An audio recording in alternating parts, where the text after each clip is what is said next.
to podium finishes with a massive rupees 29,000 crore Khelo India investment. The focus is on building sporting capacity, strengthening proven disciplines and backing athletes who can deliver medals. Here's our sports editor Rika Roy getting you this exclusive interview. Take a look. The Commonwealth Games are over. India ended with 39 medals and 1/3 of them were gold.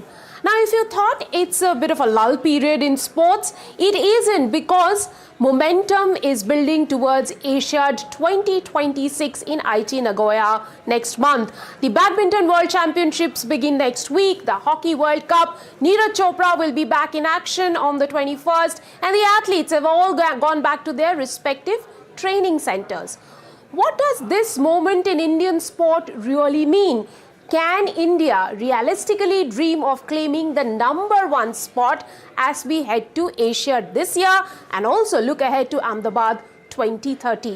To break down the story, we have with us Vinil Krishna, Joint Secretary, Ministry of Sports, Government of India. We also have Super Coach Pulela Gopichand, who's the Chief National Coach of Indian Badminton team, and Tanya Sachdev, FIDE chess grandmaster, and she's also been behind the mic on the screen during the entire duration of the Commonwealth Games. Gopi sir, I'll start with you. India produced 39 medals without some traditional sports like badminton, wrestling, shooting, hockey being a part of the Glasgow event.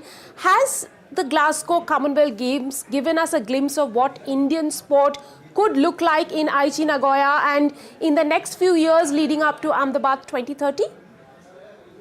Yes, of course. I think some fantastic performances by our athletes at the Commonwealth Games. Great to see a lot of different sports do well. Of course, it was games with lesser number of games. We would have loved to have our sports there. But I think, having said that, I think to have medals in varied sports like judo, of course, was new. We had athletics medals. Some of those were first ever time medals. Boxing had some fantastic runs, some great weightlifting medals. So overall, I think it's been a phenomenal result, and it only shows what the work has been going on. I think the ongoing work for the last few years with the investments in sport going up, the training of athletes being taken care of very well. I think it's only fair and good to see that the results have started to come. Yes, there's still a long way to go before we can claim to be a superpower in some sense. But I'm very happy to see the performances. All new performances are very, very encouraging. And hopefully we can actually better them and show some great performances in the coming Asian Games as well. Tanya, 6 sports, in fact, where India has had rich medal haul in the past few games were cut off, which means 30 medals gone, yet India produced 39. What does that say about India's campaign, really? The depth of Indian sports has just gone leaps and bounds. Now we're not just looking at our traditional sporting medal engines, but I think, again, the work done behind the scenes shows that it goes beyond our traditional medal sports. You know, apart from weightlifting and boxing, what was done, the new sports, the new superstars that we saw, whether it was in para sports or able-bodied sports, it goes on to show the kind of work that's going on, again, behind the scenes. And the fact that India is truly expanding its ecosystem and not just focusing on certain disciplines, but going beyond that. Again, as an athlete myself, I think it goes a long way. You believe what you see. So I think for this younger generation to see that it's possible in so many different sports, it changes everything at the grassroots level as well. Vinil sir, you have seen, you have a bird's eye view of the Indian sports ecosystem as we go into Asia and the next few games leading on to Ahmedabad. Where do you think we can expect a greater number of medals? Of course, sports like judo and in the last Commonwealth Games, lawn bowls has given us, lot of dreams and lot of areas to hope for. But what, according to you, which sport can we realistically expect greater number of medals from?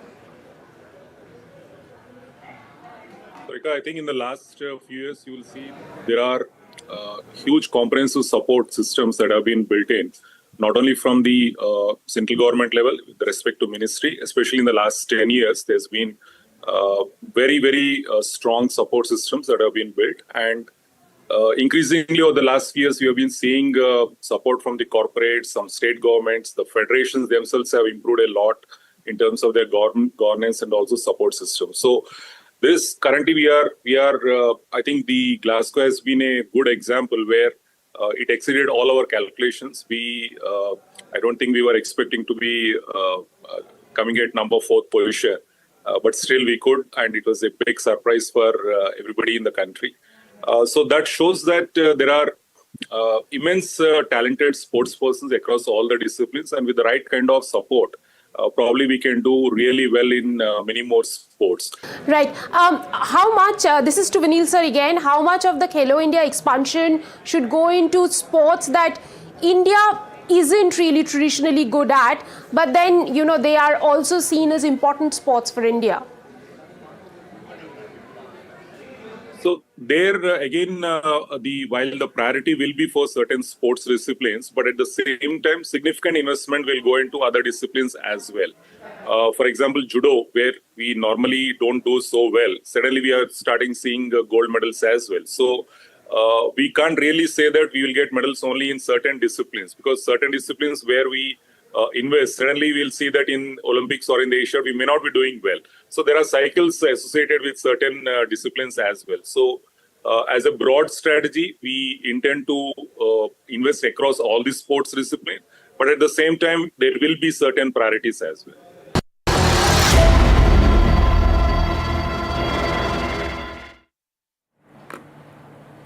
Let's move on in the bulletin and tell you about stories that are making headlines down south. Tamil Nadu Chief Minister C. Joseph Vijay chaired a meeting with all the Tamil Nadu Member of Parliaments to discuss delimitation. While Vijay's allies marked the attendance, DMK and the AIADMK skipped the meeting. TVK and allies passed a resolution during the meet to voice their strong opposition to the centre's delimitation proposal. They claimed that the bill will reduce South representation in the Parliament. Congress, meanwhile, had demanded a status quo in the bill. DMK MP Kanimoi saw the meeting as a bit to divert attention from Mekadatu and Kaveri issues, stating that Vijay completely ignored the welfare of farmers. On the other hand, NCP leader Supriya Sule said that the party would decide on the stance only once the bill is stable or when the draft is out. She added that it is extremely premature at this stage to discuss the bill. We could have participated in the meeting if there was a need, because according to what is happening in Parliament, there is only 4 more days of parliamentary. The union government has not invited any of the political parties, as long as my knowledge goes, or specifically the DMK, to discuss about the new delimitation bill, which if they are planning to bring. So we haven't seen, they haven't circulated a copy of the bill. They haven't discussed that what our stand would be, or whether they can bring the bill, or what kind of changes we would want. There's not been any discussion. So there is no need for us to have a meeting about delimitation when the bill is not going to be brought. So we find it pointless. The Chief Minister of Tamil Nadu had called for a meeting of all the MPs from Tamil Nadu, from both the Lok Sabha and the Raj Sabha. About 21 of us attended the meeting, and there was absolute unanimity in the meeting that Tamil Nadu's rights must be preserved.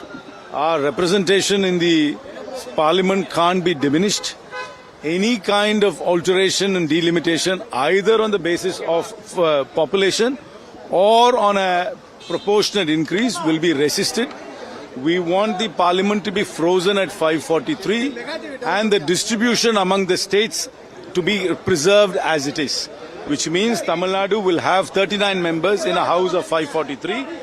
We are clear in our unanimous opinion that a larger Parliament will be an ineffective Parliament, and Tamil Nadu will not be well served with a larger Parliament. So we want the Parliament to be preserved at 543 with the same representation of 39 Lok Sabha MPs for Tamil Nadu.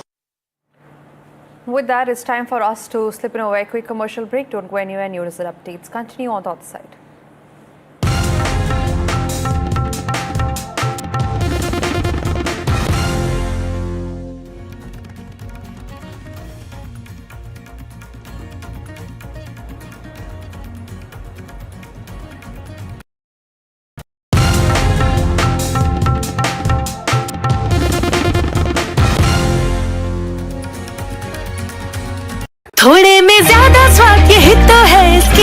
सुबह। Wow मामा, क्या स्वाद है? अरे मेरे राजा।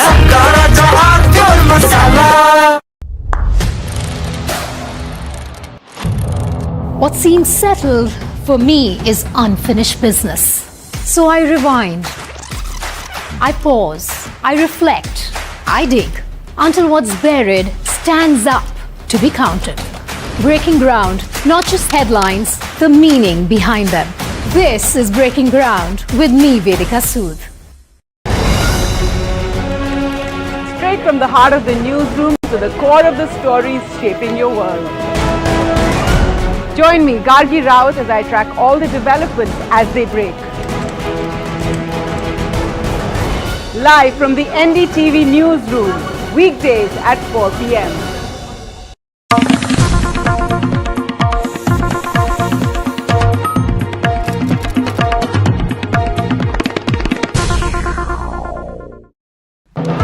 When others are warming up, I'm raring to go. The stories that matter, the stories that shape your life. Hello and welcome to watching Prime 5 with me, Raisha Sehgal. What's happening? How? The show that sets the prime time agenda. We'll be deep diving into this topic to tell you what's at stake. Join me, Raisha Sehgal, on Prime 5, only on NDTV 24/7.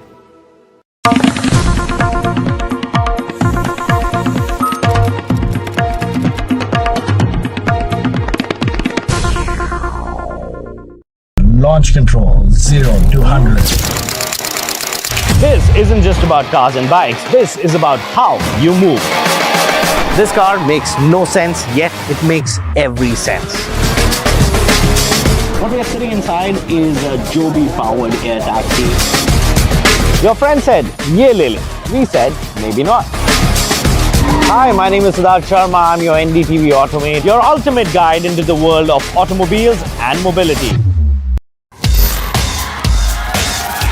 This is the show where we bring you all the hot and happenings from the world of entertainment and lifestyle.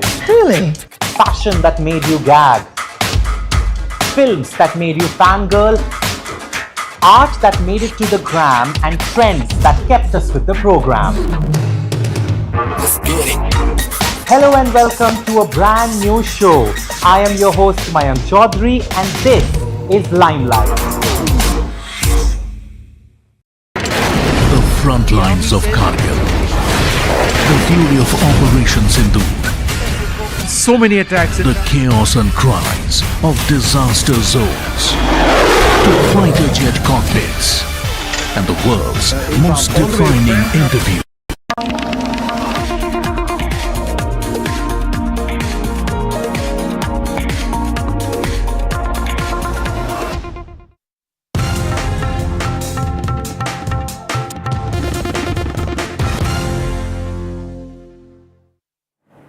Welcome back. Thank you for staying with NDTV. We're getting in breaking news from Jharkhand, where we have inside details of the third round of meeting that was held between the government and the protesters. Sources have said that the opinions that have been given to the students by the ministers, that the government has disagreed on the remaining points. Number one, the government is ready to get the financial transactions investigated by the ED in the examination rigging case.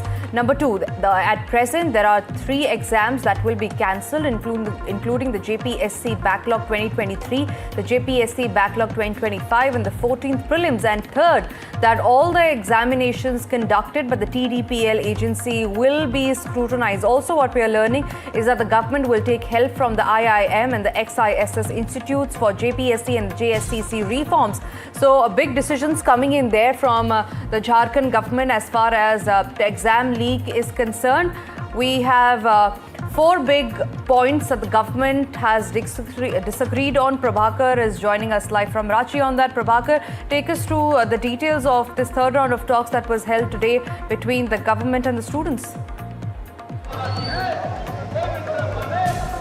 Yeah, and as we speak, the third round of talk between the government and the students is underway at the circuit house here in Ranchi, which is at the Morabadi Maidan. Now, the government, as in when we say government, the team of ministers, the 4 ministers, they have proposed the ED inquiry, the Enforcement Directorate inquiry into the financial transactions which have happened in this exam, in this entire scam. Then all the examinations conducted by TDPL to be investigated, 3 of the examinations to be cancelled, and a long-term strategy, actually long-term plan and SOP to be put in place with the help of IAM and XLRI. So these are the proposals which the government has proposed to the students, but so far these are the source-based information we are getting from inside the State Guest House where the meeting is happening.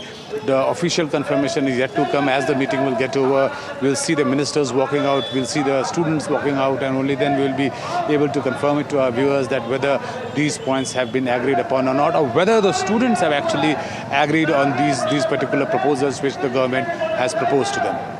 Right, Prabhakar, you've been on the ground since day one. Talk to us about whether do you see this as a possibility of a possible deadlock between the government and the students, especially after these 4 things have been agreed upon by the Hemant Soren government? See, as far as this agitation is concerned, this is the 16 days. So we are seeing the deadlock from day one. So it's a 16-day long deadlock which we are witnessing on the ground. The students basically were adamant on 2 basic points. One is the cancellation of examination, which the government, according to our sources, is willing to do. Now the second and the most important point is the students were demanding a CBI inquiry into it. Now our sources are confirming within the government that it might actually order a ED inquiry into it, but that is again a source-based information.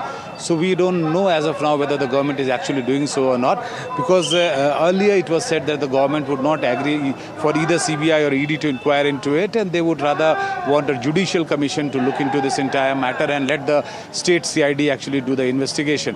So that is one bone of contention which has to be settled between the government and the students, and till that demand is made, this deadlock officially continues. And remember, tomorrow is the 10th. Tomorrow is 10th, and tomorrow is the day when the students have already announced that if their demands are not met, they will hold a Vidhan Sabha Gherao Andolan, which means that you will have 20, 25, 30,000 students marching on the streets of Ranchi and trying to Gherao the Vidhan Sabha, which would be a big nuisance for the government. So government would want to diffuse this situation, end this crisis much before the march happens tomorrow. Right. So, Prabhakar, are you also pointing out to the fact that these demands, these agreement have been given out by the government to quell down the situation that they could probably see tomorrow? Because like we saw in Jantar Mantar as well, it was the first day of the parliament session. That's exactly when the protesters were marching towards the parliament, and the same could be witnessed tomorrow, that is August 10th, when the students have set the deadline. Do you think it is a possible outreach and extending of the olive branch by the government to quell down the situation that they could witness tomorrow, while the students have set August 10 as the deadline for marching to Vidhan Sabha? It is indeed, because, just imagine a situation where 10,000, 20,000 or 30,000 students are marching on the streets and police is trying to actually put up barricades, stop them from marching towards the Vidhan Sabha. You never know what that entire situation will erupt into, whether there will be a lathi charge, whether there will be a use of force, whether there will be a stone pelting. We never know that. Yeah. So government at all costs would try to avoid that situation from happening. And that's the reason why you are seeing this olive branch being handed over to the students. All right, Prabhakar, thank you very much for getting us those details. With that, it's time for us to slip in a very quick commercial break. Don't go anywhere. News and update continue on the other side.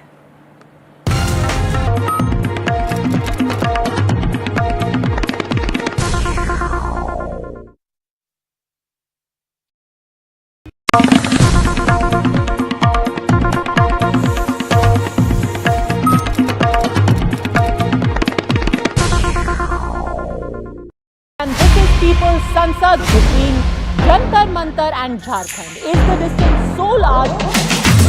When we went there, my young colleagues went there. For that, when people were sitting in dharna. Serious is the problem. You're saying they're sensitive? Celebrating excellence across journalism and innovation, NDTV steals the spotlight at the 12th BCS Ratna Awards 2025-26. Best English News Channel of the Year, NDTV 24/7. Best News App of the Year, NDTV. Best Election Coverage of the Year, West Bengal Election Coverage, Best Podcast Show of the Year, NDTV Control All Defense. Best Primetime Anchor of the Year, Syed Suhail. Best Female Anchor of the Year, Vasudha Venugopal. Best On-Ground Coverage of the Year, Operation Sindoor Coverage. NDTV, the network of impact.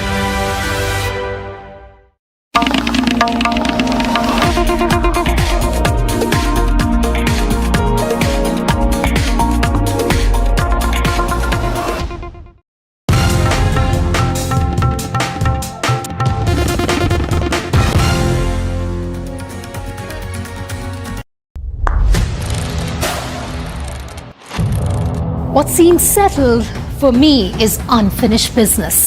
So I rewind. I pause. I reflect. I dig until what's buried stands up to be counted. Breaking ground, not just headlines.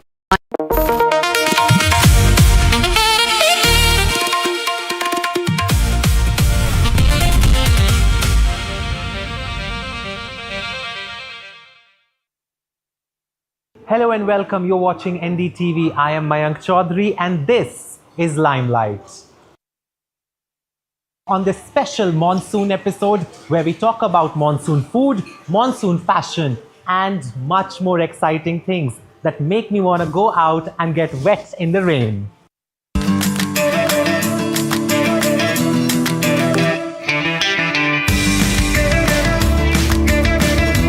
Your space here. Show us around. Any particular spices that the people can incorporate in their day-to-day meals? The jeera over here, orange, pinky ginger, almonds are here, the garlic. The recipe of the soup is a very nice. All the times you can have it. Bheke kebab, which is basically the no garlic kebab. Mixture is being binding the singhare ka acha. Deep fried. Yeah, this is a deep fried. This is the soup and those are the kebab. Fazil ka longi chaat. Longi means something sweet and sour. This is a folded form of the samosa.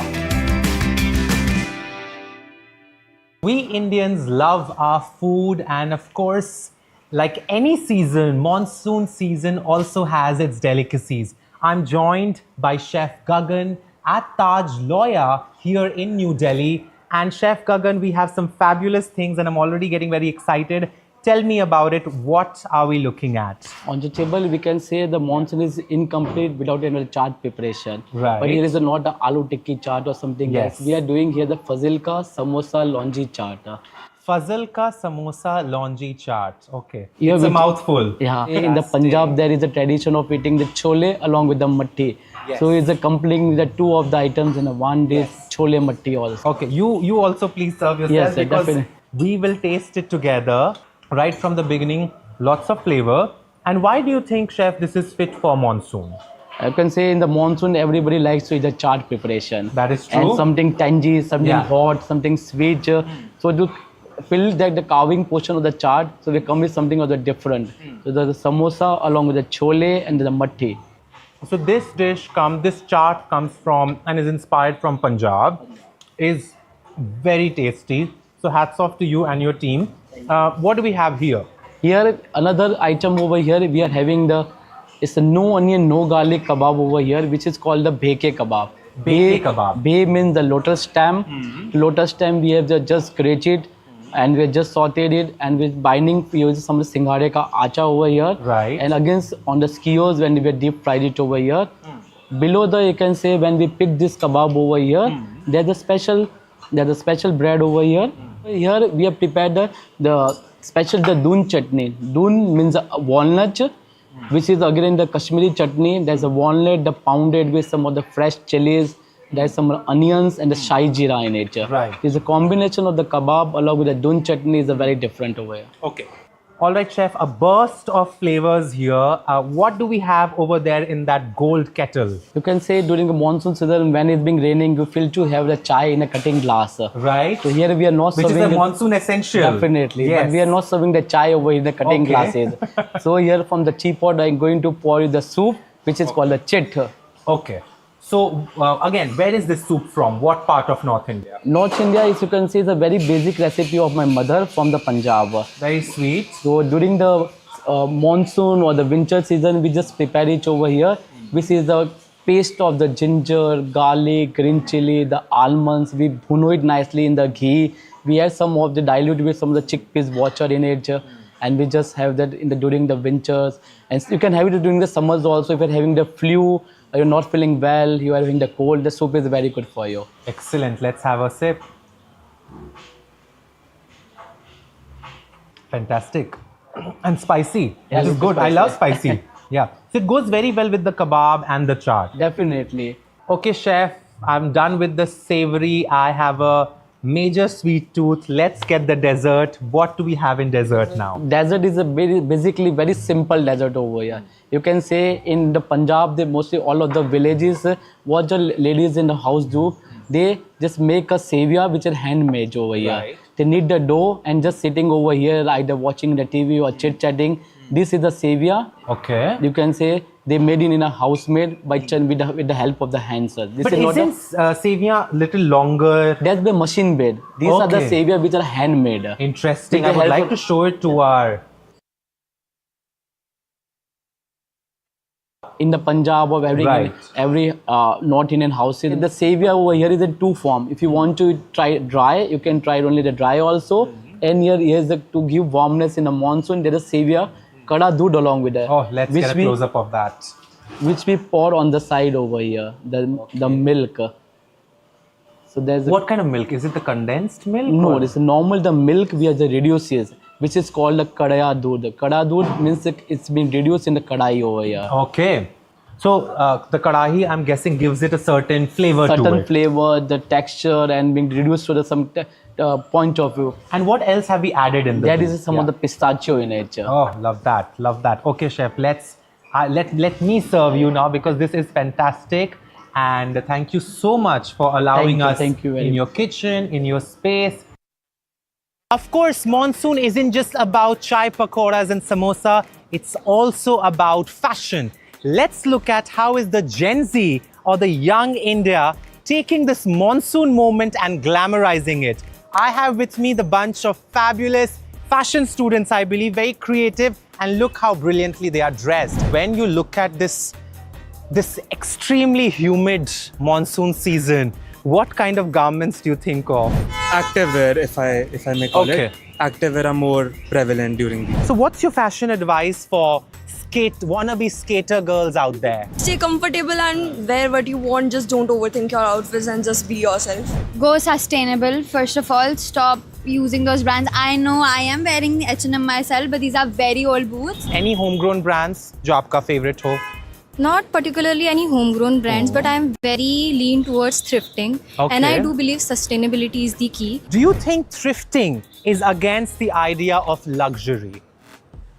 It's not against the idea of luxury. It actually appreciates the idea of luxury. Luxury goods are more sustainable. They are usually made of high quality. Yeah. And they go for a longer life. But the people who buy luxury goods don't want to repeat their outfits. Fantastic. Please stand up and serve this outfit to me. My God, I love that. Okay, tell me about it. Take the mic, talk to the audience. So these pants I've made myself. These are micro done with nice pleats. Fantastic. And this raincoat I made yesterday by myself. This was basically a hanger cover. Oh, like the garment bag? Yeah, it was a garment bag. Genius. And I used this on my raincoat. Yeah. And I would say in the monsoon season... And you the made it weather yesterday? Yeah, yesterday night. Okay, I love that. In the monsoon season, the weather is very unpredictable. It can be cold, it can be sunny. So you should be ready for any kind of weather. I'd love to know from you, Mr. Garment Bag turned into a raincoat. I love it. What do you think of AI? People say AI is taking over fashion. What do you think of it? And do you guys use AI for your fashion projects and research and all? You don't? AI could sure put out designs, but it does not know how to construct a garment. Okay. That's the clocked point of it. Okay. It doesn't know how it feels. It doesn't know how the texture feels. Eventually, we're selling it to the people. And not an AI model is not going to go out for us or dress up like us. AI can be the hands, but it wouldn't be the mind. We are the mind. I love that. AI can be the hands, but can't be the minds. Can I get a I mean, there you go. Brilliant. Thank you so much for talking to us. And I love that all of you have such great sense of style, opinions, and personality. And I can't wait to see what you do next. So clearly, this lot here is not clocking AI, is all for individuality and thrifting and sustainability and cares about the environment. I mean, I love that. Thank you so much, guys. Thank you. Spider-Man is Spider-Man. तूने चुराया मेरा दिल का चैन. Is Spider-Man is Spider-Man. तूने चुराया मेरा दिल का चैन. Oh. I love that. Clearly, this lot loves Spider-Man. How many of you watched the new movie? I have. Okay, and how was it? I think it was really wonderful. I think it was a new take on how Tom is living his new life without Zendaya in it. Okay, out of you guys, we've had how many? 3 Spider-Mans, I believe, right? We've had Andrew Garfield, Tom Holland, and the first one was? Tobey Maguire. Who's your favorite? Tom Holland. Andrew Garfield, the amazing Spider-Man. But the accurate one was Tobey Maguire. He was the actual one, which was actually accurate. How many for Toby's here? 1, 2, that's it. Okay, how many for Tom? Tom I love that. Overrated? Yeah, he is. Do you think Zendaya ने सही choice किया? I feel both of them are overrated. You think both of them are overrated? Wow, brilliant.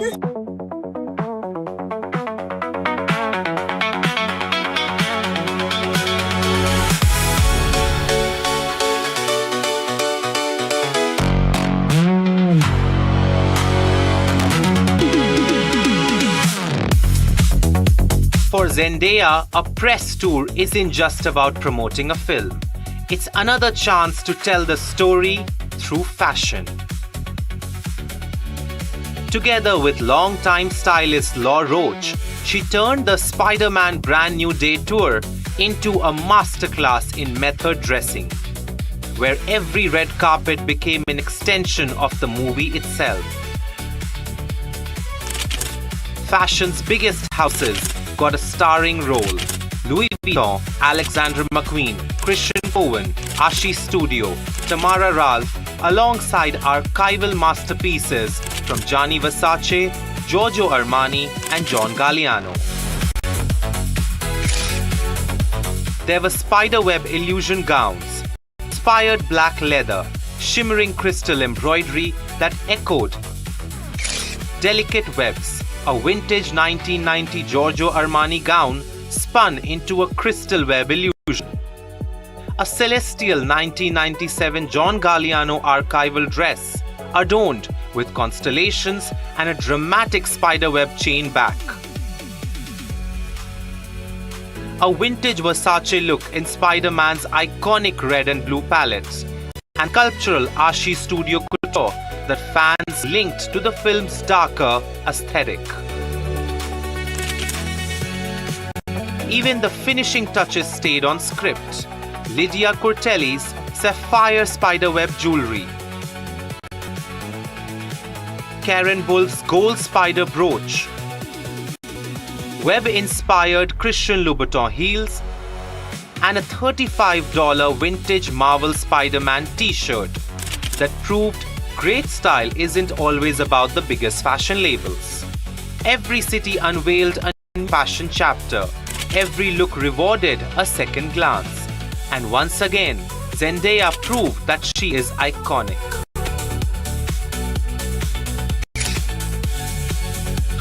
A red carpet moment that let South Asian artistry steal the spotlight.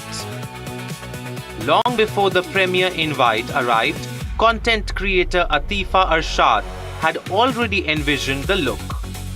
Designed by Rita Karanbach, the custom black and red sari drew inspiration from the delicate geometry of a spider's web, rather than the superhero's iconic costume.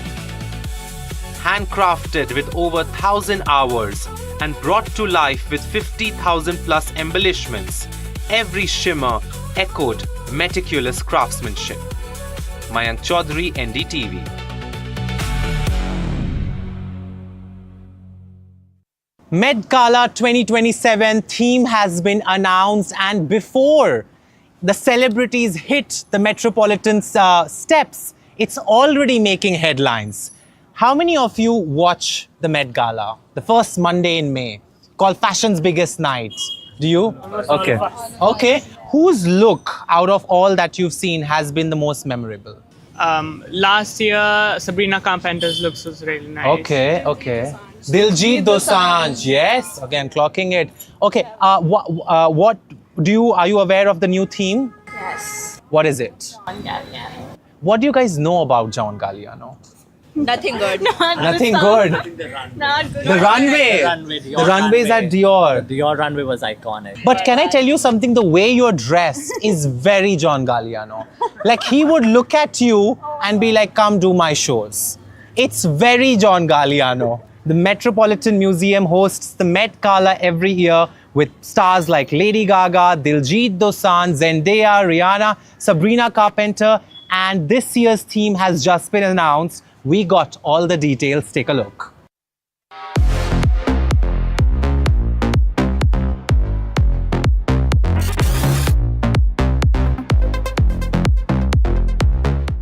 Wake up, babe. The Met Gala 2027 exhibition theme has just been announced.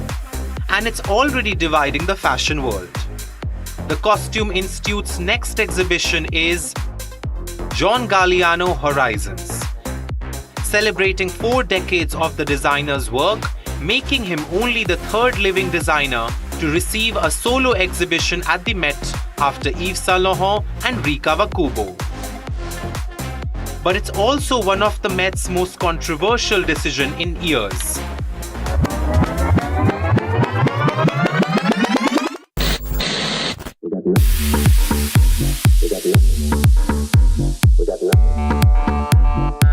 The announcement has sparked a debate before a single celebrity has even climbed the famous steps.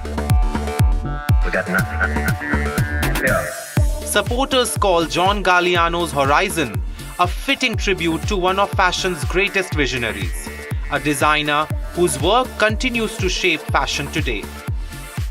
Critics see it differently. They argue that honoring Galliano inevitably revives the conversation around his 2011 anti-Semitic and racist outburst at a Paris cafe,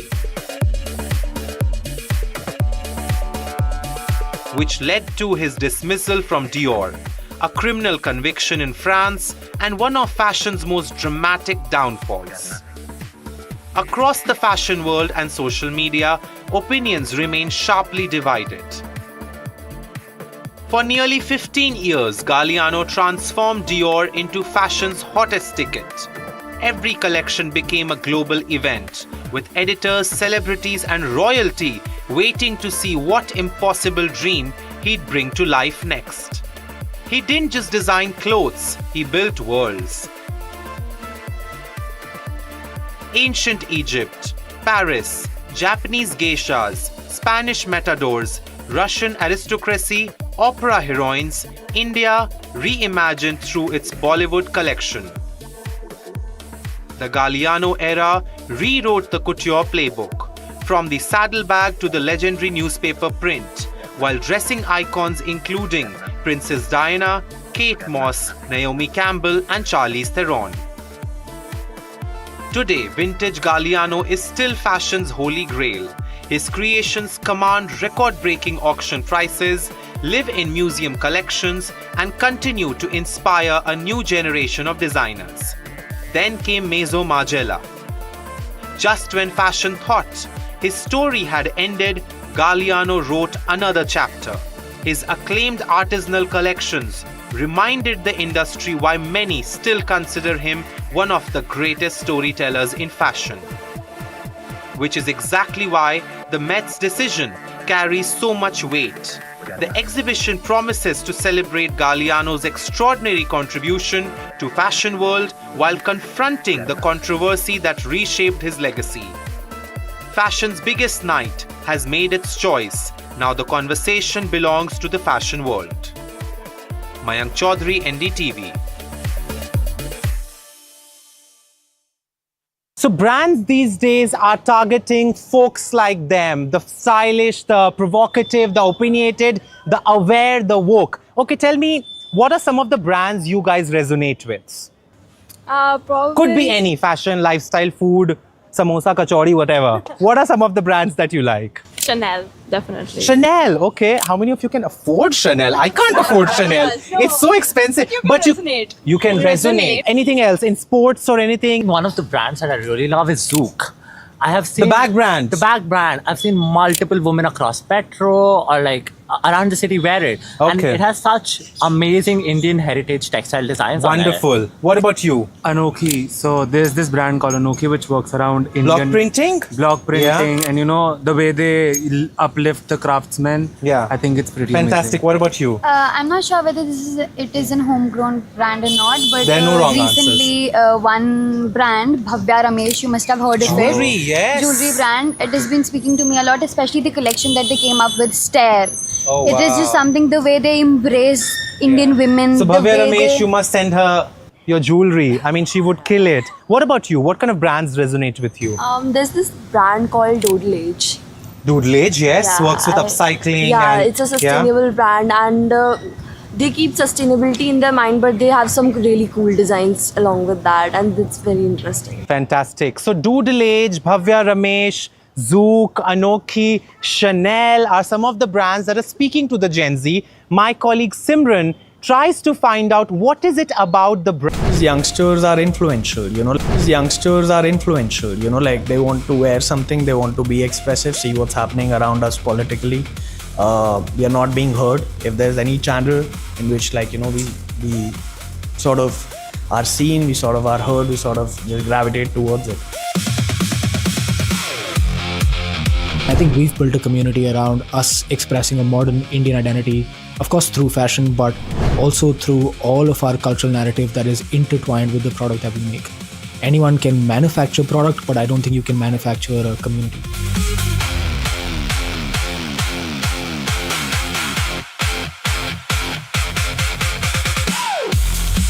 I think it creates like brand association. So, every time now new would be like associated with like Pilates, or if I want to go for a workout session, then I'm like, okay, I know what brand I want to wear or what I want to go for. How do you build something out of how do you respect the culture that you've come from and then actually take it to the world? We've always been consumers of culture and thought. We've never been producers of it.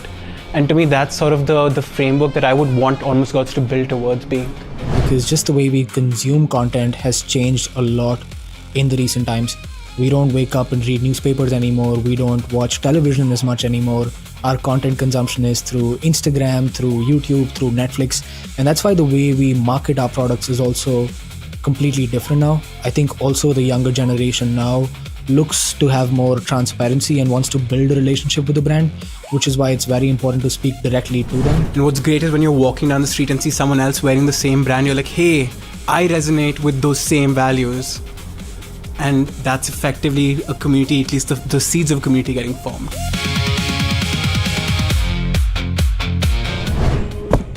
In 2026, if your brand still feels like a company, then you're already losing. The ones that are winning feel like an identity, and that is the Desi blueprint. Hello, Mom, Dad. NDTV. Love Mokam Singh. Well, that's all from me. For all the latest updates from India and around the world, keep watching NDTV. And remember, don't be afraid to be in the limelight. With camera person Azam Siddiqui, Ishita Kaur, this is Mayank Chaudhary. See you next weekend.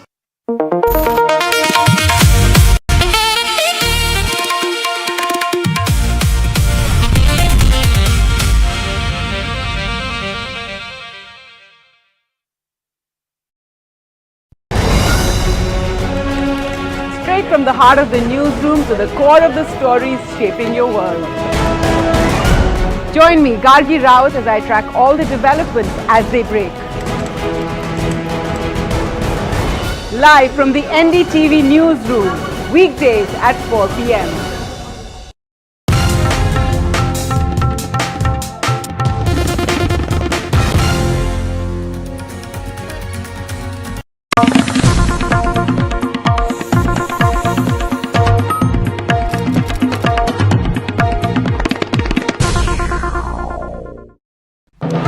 When others are warming up, I'm raring to go.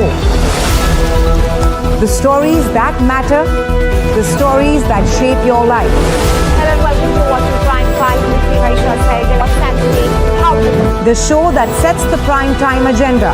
We'll be deep diving into this topic to tell you what's at stake. Join me, Raisha Sehgal, on Prime 5, only on NDTV 24/7.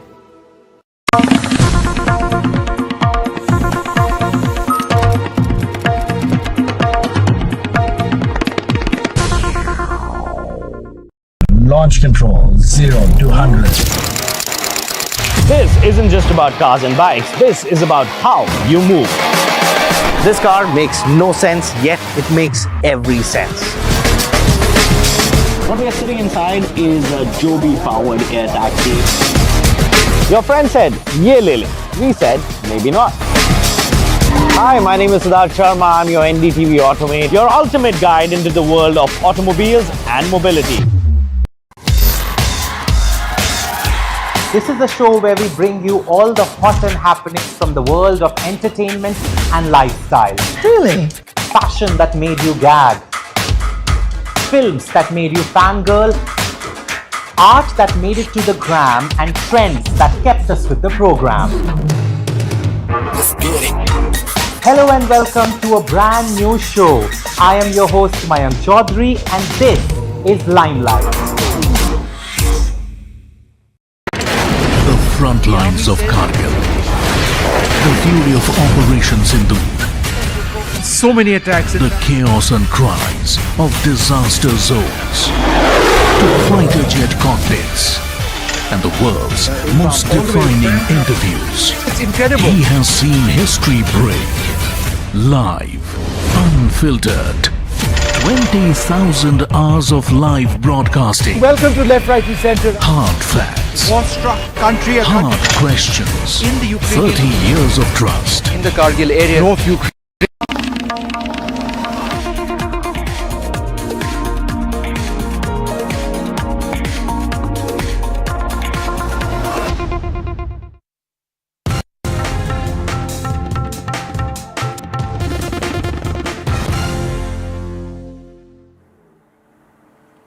Hello and welcome. You're watching NDTV with me, Tanisha Vasti. It's 5 p.m. and before we get you the story that's top headline, here are some of the few headlines that we're tracking at this hour.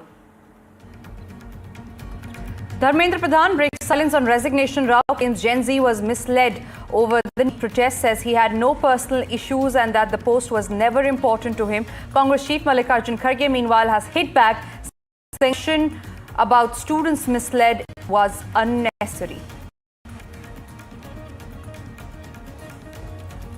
Tamil Nadu Chief Minister C. Joseph Vijay and his allied partners unanimously passed a resolution opposing the centre's proposed parliamentary delimitation exercise during a consultative meeting in Chennai. The meeting was boycotted by major opposition parties like the DMK and the AIADMK. A day after Shiromani Akali Dal Chief Sukhbir Singh Badal met Prime Minister Modi, the party has publicly backed the delimitation bill and the implementation of the Women's Reservation Bill. The move is being seen as a clear signal of a possible Akali Dal BJP alliance ahead of the Punjab Assembly elections.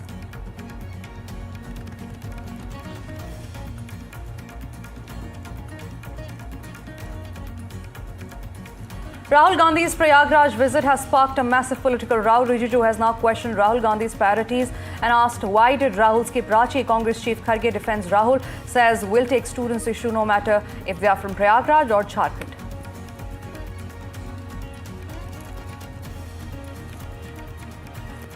Protesting job aspirants in Ranchi have set an August 10 as the deadline for the Soren government to address demands regarding alleged irregularities in the recruitment exams like JPSC and the JSSC. Failing a resolution, they have planned a massive Vidhan Sabha gherao in Ranchi coinciding with the assembly session.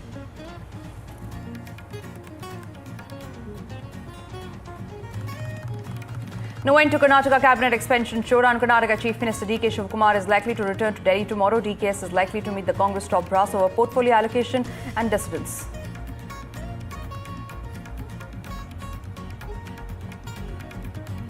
And the Prime Minister is all set to meet the CWG medalists at his official residence in National Capital. Stand by for those live visuals from the PMO. The Prime Minister will also felicitate the CW championships.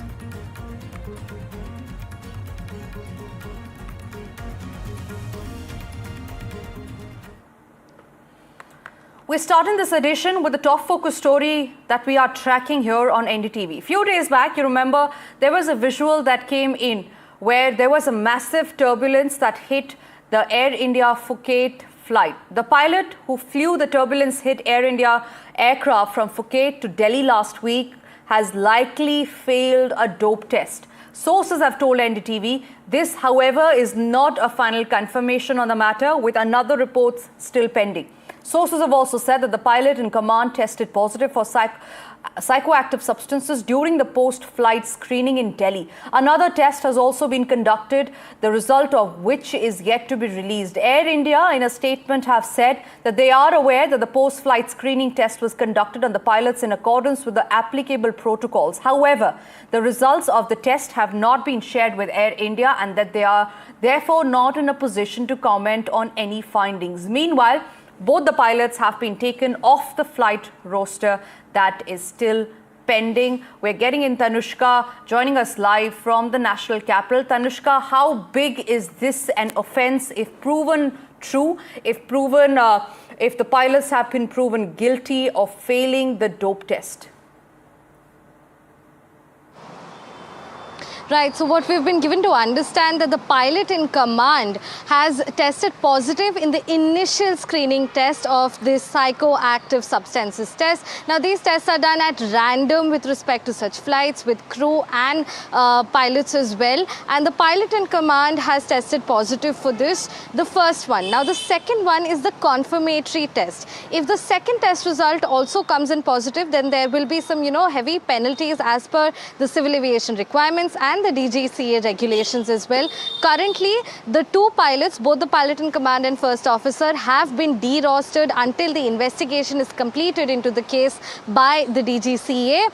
Derostering means they cannot fly until the inquiry is completed. Now, in terms of penalty, if the second test result also comes in positive, then there will be 3 months of delicensing. That means the license will be taken away of this concerned pilot and he will not be allowed to fly. He'll be put into rehabilitation and counseling as well, and only once they come back with a negative test report after going through these procedure and protocol rehabilitation, only then will they be reinstated back in. But definitely this is a huge alarming factor at this point, the fact that this initial screening report has come in positive. Of course, we are awaiting the results of the second report, and Air India on the other hand has maintained in its statement that they neither confirm nor deny the fact that this result of the test has come positive, because they are saying that even they are awaiting the results of the second, that is the confirmatory test.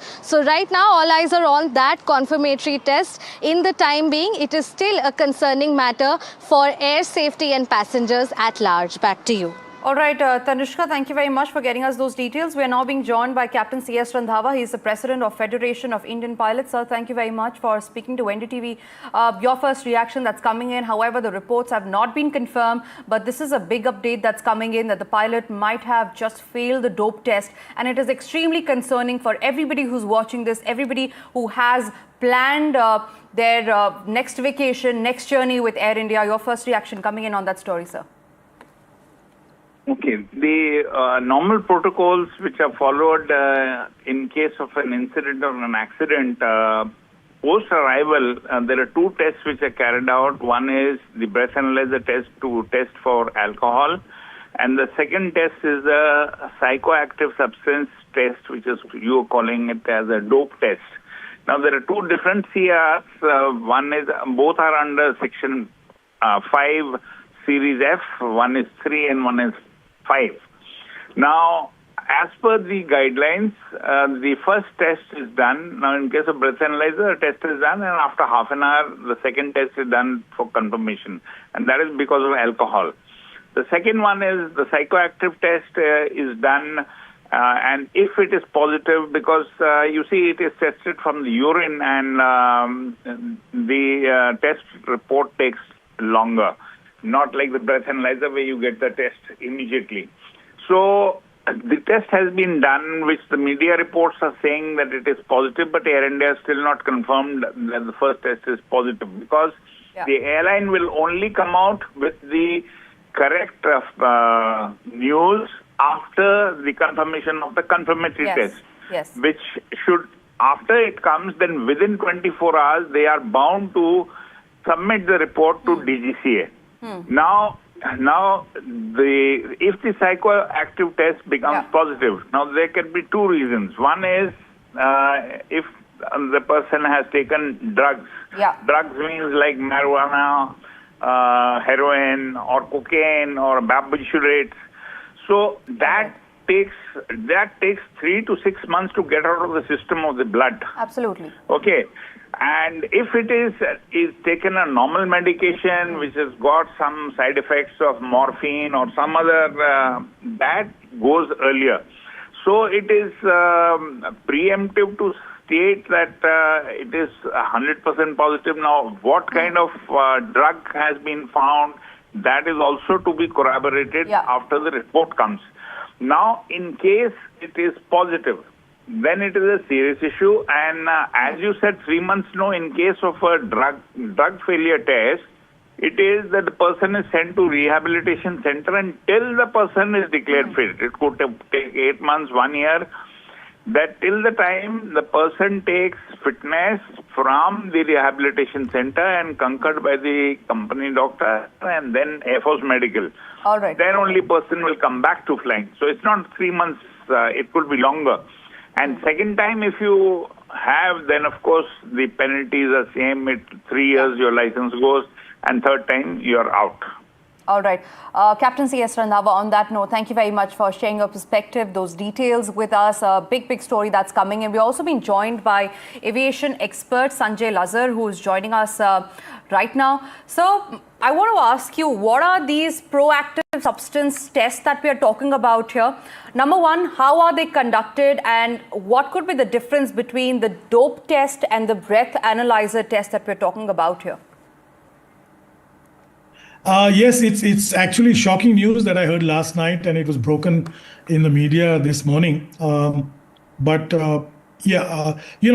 couple of years ago, 2019, they had proposed these rules, the DGCA, to keep in touch with ICAO norms and other world regulators standards that they were bringing in a car on psychotropic substances and psychoactive substances, where they would test cabin crew, pilots, ATC, engineers as well, and random for these substances.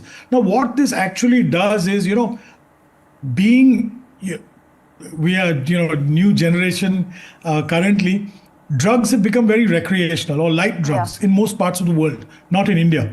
So this was one of the things. And now the tests that they take, now you're already aware that pilots, cabin crew, undergo pre-flight, post-flight breath analysis. So they test for alcohol in their system. Normally 12 to 20 hours, sometimes 24 hours, you abstain from alcohol so that there is no alcohol in your bloodstream. When you're departing from India, it's normally a pre-flight BA. When you return from a foreign country, they do a BA on landing.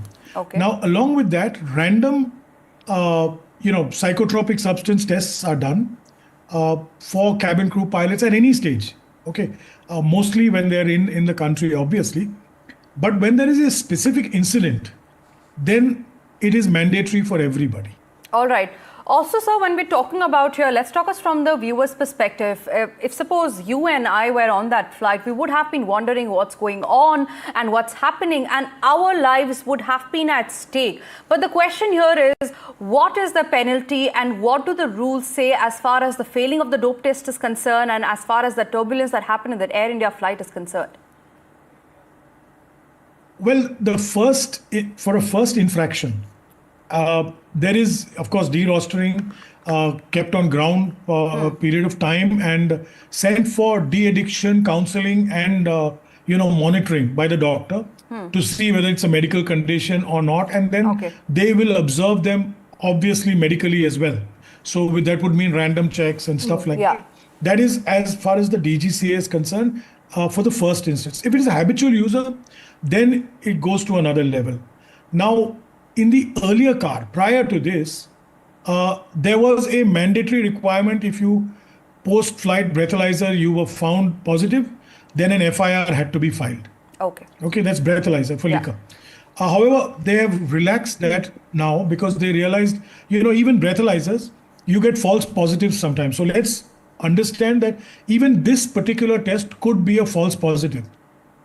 All right, talking about the false positives, could the positive be there for any other factor, such as the medicine intake? But medicines of such nature also need to be declared beforehand, before the pilot is ready to take off. Because again, like I said, what we are talking about here is the life of the passengers. The visuals show how there were many passengers who were injured. Thankfully and fortunately, there were no fatalities that had come out of after the incident. It's tricky here. It could, if it is deemed that he endangered flight safety or the lives of people, then they could. Okay. There is no mandatory FIR because he's on drugs or alcohol, A, B, or C. Okay, that's what I was trying to make very clear. The rule has changed, the DGCA rule. But there are provisions within the law, under the Aircraft Act and rules, which prohibit you from endangering safety. Okay. There are rules in the Bharatiya Nyaya Sanhita also, which also are applicable.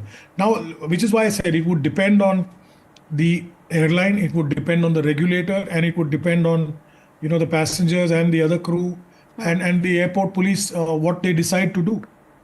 All right, Sanjul Azhar, on that note, thank you very much for sharing those details with us. Remains to be seen on what action will be taken and what are the final results of the test that's come out. But let's give you a sequence of events that followed. Remember, this here, what we're talking about is the flight of Air India that took off from Phuket, was heading to Delhi. There was massive turbulence that took place during the flight. But remember, this turbulence was not normal. It was so much so that there were many passengers who were then seen coming out of the flight on wheelchair. There were injuries on many of the passengers. Fortunately, there were no fatalities that were found. Nobody was harmed extremely that they had to be hospitalized. But there are certain level of safety measures that all the flight authorities must take in.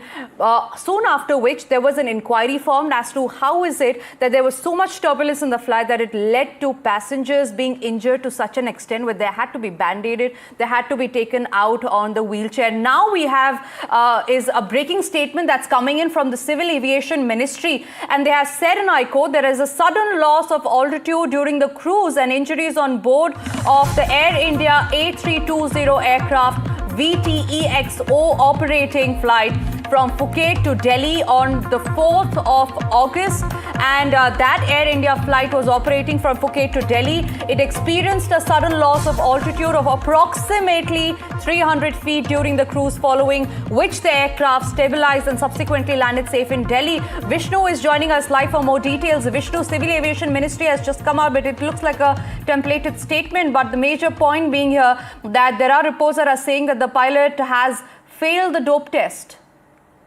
Yeah, so that's the actual operating part of this particular statement, very much along the lines of what we've been reporting all day. Yeah. The key part of this particular statement is that as part of the standard operating procedures following such an occurrence, the occurrence, of course, refers to a drop in altitude of the aircraft. Both flight crew members underwent the prescribed psychoactive substance screening test, and the screening test in respect of the pilot in command indicated a result requiring confirmatory testing. In other words, this appears to indicate that the pilot in command of the aircraft tested positive for a drug test. However, the report goes on to say, or the statement goes on to say, that samples have accordingly been sent to the designated laboratory for confirmatory analysis and a final report is awaited. So while this does go some way in stating that the pilot at the command of the aircraft has tested positive for a psychoactive substance in his, it does not go any further in terms of what exactly caused this incident. So therefore, I think it's important to remember 2 or 3 issues over here. Firstly, did the aircraft actually enter a period of intense turbulence, as has been reported? Were there technical factors which could have resulted in the aircraft violently plummeting 300 feet in a matter of seconds? Thirdly, and perhaps significantly, is the fact that the pilot in command, the fact that he has returned a positive drug test, does that indicate that potentially the pilot or his actions could have resulted in something like this taking place. We don't have an answer to all of these, but this is something that's now being investigated. All right. Vishnu, also keeping in mind the current circumstances, do you think the current system test pilots often enough, or are there still gaps in the India's aviation safety net, especially after this incident has been highlighted? Well, this incident wasn't on a flight, within India. It was a flight from Phuket in Thailand to India. What happens in many airports across the world is there are breathalyzer tests which are done. However, in this particular incident, given the fact that there were 17 injuries which took place when the flight did, or the aircraft did eventually land in Delhi, there were blood tests, there were urine tests, I should mention, of the pilots which were ordered. That's not something that's completely strange or odd or unexpected. There were, remember, 17 people, passengers and crew members who were injured on this flight. And therefore, this was ordered. And on the basis of that, one test has come back positive. There are confirmatory tests which have been ordered as well. As I understand it, we should know quite soon about the results of those confirmatory tests as well. This doesn't say anything about another blood test. As I understand it, a blood test would also be required. It remains to be seen if that blood test has returned any results as well. So what we are looking at in terms of the consumption of I wouldn't necessarily say that this could be the consumption of recreational drugs. This could quite likely be a medication. But if it is medication, we need to find out what medication, whether it was allowed. Remember, in civil aviation, it's not a question of simply popping in a pill. All medication has to be reported to the doctors in the airline, particularly if it is, for example, medication for mental ailments, depression, that sort of thing. And therefore, we need to wait and see what exactly the medication was. Right. Vishnu continue to stay with us. I'm also being joined by Tanushka. Tanushka, if the dope test is proven to be positive at the end of the day, and if it gets confirmed, do you think this is going to be a pilot issue, or is it going to be a systematic airline safety issue?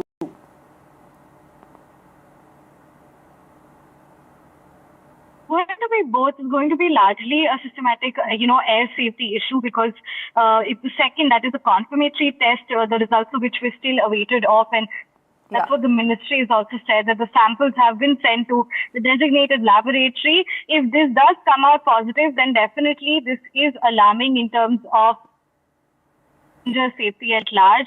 And the occurrence has already been classified as a serious incident by the ministry. It's been sent to investigation to the Aircraft Accident Investigation Bureau. Now, remember, up until now, the incident case was with the DGCA. But from now onwards, looking forward, after the development with respect to the psychoactive substances test that happened on the pilot in command, the case has been given over to the AIB now. So, of course, investigation is pending, and upon completion of the prescribed process, already both flight crew members have been taken off roster by the DGCA. Now, we are this is something we've been reporting on since morning, that the first initial screening came positive, and we are awaiting the second test results, which will tell us, to what extent is this in terms of passenger safety and aircraft safety at large. All right, Tanushka, Vishnu, continue to stay with us on the broadcast. I'm being joined back by Captain C.S. Randhawa. Captain Randhawa, I want to know, how did the pilot even get into the cockpit in the first place? Because there was a dope, we know, that was conducted after the incident. But why even wait for 70 passengers to get injured and then do a dope test? Could this have been prevented if there was a monitoring system that was performed differently before the flight took off? And not just in this flight. In fact, many other flights that are flying from Phuket to Delhi or from any other place to India. You see, as per the DGC protocols and worldwide protocols, like if at the departure you cannot do the breath analyzer test, now Indian regulations so state that you do it on arrival. Now, as far as the psychosubstances test, the dope test is concerned, that is not done at departure. That is done at the time of when you join an airline, or it is done randomly by the airline. That is about 10% which the airline has to carry out these tests and maintain the records. So dope test is not done before every flight. It is only after an incident or an accident. Now, since this is being classified as a serious incident because there's been a damage to the aircraft inside ceiling, the passengers have got hurt, and all 4 cabin crew included in the passenger list, they have also got injured severely. Yeah. So that clarifies that there is a serious incident. When it becomes a serious incident, then the investigation has to be carried out by the AID and not by the airline. But Captain Randhawa, can I just ask you, Vishnu over here, can I just ask you about a very basic point over here? But a pilot consuming, drugs, by which I mean medication, right? On what basis is a pilot allowed to consume medication? Are there certain classes of medication that a pilot can consume without necessarily telling, doctors in the airline, or how exactly does that work? You see, Vishnu, it is very, very clear. No self-medication is allowed in case of air crew, whether pilots or cabin crew. If you're taking any medication, then you have to inform the company doctor. You cannot be taking medicines on your own, because when you go to a private practitioner, that doctor does not know that what you are an aviator, and they do not have the expertise of aviation medicine. So it is pertinent that in case in emergency conditions, if the pilot or the cabin crew has taken some outside help and taken some medicine, he must inform the company doctor. He cannot do self-medication. So there are 2 things which come out of this, the drug test. One, it will tell that what all drugs are there in that urine sample which they have taken, or whether the person has been taking, actual drugs like cocaine, marijuana, heroin, or barbiturates. Now, that takes 3 to 6 months to go out of the system. It is not only that the person consumes those drugs and it goes off within a few days. It takes very long time to get it out of the blood system. Absolutely. Captain Randhawa, yes, certainly. Captain Randhawa, I'm extremely sorry. I'll have to cut you short on that because it's time for us to slip in a very quick commercial break. Vishnu, Captain Randhawa and Tanushka, thank you very much for joining live and sharing those details with us. All eyes now remain on whether the second test results prove out to be positive or not. 3 of you, thank you very much for joining us live on the broadcast. With that, it's time for us to slip into a short break. News and updates continue on the other side.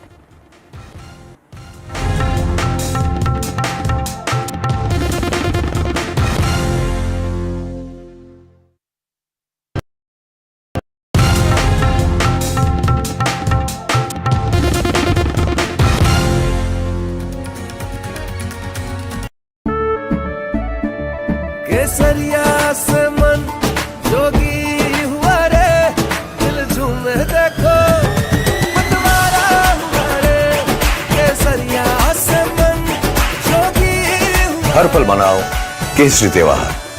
विमल, बोलो जुबान केसरी। जानते हैं मैं elite matrimony क्यों recommend करता हूं? 17 years of experience, largest database of elite profiles, or 100% confidentiality. Elite Matrimony, India's most successful matchmaking service for the elite. Celebrating excellence across journalism and innovation, NDTV steals the spotlight at the 12th BCS Ratna Awards 2025-26.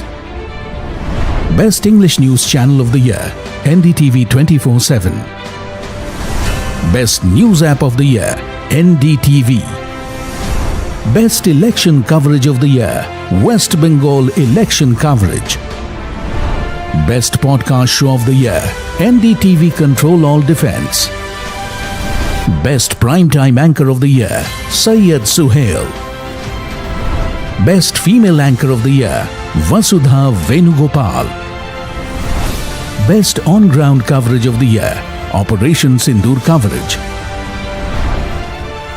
NDTV, the network of impact.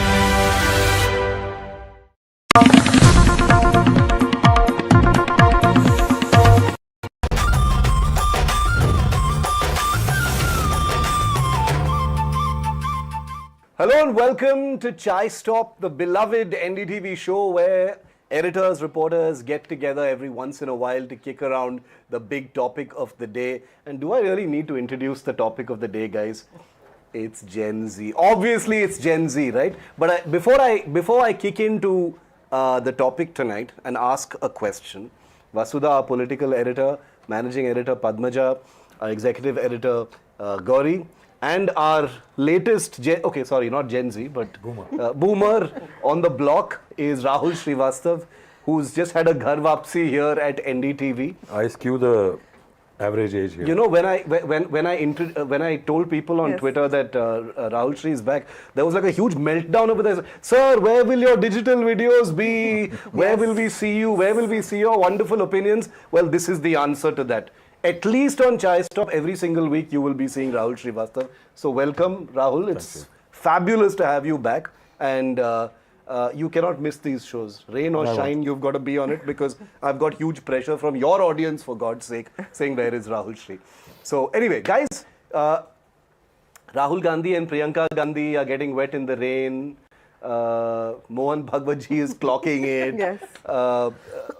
Modi ji is making get ready with me videos. Midnight vertical videos. No, and get ready with me videos. Get ready with me videos. Yeah. So obviously everyone's fighting for the Gen Z attention. I don't know who's getting it, but there seems to be at least some kind of an acknowledgement on a serious note that there is a disconnect.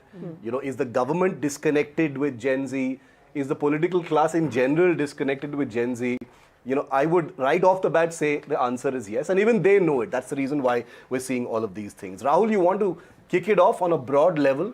All of these things we're seeing show that there is a sort of shocked awakening in the political class, definitely in the government, even at the Prime Minister's level, that bhai kuch to disconnect hai. You see, I think it's not a question of a disconnect. Every political party identifies a voting demography. If you see the conversations in the vocabulary over the last 10 years, every government, every political party has talked about that we have the largest population of people below 35. 65 to 66% people of India are below 35. 80 crore people are below 35, and that's our largest asset. Every time our foreign leaders will go to foreign lands, they will talk about it, that this is our asset. Yeah. Now, that's the block they had identified. They never thought that inside that block, there was one block which was not 0 to 35, but it was 0 to 17 or 17 to 35. They never created the demarcation between these two demographic blocks. So that is why they could never strategize for that. Till you identify a demography, see, you know what are Dalits, you know OBC, MBC, EBC, and within EBC, the Kushwahas. So you strategize for that. So they never identified that as a block, and since they didn't identify it as a block, they never strategized for it. And that is why, if you see, then there is a problem. We have a generation which is, I will say, politically non-aligned. Usually we used to say women voting as their husbands vote, or children voting as their parents vote. Yeah. This generation is not tied with that political umbilical or ideological and in fact is sometimes hostile towards it. More you tell them, they may actually revolt against it. Now, since that is the issue, the political parties have a problem. Any movement which comes up, what do political parties want? Political parties want that they should be leading it and they should be benefiting from the dividends of that agitation. And that is why Rahul Gandhi didn't go to the protests. The Jantar Mantar. Because if he goes, he has to work under their umbrella. Yeah. That's not something which will bring them dividend. Do you think he missed an opportunity there? Oh, huge. Yeah, he should have gone there, you think? You see, compared to Narendra Modi, he's younger. He's younger. He wears jeans and t-shirts. But why didn't he do? I mean, was it because of the Aam Aadmi Party connection? He was wary of sharing a stage with others. But because Samajwadi Party went, Dimple Yadav went, the other MPs went, why did the Congress decide to stay away? See, the Congress does not have any kind of alliance in its DNA. It has vacillated from different points, like they had Panchmadi, in which they said no alliances, then they came down to Shimla and they said yes alliances.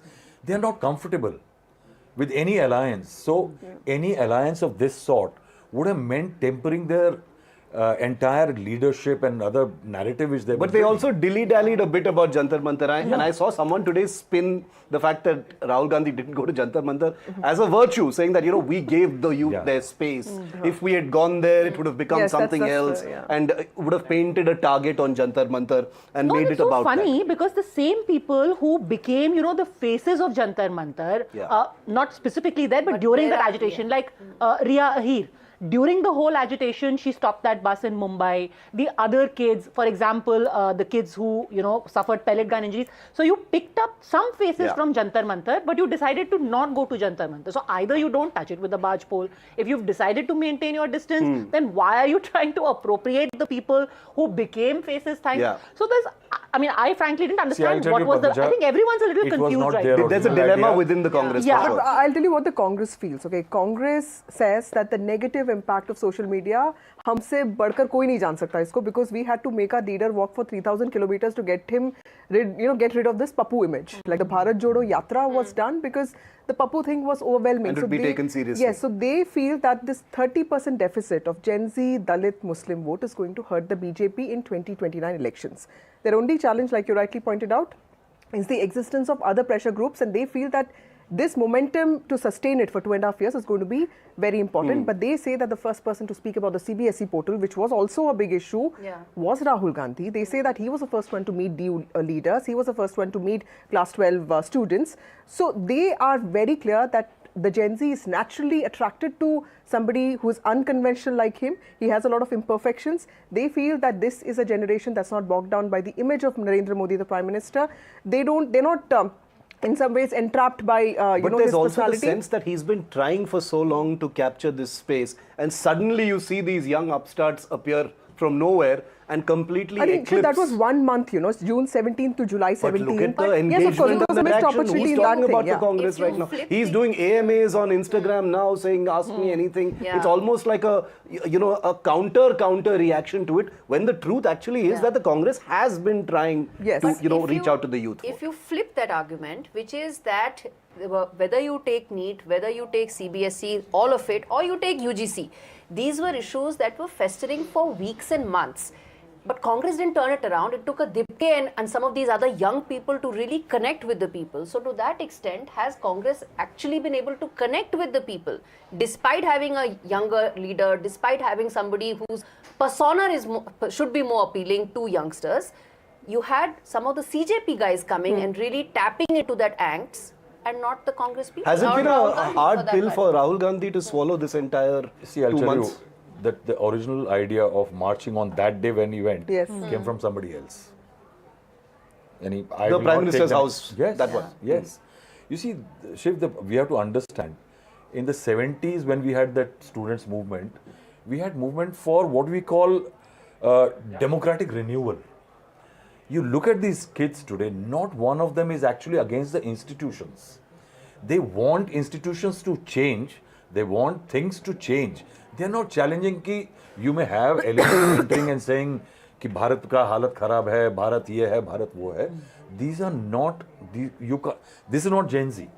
Gen Z is unhappy with things the way they are. They want things to change. But they don't want those radical, that the entire institution is bad and CBI kharab hai, Sarkar kharab hai, election kharab hai. Now, Rahul Gandhi and the Congress have taken the political pitch to a different level. EC is defunct. Institution. Every institution, it's bad. Our constitution is gone. In that, even the Gen Z is not identifying with it. You have to tone down because they want things to improve. They are not bothered about a lot of political trappings and everything which comes. And you remember how Shashi Tharoor reached out to Dipke and all in the middle of the Jantar Mantar. Forget this, come and be part of the Congress. How ironic, right? which is it's so interesting you mentioned that, because just look at the contrast. And I, in saying this, one doesn't mean to paint one as good or the other as bad. It's not a value judgment, but just look at the difference in the way you see the Gen Z react in Ranchi to certain issues and the way they're reacting in Jantar Mantar. So sometimes we also make the mistake of saying that just because, it's the tyranny of distance, that because it's Jantar Mantar, because a whole lot of us can go there, in half an hour, we think this is representative of all of Gen Z. No. So you've got a large swath of people, when you travel, say in places like Uttar Pradesh, Bihar, even in places like, Tamil Nadu, when you go to the interiors, Maharashtra, you will see a huge difference of the way younger people in smaller cities, smaller towns are thinking as opposed to those in larger cities. Look, there is a certain amount of privilege that children in cities come from. That is not available when you're in a smaller town. So you've got entirely different priorities. Conversation is different. Conversation is different. Here I can, here I can sit at Jantar Mantar and say, overthrow the government, defund the police. But that's not a luxury I enjoy. I need all of these institutions to function when I am sitting in Dispur, or when I'm sitting in Jorhat, or when I'm sitting in Bahraich. So I want institutions to exist, but function properly. You see, what is also, I can't get to Delhi if these institutions don't work. But I also feel that this is the first generation that has acquired all its culture and values from online media, from digital stuff. Natives, So I think that's why we see a lot of unity in the language they speak, in the values they uphold, and they're very performative in nature. There's something really endearing about them, which is why when I was speaking to the BJP guys, they've done a whole survey on this. What are their big takeaways? The big takeaway is the fact that it's very performative as a generation. They will also understand social realities, but it's a generation that also believes that it needs to perform. That looks maxing thing is something they're trying to understand, because they want to look good and they also want to look candid. They also understand the importance of imperfections. They don't want like perfectly scripted people. They want institutions that function and they are ready to be honest. And I think that is one thing that the BJP has learned faster than the Congress party. Because the Congress looks generation. Looks maxing is the Gen Z term to I love how Vasudha just slipped in because she's cool. She's like, looks maxing. I know what speaking to both sides and you both clocked she's covering it, yes. But I want to ask everyone, because obviously there is a academic, theoretical kind of study going on within the government. I'll start with you, Rahul, on whether there's a disconnect, what is it, and how to do it. What is also interesting to see is how fast the Prime Minister has personally sort of reacted to it. He's putting out the videos. We can sit here and be cynical about, these are oldies now suddenly reacting and making midnight videos. But there is a certain agility or nimbleness to at least reacting or trying new things. Telling his ministers to be more active on Instagram. Forget Twitter, you've already got Twitter, now focus on Instagram. In fact, the NDA MPs, Shiv, 1 minute, he just asked all the NDA MPs in the parliamentary meeting to go speak to the opposition. He wants outreach to happen at all levels. So this is a very different kind of government that we are seeing right now. It's also probably because they feel that this is the time to also showcase a picture of outreach. What is happening within the government? What kind of conversations are happening within the government about this that has led to these vertical videos, these midnight videos and stuff? Well, they've gotten multiple studies done, and they feel that the Prime Minister's videos are working because the Prime Minister is seen as somebody who's consistent, somebody who reaches out. They also feel that this generation, like Padma said, this Gen Z that we see, the homogeneity that we see on social media is not something that is prevalent throughout. They feel that they've corrected the mistake. The resignation should have happened long back. It was not just NEET. There were many other problems. Dharmendra Pradhan was not necessarily the most incompetent guy, but something's happened. He probably could have taken responsibility. Yes, and they probably should have fixed it. There was a thinking in the government to have gotten this done. They probably missed that bus. They corrected it. And when you're talking about looks maxing, by the way, look at the difference. If you've got one bunch of people who would, be, say, very free with their expression and, say, okay, doesn't matter what kind of language I use, there's also this same generation which is doing bhajan clubbing. People like us are not doing bhajan clubbing. I was invited to one, by the way. It's not like we didn't sing bhajans. We did sing it, but now it's also cool to be looks maxing doing bhajan clubbing. Which is right. That is also a Gen Z, which thinks it's very cool to do it in your colleges. You're organizing it on your campus. See, what is very good is, Shiv, I find that post-liberalization, something very funny happened. The entire society got engaged into affluence, getting their life better, economically well off. And we had lesser collective action. Society as a collective action was not there. In fact, if you see that left style protest, mobilization faded away in a certain period. I think the Gen Z has brought it back. We had protests like we had Arvind Kejriwal, of course. He emerged from a leader, but Hardik Patel. That protest was a very interesting protest. Such a young guy. He led a very credible protest. And it actually made the Gujarat government accept what they really wanted. So what I will say is that we are back into the times when a section of the demography is ready for collective action, and the government is supposed to listen to it. See, if you see the history, when you're saying tenacity of the government, 2015, Bhagwat made the remark about quota during Bihar election that they suffered. That's when they learned the lesson that you need to be nimble, otherwise you will lose. See, farmer protest, they lingered for a while, but eventually they took the bills back. Now you had... This time was much faster actually. Yeah. They say, no, farmers had to wait for a year. Much faster. Farmers had to wait for 1 year. Then in 2024, you had this 400 par and this narrative that Dalits ka quota chala jayega and all Constitution that. change. The government suffered. So they realize now that they will have to address these macro entities. You have to be deft on those addressing their concerns. Otherwise, that basic idea of that Hindu monolith will falter. Yeah. So the RSS coming out like this. Because that is a huge audience and what a huge... Bhagwat did yesterday is much bigger, I'm telling you, than what Modi ji's Instagram.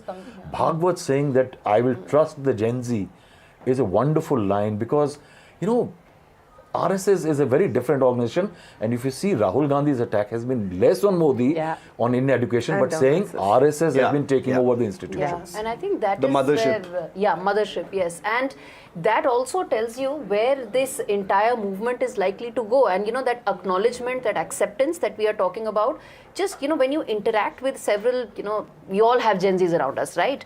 Just two questions I'll tell you. We were talking about how bhajan clubbing is happening along with, you know, looks maxing. The fact that they don't have boundaries in their mind, they don't think aise hi hota hai, that monolith. Look at the way things have been said, etc. You know, we did this, NDTV did this fantastic story about, you know, the number of representation that Gen Zs have in our assemblies, in our parliament and stuff. The questions that people around me, the youngsters, asked me was, why is the voting age 25? I mean, look at how much of questioning is happening. So to that generation, you can't exist in blocks or stereotypes. You have to break those stereotypes and really address things across the board. They're okay with questioning everything. And I think it is those fundamental aspects that need to be understood. And I think that recognition is coming. I'm just wondering, does the BJP and the RSS, by its very nature, somehow not... is Gen Z not comfortable with the BJP and RSS by the very nature of these organizations, because they are seen as, you know, more traditional, right of center, and that's something, you know, the youth is the age of revolution, and which is why the whole image of left as, you know, no boundaries, we will be unfettered, any language, anything, lifestyle, liberal. Is there a fundamental mismatch over there? I think, you know, Gen Z is not Everyone's a communist in college. Gen Z is not listening to the I mean, it's just speeches. a lifestyle which appeals to you. I mean, look at JNU. I'll be very honest with you. You know, when I came from Lucknow to Delhi, I was fascinated with JNU. I used to go and sit at Ganga Dhaba every time. And I remember there was this one time, 5 of us used to take one auto so that we can divide the money between all of us. And when we reached there, suddenly the auto guy said, "Ki acha, main 50 rupees nahi, main 70 rupees lunga."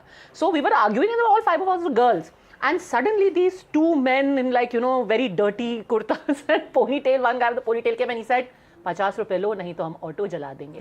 And we were enamored. We were like, who are these people? JNU is the place to be, where, you know, everything is kosher. So it just appeals to the youth. And how does the right, or how does the BJP and RSS break through that? I think as you grow older, like Hardik Patel, the Patidar reservation, or, you know, when I came to Delhi, Kanhaiya was a big thing, right? Like, you know, we all went to his protest. And where were these like, people during this whole happened to them? Where was Kanhaiya? I think that is where, while they have a sense of respect for institutions, I also believe that they're not looking at the Prime Minister's speech at Red Fort. They're not looking at what's happening in the Parliament. They like the videos that that come on Insta. So there's a very different kind of communication that they comply with. And I think it's getting difficult for all of us to understand, which is why the Congress, what they're trying to do is they're holding something called the free group discussions, which is FGDs, trying to just understand what they want. And that's why they've come up with this Listen thing. more than give gyan, Listen basically. more, and gyan is something that they hate, the Gen Z hate. So that's why they're just looking at very short form discussions. What the Prime Minister is doing, I think consistency will pay off, because at the end of the day, all of us are going to grow older, and we're going to understand that conservatism is going to hit us very badly. One thing about this Gen Z I have found, I have a 25-year-old daughter, that they are not in one direction. They may not like Modi or the BJP for the right wing that they are, but they may like that they have brought better roads. So they are not, I think they are more unidirectional than Not past one. generation. They don't. So they may. Homogeneous. So there is a possibility for the BJP to recover ground because that's what this generation is about. It's not, you know, by the time we were in colleges, we were fixated on the left. भाई अब जो है बाकी उसके बाहर है वो बेकार है.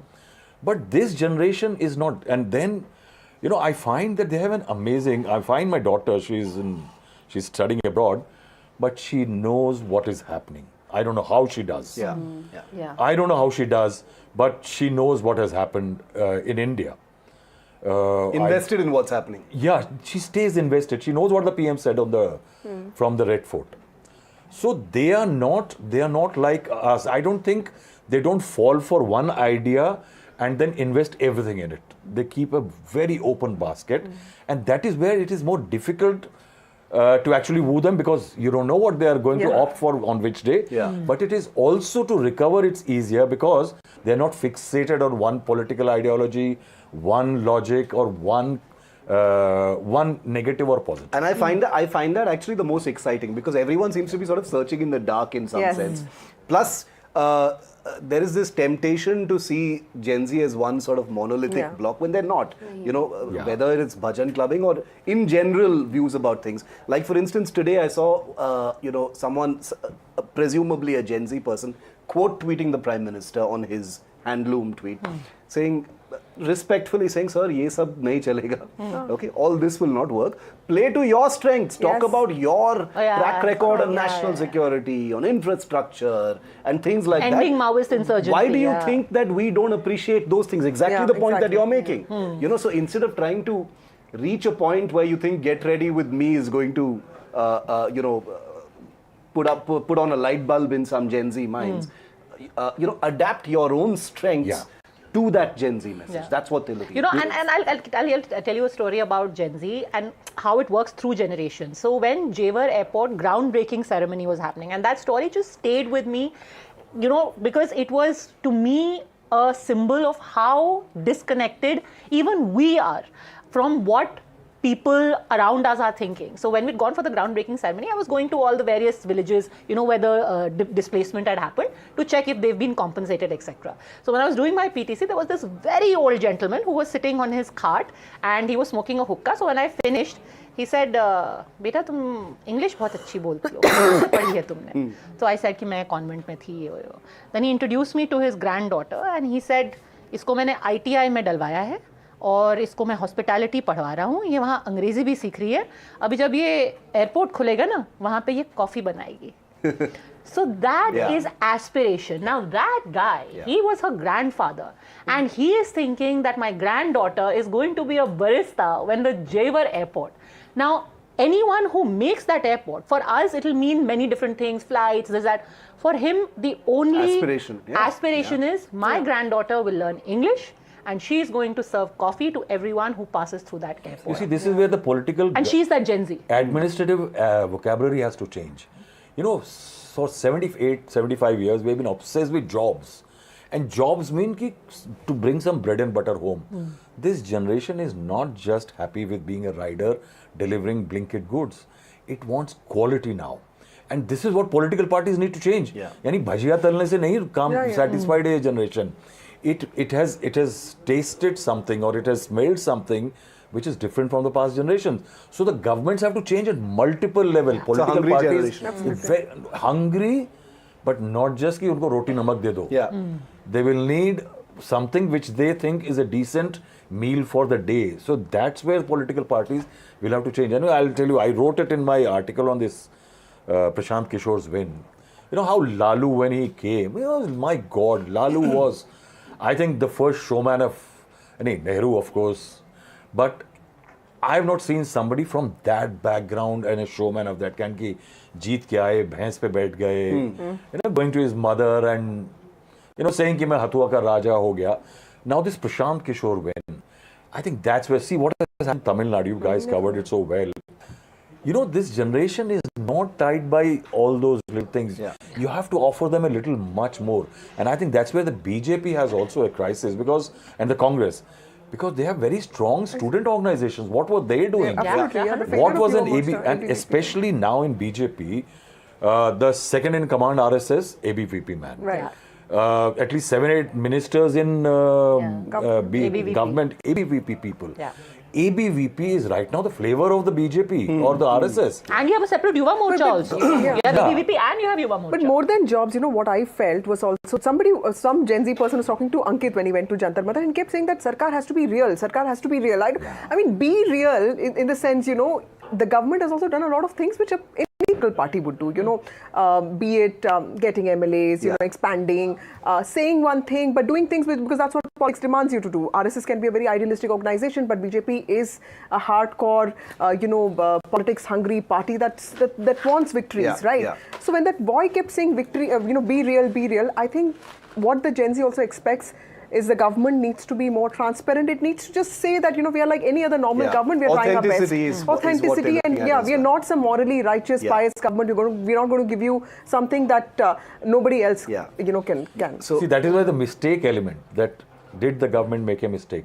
The government has not said we made a mistake. Yeah. But yesterday, Mohan Bhagwat said, Chook hui hai. Exactly. That line actually shows that how far the BJP and the RSS is ready to go to actually get this generation back. Because remember, this generation which is about to start voting is going to be the RSS voter, the target vote for the next another 60 years. Yeah.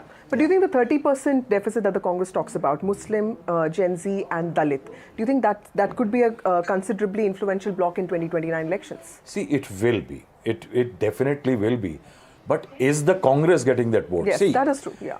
Everybody is out to get them. I don't think up for grabs now. That political parties are out to get traditional voters now. They are out to get this. In Maharashtra, in Bombay, you have got hoardings coming up by government. Even Devendra Fadnavis, the government, everybody is now going to go after them.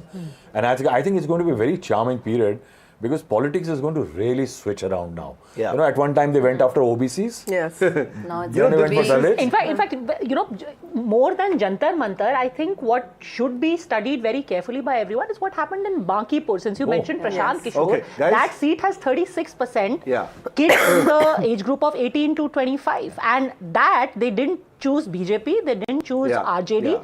They chose a Prashant Kishore, breaking the stereotype that it's only about caste in Bihar. Guys, we're out of time for only this episode, but I just wanted to say that this sets the stage for how exciting the road to 2029 is going to be. It's going to be fabulous. Even the elections in UP, Punjab next year and the others, it's fabulous. It's fascinating. It makes all of our lives so much richer. And I completely agree with Padmaja as well. We're all in the same boat. We're also reaching in the dark in many ways to understand the chaos that's going on. Can I say one more thing, please? Yeah. Okay. One more thing. She's the greediest of the lot. Greediest on Chai Stop always. Because I actually went back and checked, because when we were talking about Gen Z, it was, I think in Ghulam Nabi Azad's autobiography, he actually wrote that this was the same dilemma that Indira Gandhi faced after emergency and after she was thrown out of power. She went back to the Youth Congress, and that is where the entire new leadership, Sanjay Gandhi, was actually trying to reach out to the Gen Z of that time. And that was how the Congress was re-energized and they came back to power. Imagine, so Shiv, every government through 25% of this Gen Z has changed the rules of the game for 29. It's amazing. It's amazing. In a month's period. It is fabulous, and I can assure you that Chai Stop will be on the road as well. We're going to go among the Gen Z and the young of India very, very soon and get you more episodes. This is only episode 1 of a new season of Chai Stop. We wanted to do it because Rahul has joined us, and so we're getting started. As you can see, we can talk for hours. The next episode will be even longer, but this was our first. Tell us what you thought about it, and thanks for watching. Are we going to do a micro clap in the end? Micro clap, guys.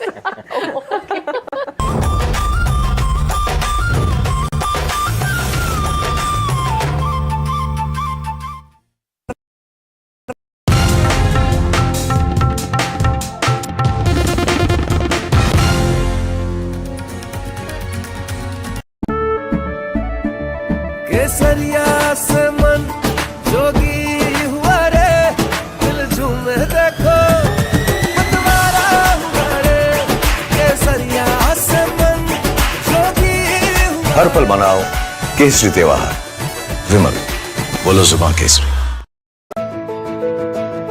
जानते हैं मैं elite matrimony क्यों recommend करता हूँ? 17 years of experience, largest database of elite profiles, और 100% confidentiality. Elite Matrimony, India's most successful matchmaking service for the elite. From the newsroom to the studio to the thick of political action. You're watching NDTV 24/7. The hope is that beyond this election, this will be one of the major issues. With multiple challengers in the fray, the TMC also has done a bit of rejigging. Remember, this is also a district that has been plagued by communal violence. Come to some of the sabhas that the BJP is also organizing, especially in the villages of West Bengal. When stories have impact, Padmaja Joshi, managing editor and primetime anchor. then news has influence. The buck stops here with Padmaja Joshi. Your work is being watched by people. You think that you're making an impact in this time. I think that's really a huge validation, very rewarding, and I'm pretty certain that Team NDTV will go from strength to strength.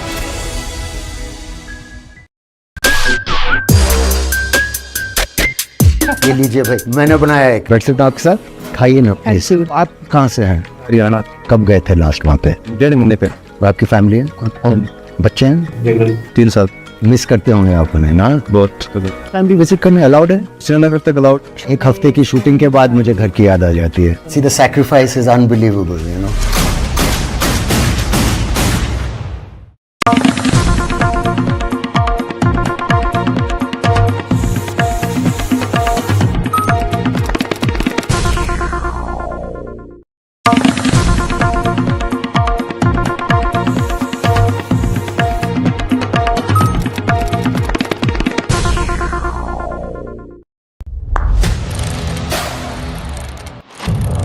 What seems settled for me is unfinished business. So I rewind, I pause, I reflect, I dig until what's buried stands up to be counted. Breaking ground, not just headlines, the meaning behind them. This is Breaking Ground with me, Vedika Sood. Straight from the heart of the newsroom to the core of the stories shaping your world. Join me, Gargi Raut, as I track all the developments as they break. Live from the NDTV newsroom, weekdays at 4 p.m.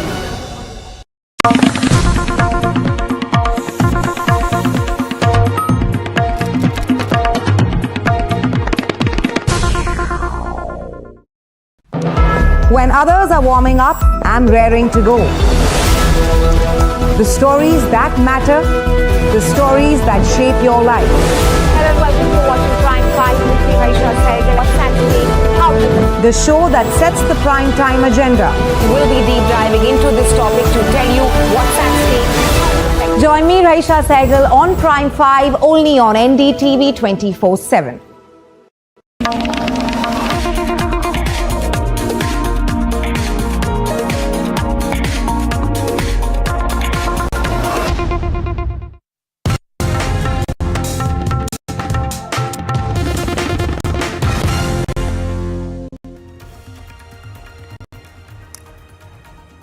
Good evening, hello and welcome. You're watching NDTV 24/7. I'm Anusha Soni. A quick check of the headlines first. The Civil Aviation Ministry has termed the recent Air India turbulence incident involving a Phuket-Delhi flight as serious, with both pilots taken off the flying roster pending investigation. The move comes after the aircraft encountered severe turbulence, injured several passengers and crew members.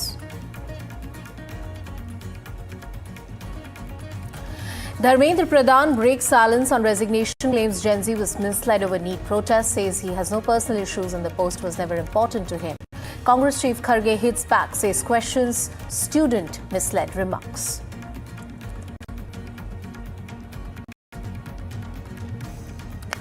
A possible breakthrough is emerging in the standoff between students and the Jharkhand government over the alleged examination irregularities. Sources say ministers have conveyed several key proposals to the protesting students, including an ED probe into financial transactions linked to the examination rigging case.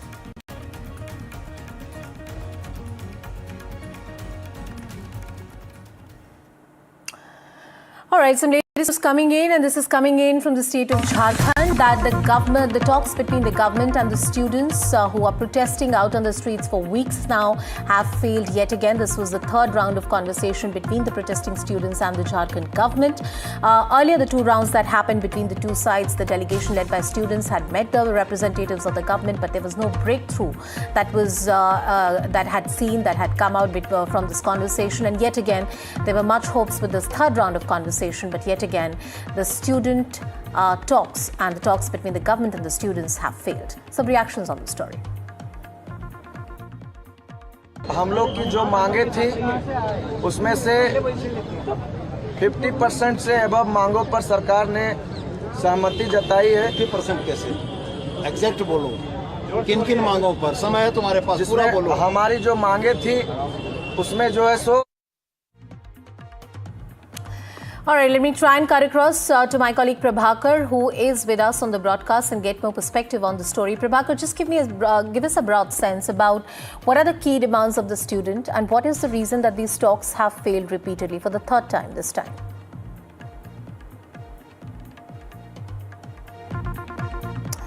We'll just get the line back. There's a problem with the audio, but that was the student protester who was talking about the key demands that the students have put forward. There was an examination, a paper leak that had happened. Thousands of students got on the streets in Jharkhand. They have been protesting. They have been out. They've been demanding accountability from the government. The reform of the education system is a conversation that has dominated the public discourse over the last few months, ever since there were protests in Delhi. They have been called off after the resignation of the education minister and the wide-scale reform that the union government promised, but the students in Jharkhand continue to demand and press for better facilities, better education system, accountability from the government, ensuring that this kind of paper leaks do not happen yet again. 3 rounds of conversations between the government representatives and the protesting students, no breakthrough so far. What does it do? It only prolongs the student agitation that has been going on in the state of Jharkhand for some time now, at least 3 to 4 weeks that this agitation has been going on, and the fact that there is no breakthrough, it only points out that right now the governments and the student don't see eye to eye on this particular issue. The Jharkhand student protest, of course, has become a political hot potato as well. We have seen various leaders from the opposition and from the government locking horns over this issue, with the centre questioning that why this time the opposition is not questioning and taking seriously the issues which the students are demanding on the streets of Jharkhand. Across the country, whether it's examination paper leak, and this time there was a big jolt to the education system with the NEET paper leak. But examination paper leaks, government examinations, delays in the results is something that has plagued our examination system for far too long. What is required is a cohesive effort from the state and the union government that needs to be done as far as the education system is concerned, since it's a concurrent subject both on the state list and on the union list. We'll try and connect with my colleague Prabhakar and get more details about what exactly are the key sticking points between the students and the government at this point. But what we can tell you is that the third round of conversation between the two sides has failed to reach any kind of consensus, which means that this protest will continue to go on for some time now. Let's see if there is another round of conversation, what the students have in mind. They have said that till there is a consensus, till there is a solution between the government and the protesting students, they will not call off their stir. They will continue to agitate. We have seen thousands of students coming out on the streets of Jharkhand demanding accountability from the education system and saying that the paper leaks, delays in the examination system is something that should be taken care of. Let me cut across to my colleague Haribansh, who's joining us on the broadcast. Haribansh, बहुत-बहुत शुक्रिया हमारे साथ जुड़ने के लिए. ऐसे कौन से मुद्दे हैं जो सरकार और इन छात्रों के बीच में हैं और अभी तक इनके ऊपर कोई भी समझौता नहीं हो पा रहा है, क्योंकि 3 बार बातचीत हो चुकी है छात्रों और सरकार के बीच में, मगर उसके बावजूद कोई भी नतीजा अभी तक नहीं निकला है. देखिए, आज लंबी दौर की जो है बातचीत चली है. 2 गुट जो आंदोलन कर रहे हैं, दोनों छात्रों से जो है घंटों जो है जो मिनिस्टर हैं वो लोग बातचीत किए हैं, लेकिन नतीजे कुछ बातों पे सहमति बनी है, लेकिन जो छात्रों का जो पूरा डिमांड था वो सारे डिमांड पे सहमति नहीं बनी है, और यही वजह है कि छात्रों का आंदोलन जारी रहेगा. अब छात्र जो है इंतजार ये कर रहे हैं कि जो हमारी जो मांग है, मेन इसका जो मांग था वो सीबीआई से जांच कराने की मांग था, तो ये इस पे सहमति नहीं बनी है. हालांकि सरकार की तरफ से ये कहा गया है कि जो ईडी से हम जांच जो फाइनेंशियल अनियमितताएं बरती गई है उसका हम सीबी से जांच कराने को तैयार हैं, लेकिन सर जो छात्र हैं वो सीबीआई के से जांच कराने को लेके अड़े हुए हैं और यही वजह है कि जो सहमति जो है पूर्ण रूप से नहीं बन पाई है।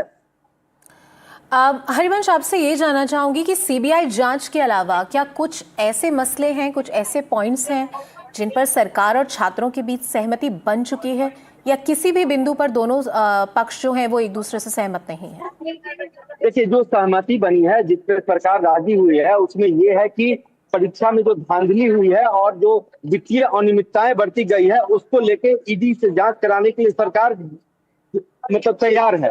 दूसरी है कि 3 परीक्षाएं जो जेपीएससी के थ्रू हुआ है और जिसका बैकलॉग 2023 और 2025 है उसको रद्द करेगी सरकार, ऐसा छात्रों को जो डेलीगेशन जो उच्च स्तरीय टीम थी उन्होंने बताया है, जिसमें 4 मंत्री थे। साथ ही सीडीपीएल के द्वारा जितने भी एग्जाम कराए गए हैं उसको उच्च स्तरीय मतलब उसको जांच कराने के लिए सरकार तैयार है।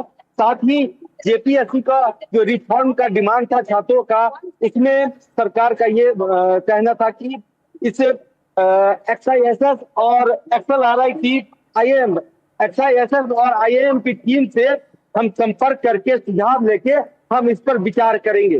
तो इस बातों पे जो 4 पॉइंट मेन है। जी, बहुत बहुत शुक्रिया हमें ये सारी जानकारी हम तक लाने के लिए। हरिवंश, आपसे अनुरोध करूंगी कि हमारे साथ बने रहिए। Let me cut across to my colleague Prabhakar as well. He is with us on the broadcast. Prabhakar, one of the key demands which is a sticking point between the two sides is the demand for a CBI investigation, but there are certain other points on which perhaps there is an agreement between the two sides.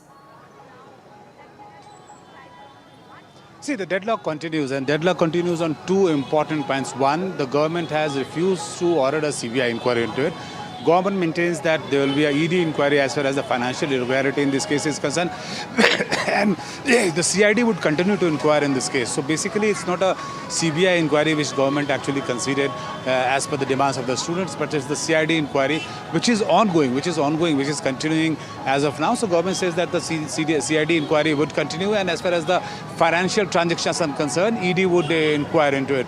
Now, about the cancellation of the 14th JPSC, the government has not agreed to that demand as well. The government says that they would inquire into it and they will see what are the irregularities which has been actually done there as far as this particular 14 JPSC is concerned, and only then they would take a call on it. So both the major demands which the students maintain that it's non-negotiable and they would not budge on that, both the demands have actually not been met by the government. So the deadlock continues, and as of now, as pre-announced, tomorrow, that is on the 10th, the students will hold a Vidhan Sabha Gherao program, which is expected to be huge, because we are learning from our reporters on the ground that large number of students from almost all the districts of Jharkhand, they are boarding trains, they are boarding buses, and they are moving towards Ranchi to be part of this Gherao program, which has been announced by the agitating students. So if the number of students actually swell on the ground as it is expected,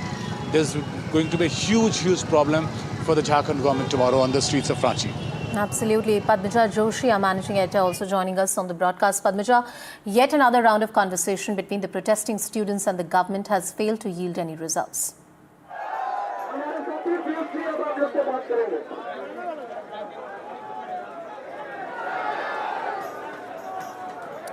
Padmaja, I hope I'm audible to you.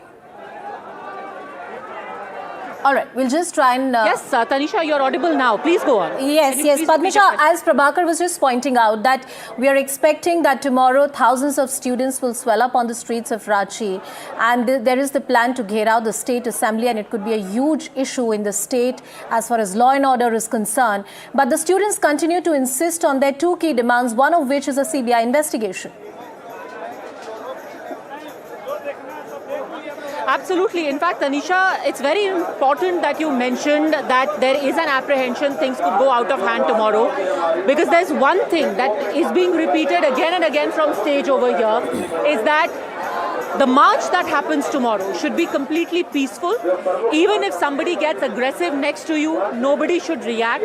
Nobody should engage in any kind of sloganeering against the country, should not encourage any kind of behavior which is violent or aggressive. But if there is one demand that they keep again and again reiterating, and we heard that happening right now from stage as well, when they said that the government is saying either they will have a CID investigation and a further decision would be taken after the outcome of that investigation is out, or they will have a court-monitored probe. Everyone from within the crowd said, we want a CBI investigation. One such young man is here with me. आपका नाम क्या है भाई? जी मेरा नाम साहिल है। साहिल, आप यहाँ पर अपना ऐसे आप अग्रीमेंट कर रहे थे। सीबीआई का एक जांच क्यों जरूरी है जब सीबीआई सीआईडी की इन्वेस्टिगेशन चल रही है? सीबीआई की जांच बहुत ज़रूरी है क्योंकि ये हर एक साल से नहीं हो रही, हर साल से हो रही है। इसके दम जड़ तक हमें जाना है कि आखिर कहाँ से ये हो रहा है लीक, और ये लीक हो रहा है पेपर, तो इसका संविधान भी होना चाहिए क्योंकि बहुत ज़रूरी है। और न्यायिक जांच से संतुष्ट क्यों नहीं? न्याय जांच से इससे संतुष्ट नहीं है क्योंकि हर बार यही हो रहा है। ये हम लोग को जड़ तक चाहिए, हमें पूरा एकदम आश्वासन चाहिए कि हाँ हमें होना चाहिए कि नहीं पेपर अगली बार से लीक नहीं होगा paper. You know, Tanisha, as the march, as the timing for the march tomorrow draws closer, you're seeing actually more people from across Ranchi, from across Jharkhand. And that is a contrast many people have already drawn, that you had a lot of people, you know, at Jantar Mantar, it being in Delhi, it was easier access. This is Jharkhand. In Ranchi, people took some time to warm up. A young boy has come here. He says merit over money, talent over trade, skills over status, where future is made. What's your name, young man, and why are you holding this? My name is Mohammad Nasir, and I am supporting the JPSC protesters because they are my seniors, and I will also face the same situation in the future. So that's why I am here to support them. What do you know? What is your apprehension? Why do you think that they need your support today? See, only my support is not enough for the Hemant Soren sir to reach. Okay, sir? Ma'am, I am saying that the Hemant Soren sir should listen to our demands and genuine demands he should fulfill. Tell me your name again. My name is Mohammad Anas Raza. Anas? Yes. Anas, tell me this. So much talk is happening about what Gen Z wants, what Gen Alpha wants. You're an Alpha. Yes. Why did you think it was important for you to step out of your house today? आप तो exam दोगे भी नहीं अगले 10 साल तक। आप यहाँ क्यों आए? जेन अल्फा क्या चाहता है? जेन अल्फा जैसे मैं भी हूँ, जैसे मुझे भी आगे जाके एग्जाम्स देने हैं, बहुत सारे एग्जाम्स दूंगा मुझे। जेपीएससी मान लीजिए मुझे भी जेपीएससी देना है, जेएसएससी देना है, तो if this situation keeps on going, अब हमारे पेपर लीक्स होते रहेंगे, सीट बेचते रहेंगे, तो कैसे होगा? मुझे भी देना है। बाकी जो जितने दीदी भैया है वो 10 ईयर्स 20 ईयर्स की जो मेहनत करते हैं वो रफा दफा हो जाती है, वो गायब हो जाती है, वो डूब जाती है। तो इसीलिए मैंने सोचा कि मुझे भी आवाज़ उठानी चाहिए। ये बताओ, कल का कुछ डर लग रहा है? कल मार्च की बात हो रही है, लोग कह रहे हैं कहीं जो 20 जुलाई दिल्ली में हुआ था वो 10 अगस्त यहाँ ना हो जाए। यहाँ उससे बहुत बड़ा बढ़ के होने वाला प्रोटेस्ट इतना होगा सरकार को झुकना पड़ेगा। नहीं, पर वहाँ पर जिस तरीके से वहाँ पर पत्थरबाजी हो गई थी, आपको ये इंश्योर करना है कि कुछ ऐसा ना हो। नहीं, शांतिपूर्वक होगा, समझौता से मतलब शांतिपूर्वक होगा, क्योंकि झारखंड होगा वैसा नहीं होगा। नाम क्या है? मेरा जयप्रकाश नाम हुआ। जयप्रकाश जी किधर से आए? मैं चतरा जिला से आया हूँ। चतरा जिला से। छतरा से। चाहते क्या? मैं जेपीएससी या जेएसएससी को जो नियम गड़बड़ाया, जो चोरी चल रहा है, पेपर लीक हो रहा है, उसको मैं नियमतापूर्वक सही ढंग से लीक ना हो पेपर। सरकार कह रही है हम जांच तो करा ही रहे हैं, 19 लोगों को हमने जेल में डाल दिया है, तो आप संतुष्ट क्यों नहीं? इसलिए क्योंकि ये सीआईडी जो जांच हो रहा है उस पर भरोसा नहीं है हमको। अब दूध का रखवाला खुद बिल्ली करेगा तो वो तो सही नहीं है। कैसे? दूध की रखवाली बिल्ली कैसे? सरकार कह रही है हमने थोड़ी ना कुछ किया है भाई, जो आदमी थे वो हमने 19 जेल में डाल दिए, तो शक क्यों? क्योंकि क्या इससे पहले भी तो सीआईडी जांच किया था, ये सीजीएल का सीआईडी जांच किया था, तो अभी तक क्यों नहीं रद्द किया? वो तो नीपापोती करके फिर से आज उन लोग को ज्वाइनिंग दे दिया, इसीलिए हम लोग को भरोसा नहीं है। Again and again you will keep hearing this reiterated, a CBI investigation, a central investigation, because what is happening at the state level, and the background of this, Tanisha, is not very apparent to everyone.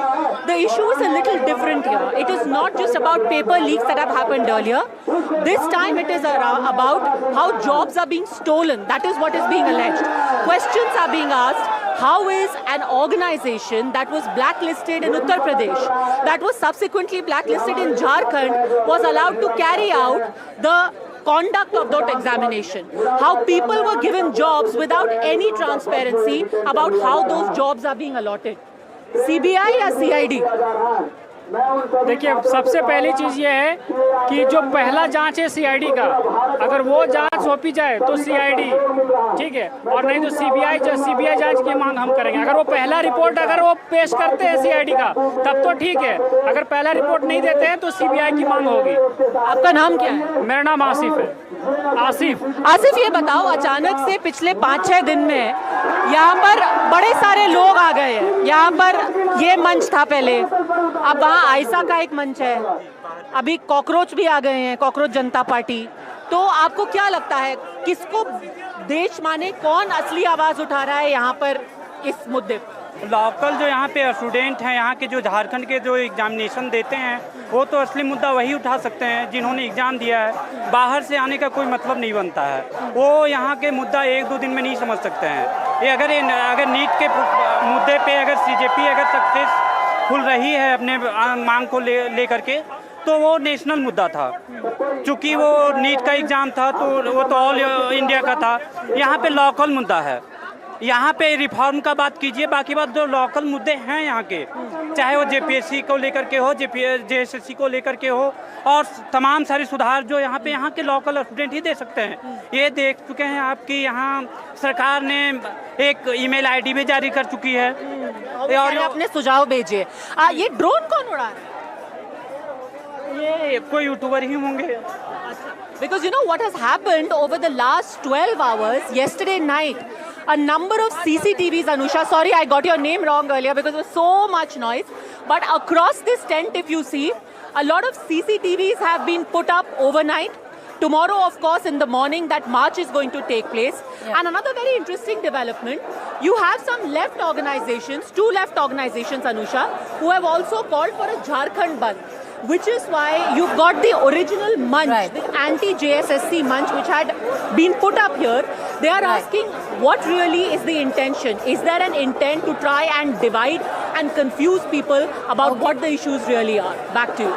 Padmaja Joshi getting us the pulse from the ground, the voices from the ground, and what really are the key demands of the protesting students who have been out on the streets of Jharkhand in Ranchi.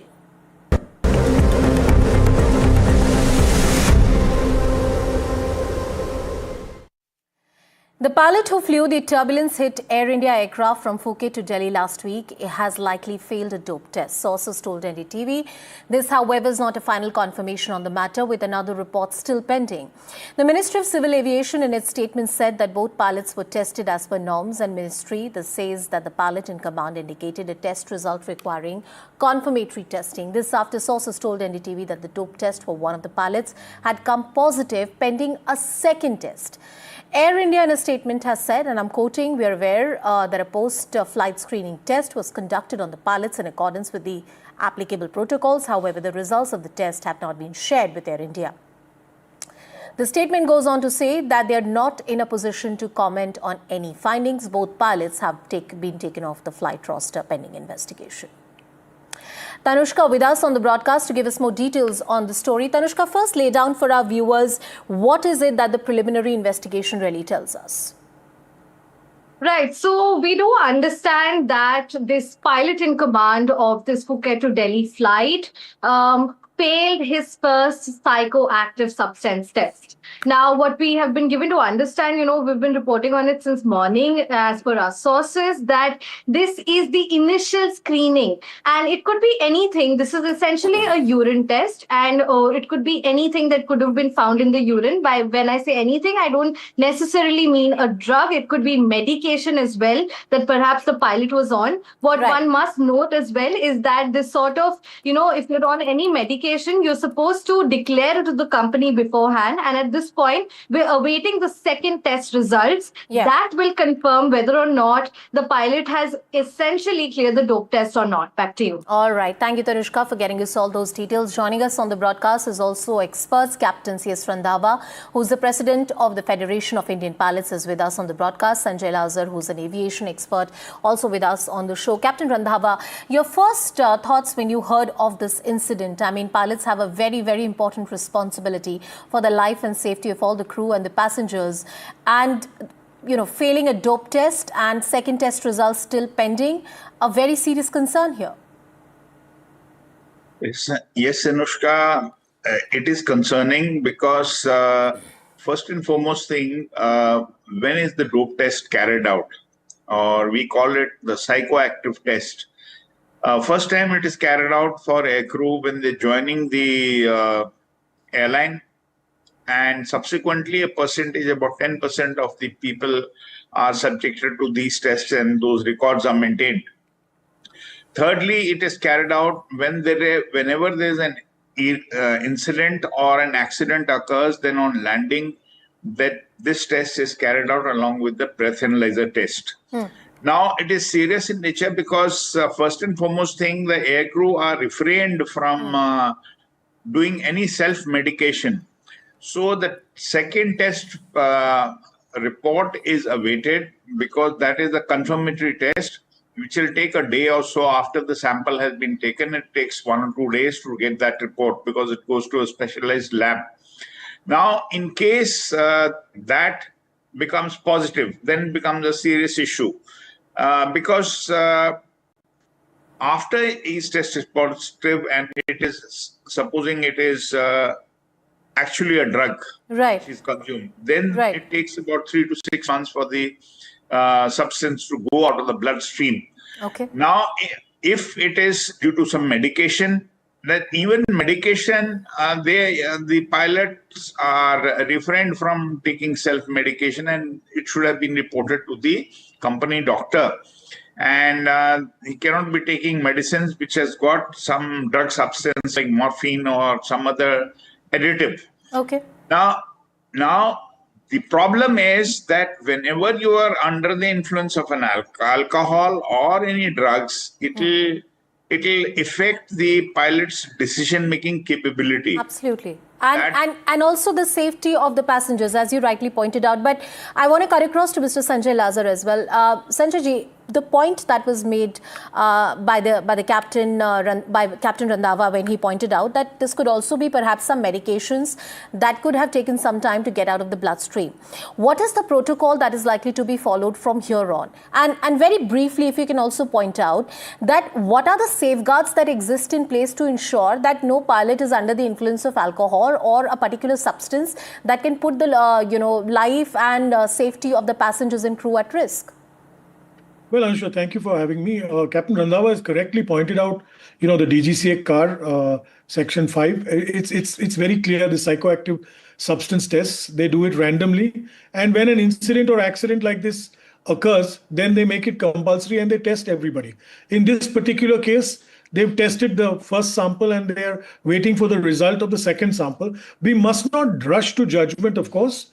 It could be, like Captain said, some medication or some, steroid, some bodybuilding drug, a lot of these younger generation people take all these things. So it sometimes masks that. That is one precaution. Yeah. What precautions the government or the DGCA or, the ministry take for safety of the passengers? Every crew member, pilot undergoes a breath analyzer before departure. When they return from international flights, post-flight breath analyzer is done. Yeah. And they do random testing for psychotropic and psychoactive substances to check for, substances like cocaine or cannabis or weed, all that kind of stuff. So I do believe there is a robust testing process in place. Let's also remember that, we've had a number of cases over the years where people have put, perfume on them and found positive in a breath analyzer test, and then they realized much later, that the tolerance has to be adjusted. I think let's give the time to the DGCA. I think I will conclude with that point that one must not jump to the conclusion. However, the incident that has been reported was very, very serious in nature. Yes. There are protocols in place that the experts have pointed out that will be followed from here on.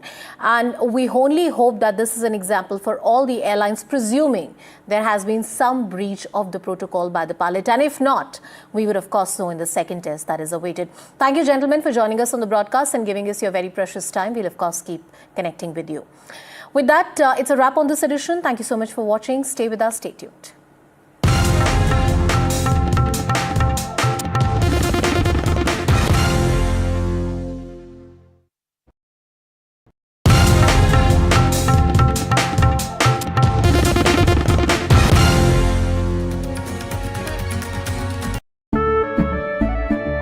केसरिया से मन जोगी हुआ रे, दिल झूमे देखो मतवारा हुआ रे, केसरिया से मन जोगी हुआ। हर पल मनाओ केसरी त्योहार। विमल, बोलो जुबान केसरी। जानते हैं मैं एलीट मैट्रिमोनी क्यों रिकमेंड करता हूं? 17 years of experience, largest database of elite profiles, और 100% confidentiality. Elite Matrimony, India's most successful matchmaking service for the elite.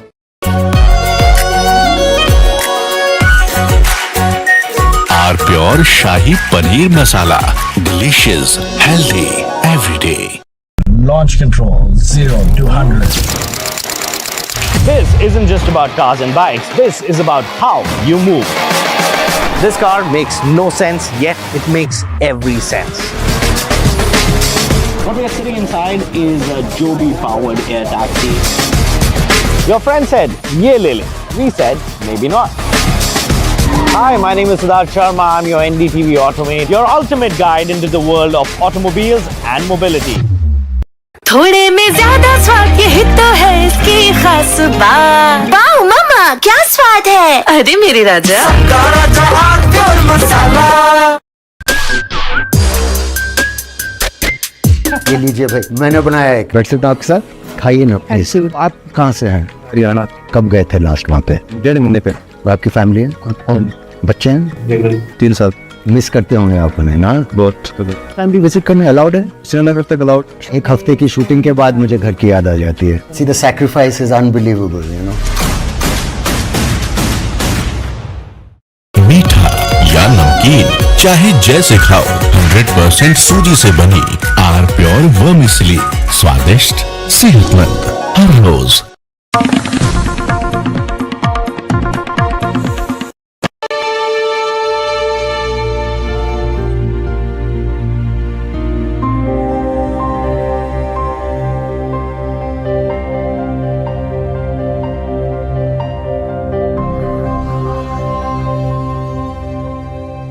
Tamil Nadu politics, like Tamil cinema, has always had a penchant for the grand. Flamboyant gestures, larger-than-life personalities, and memorable political rivalries.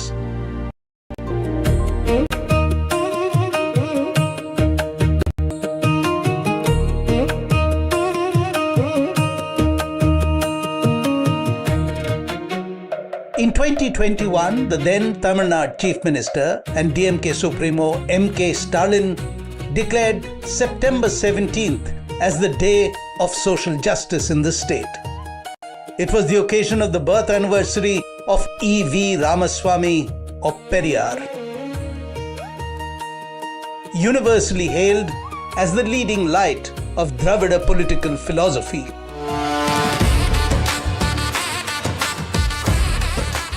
But it was Periyar's mentee, C.N. Annadurai, a playwright and film writer and actor who set the Dravidian aspirations on the path of electoral politics when he split with his mentor.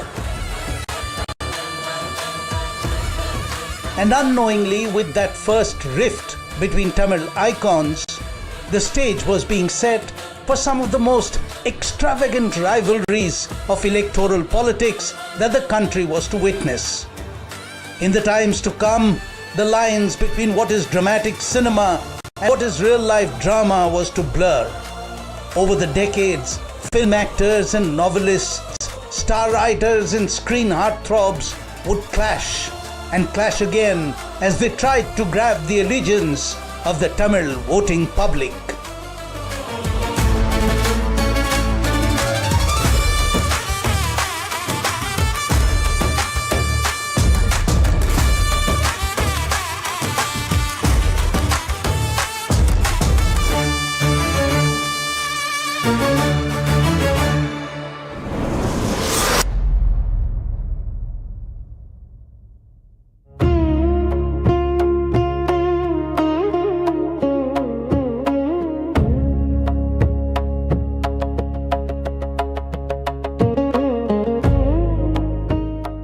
In 1967, the Congress for the first time lost power in Tamil Nadu, and DMK, Dravida Muneyatra Kadagam, the regional party that had once advocated secession, formed the government in the state.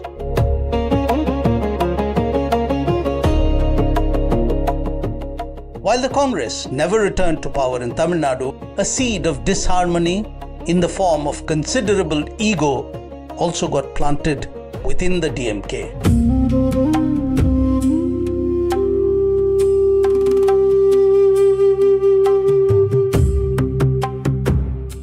M.G. Ramachandran and Karunanidhi were both products of the same Dravidian movement, shaped by the same ideological tradition, and personally close before they turned rivals.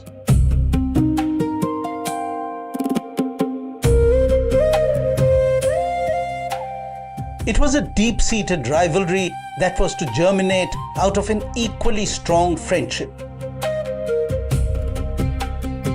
Shared poverty, ambition, and dreams had drawn them together as friends.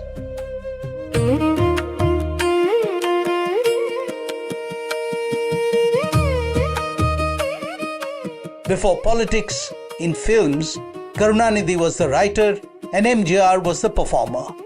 Each completed and complemented the other in the world of cinema.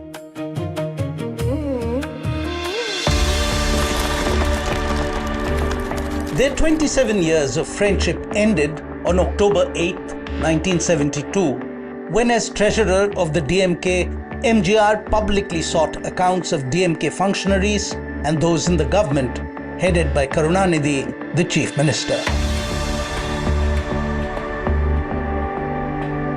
MGR was upset that during the 1971 election campaign, important financial dealings of the party had not been shared with him. It was that final straw which irrevocably broke the long-time friendship with Karunanidhi.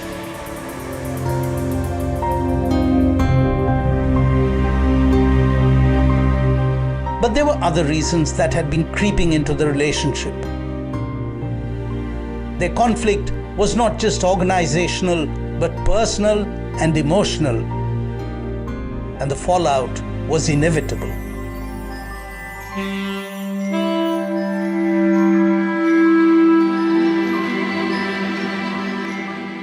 MGR was suspended from the DMK on 10th of October 1972, and 4 days later, he was expelled.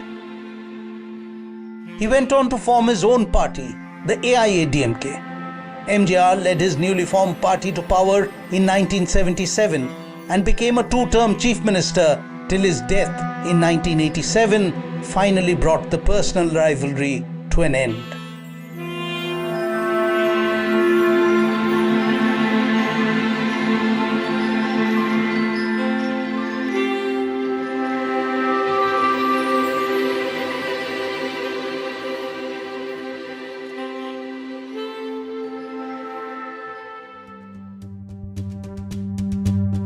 But beyond the personal, the rivalry between MGR and Karunanidhi created the duopoly of Tamil politics that continued to dominate the state for half a century.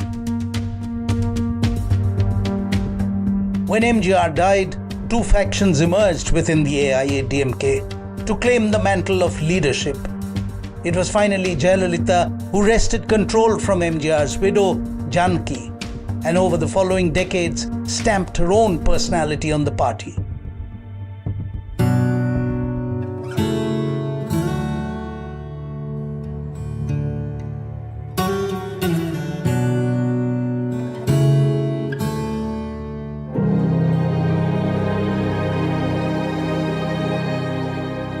But even as Jayalalitha began consolidating her control over the AIADMK, the head of the rival DMK reportedly commented, "How would a Brahmin woman, knowing nothing about Dravida life, be a threat to me in Dravida Nadu?"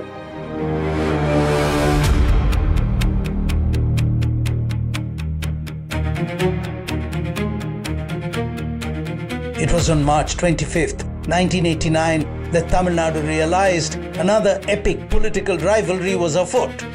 A melee inside the assembly resulted in Jayalalitha's sari being torn.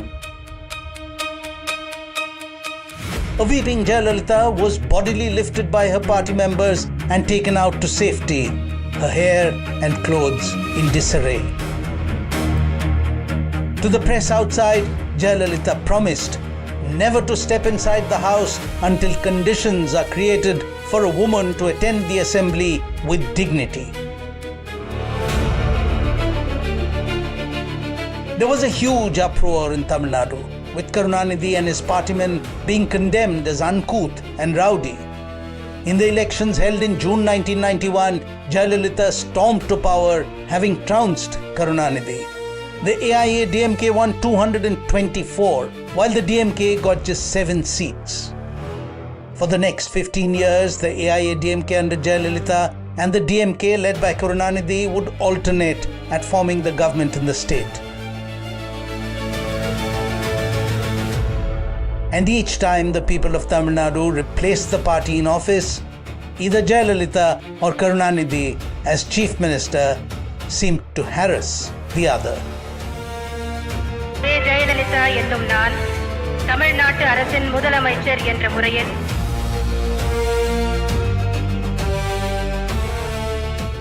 When Jayalalitha became CM for the first time, she announced that Karunanidhi-led DMK government had emptied the treasury and that she would take only a token ₹1 salary as chief minister.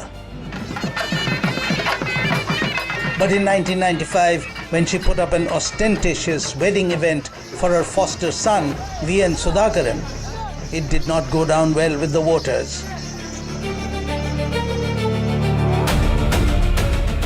And Karunanidhi was back as chief minister in 1996. Karunanidhi initiated a series of corruption cases against Jayalalitha. One such case was the Color TV scam. And in 1998, Jayalalitha, along with 8 others of the AIADMK, were jailed for 30 days as hearings continued.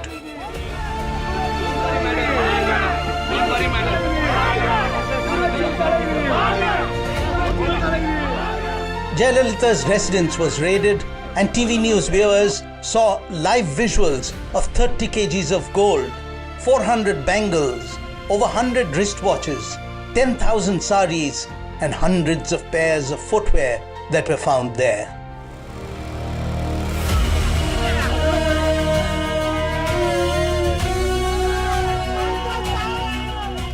The rivalry between Jayalalitha and Karunanidhi transcended politics and was even seen to have gotten personal. Jayalalitha had never forgiven Karunanidhi on how she had been dishonored inside the assembly. In the very early hours of 30th of June 2001, Jayalalitha finally had her revenge. At around 2 a.m. in the morning, the 78-year-old Karunanidhi was dragged out of his bed by the police. The bedroom door had been broken down. The landlines had been cut at the DMK leader's house. He was not even given time to change his clothes. But Karunanidhi did manage to call Murusali Maran on his mobile phone. Within moments, Murusali Maran reached the spot, and the Maran family-owned Sun TV crew arrived soon after. TV audiences across the state watched as the police dragged a frail old man down the stairs and then bundled into a van like a common criminal.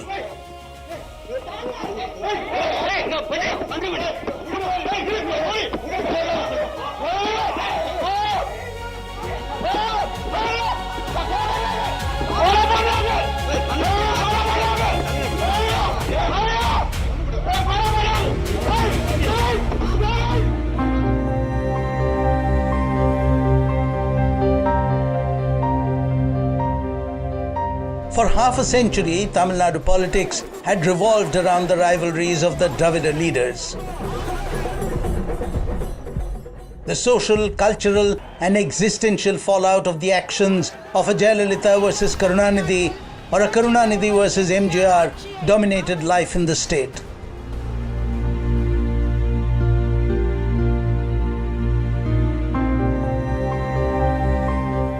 The epic rivalries only seemed to come to an end when Jayalalitha passed away in 2016. And less than 2 years later, the 94-year-old Karunanidhi took his last breath.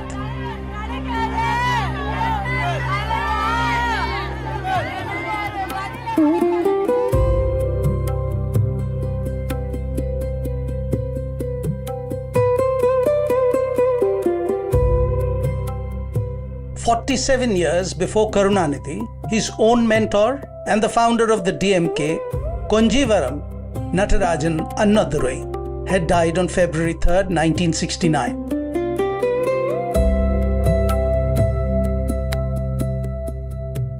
Anna was not even 60 at the time, and as his body lay in state, Periyar had come on a wheelchair for one last look at his former disciple.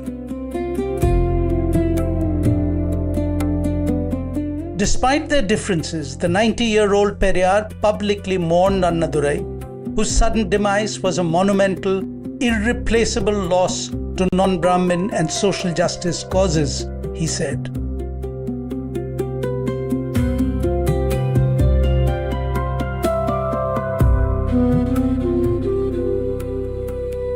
Periyar lived for 4 more years and died at the age of 94 in 1973.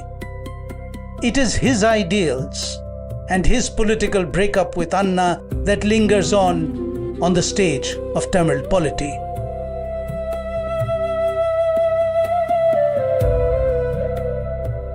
But not all epic rivalries of Tamil politics end on death. Sometimes a death is just the beginning.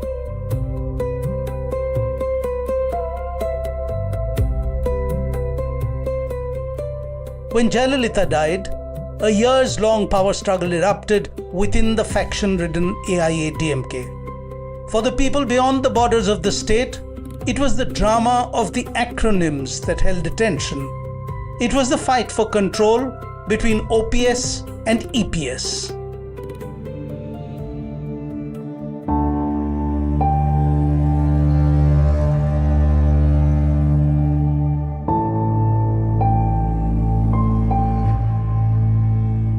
Jayalalitha had died while in office, and the big question was who in the AIA-DMK would replace her as Chief Minister of Tamil Nadu.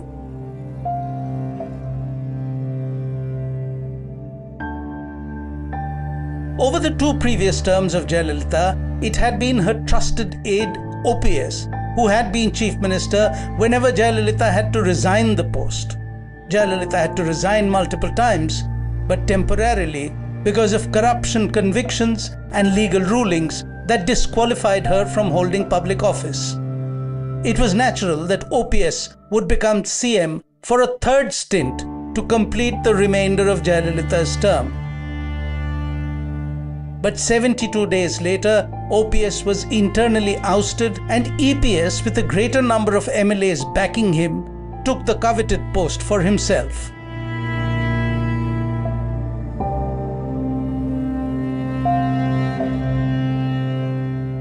OPS sat on a Dharma Yudh Dharna at the Jaya Memorial on Marina Beach. But EPS managed the numbers to stay at the helm of the party and the government. OPS and his group of rebel MLAs separated. It took several months and different peacekeepers to bring about an understanding. The breakaway faction joined back, and OPS and EPS came to an understanding of a dual leadership setup. OPS became the coordinator of the party while EPS remained the chief minister.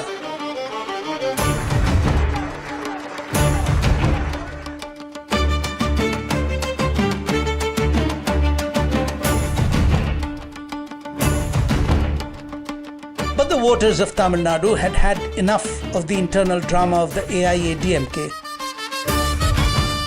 So they reposed faith in the DMK when elections took place in 2021.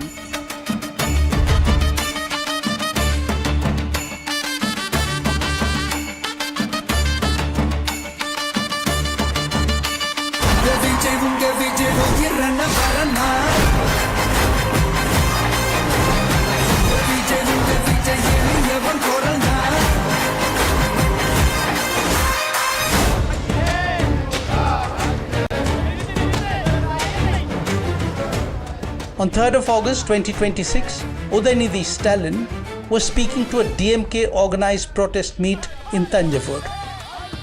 While the crowd kept up a chant of Trisha, Trisha, Udaynidhi smirked on stage and his loaded comments smacked of sexual innuendos.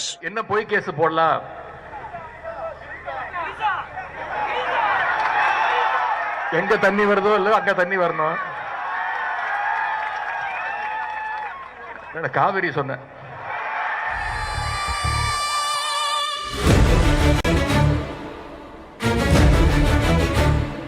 The misogynistic and derogatory political remarks targeted at film star Trisha Krishnan is being seen as the genesis of the next generation epic rivalry of Tamil politics.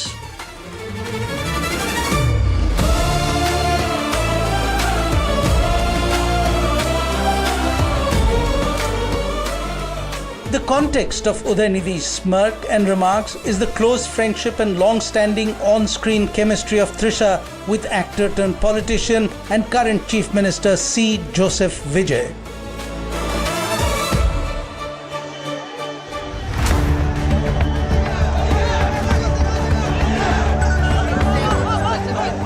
A case under 9 sections was filed against Udaynidhi, and formal complaints were registered with the National Commission of Women.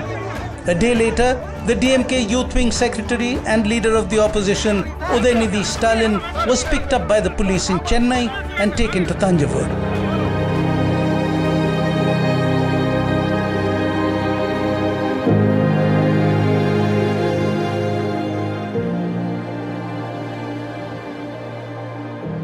Vijay, the current Chief Minister, and Udaynidhi, the leader of the opposition, may well be on either side of the political divide in assembly, but years ago they shared other less conflicting relationships. They were both students at Loyola College at around the same time, though Vijay was 3 years senior to Udaynidhi. Both have film backgrounds, not just in terms of lineage, but individually as well. Udaynidhi too has acted in films, but did not achieve the superstardom of Vijay.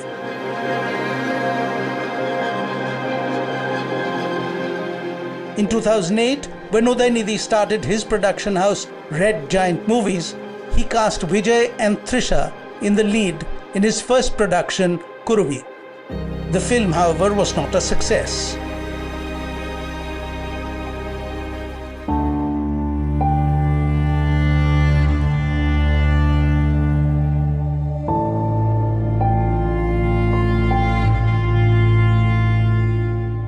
Udaynidhi Stalin's entry into politics was seen as the natural progression of his lineage. M. Karunanidhi's grandson and M.K. Stalin's film producer and actor's son was to reap the benefits for DMK by reaching out to the younger voters who were not consuming politics in a traditional way, but rather through social media.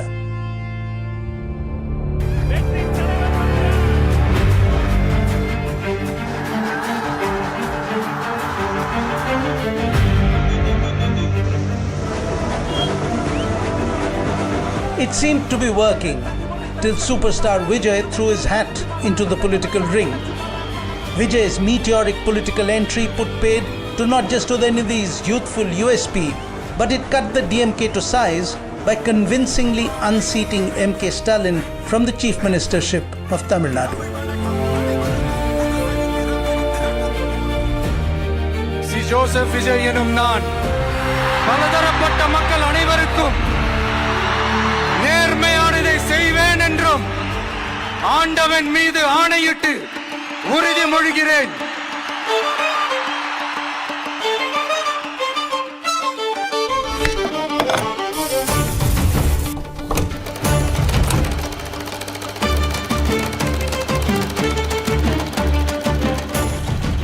But Tamil Nadu in politics, as on celluloid, thrives on stepping beyond the mundane at the very least. The battle lines are drawn as the titans straddling the worlds of real politicking and celluloid productions play out to houseful audiences. All indications are that a new grand rivalry is being cast. The DMK Scion versus the dominant Thalapathy. Like always in Tamil political rivalries, one drama is bound to follow another in the days, months, and years to come.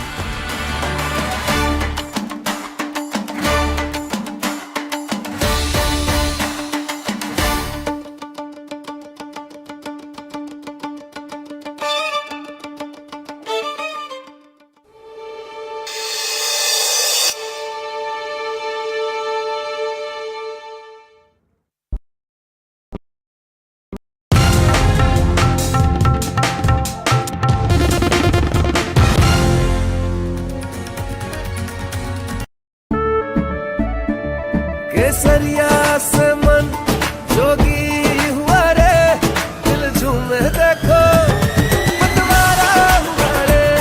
केसरिया से मन जोगी हुआ। हर पल मनाओ केसरी त्योहार। विमल, बोलो जुबान केसरी। जानते हैं मैं एलीट मैट्रिमोनी क्यों रिकमेंड करता हूं? 17 years of experience, largest database of elite profiles और 100% confidentiality. Elite Matrimony, India's most successful matchmaking service for the elite.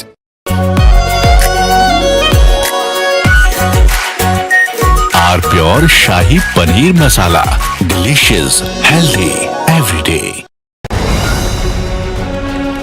Straight from the heart of the newsroom to the core of the stories shaping your world. Join me, Gargi Raut, as I track all the developments as they break. Live from the NDTV newsroom, weekdays at 4 p.m. Launch control 0 to 100. This isn't just about cars and bikes, this is about how you move. This car makes no sense, yet it makes every sense. What we are sitting inside is a Joby powered air taxi. Your friend said, "Ye le le." We said, maybe not. Hi, my name is Siddharth Sharma. I'm your NDTV Automate, your ultimate guide into the world of automobiles and mobility. थोड़े में ज्यादा स्वाद, यही तो है इसकी खास बात। वाओ मामा, क्या स्वाद है। अरे मेरे राजा,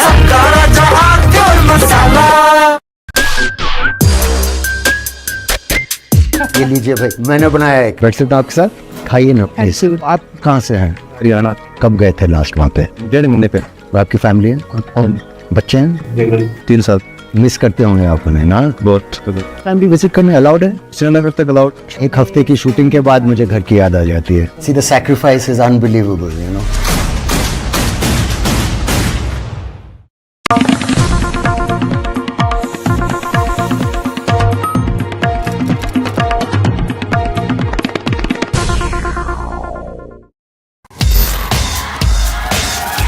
This is the show where we bring you all the hot and happenings from the world of entertainment and lifestyle. Really? Fashion that made you gag. Films that made you fangirl. Art that made it to the gram, and trends that kept us with the program. Hello and welcome to a brand new show. I am your host Mayank Chaudhary and this is Limelight.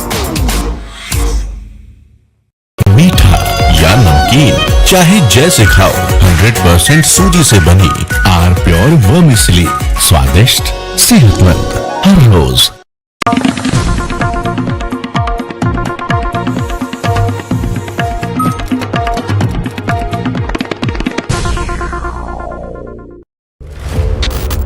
He has tracked the pulse of power from Washington to Korea, witnessed history being made in global capitals and conflict zones. This location from Tel Aviv Brought clarity to complex issues of national security and international affairs. Prime Minister Narendra Modi spoke to him at length yesterday. The Ayatollah Khamenei is gone. There has been a missile attack right behind me.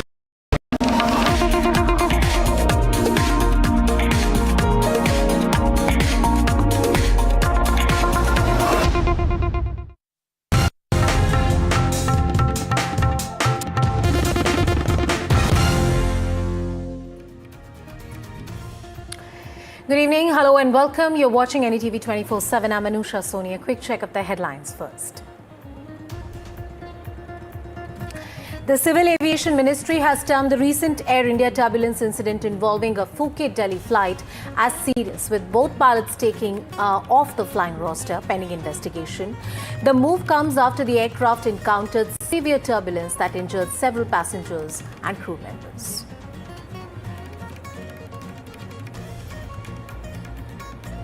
Dharmendra Pradhan breaks silence on resignation, claims Gen Z was misled over the NEET protest, says he had no personal issues and the post was never important to him. Congress Chief Kharge hits back, says student misled remarks shouldn't have been made. A possible breakthrough is emerging in the standoff between the students and the government over the alleged irregularities.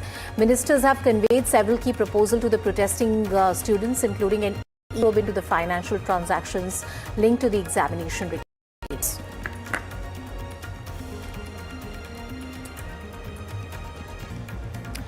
Tamil Nadu Chief Minister C. Joseph Vijay and his allied parties unanimously passed a resolution opposing the centre's proposed parliamentary delimitation exercise. During a consultative meeting, it was boycotted by major opposition parties like DMK and AIADMK.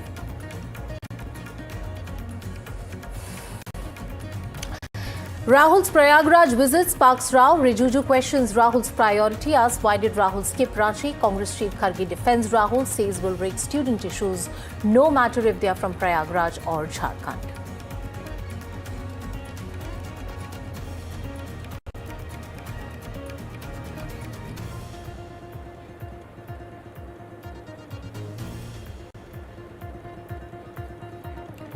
Prime Minister Modi is all set to meet CWG medalist at his official residence in the national capital. Stand by for those visuals. Prime Minister will also felicitate the CWCG champions.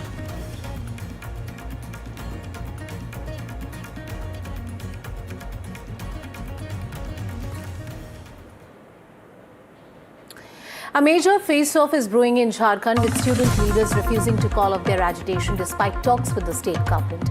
After a meeting with the government panel, student leaders said that they will go ahead with their proposed march to the Jharkhand Assembly on the 10th of August, maintaining that there will be no compromise until a CBI probe into the alleged examination irregularities is announced.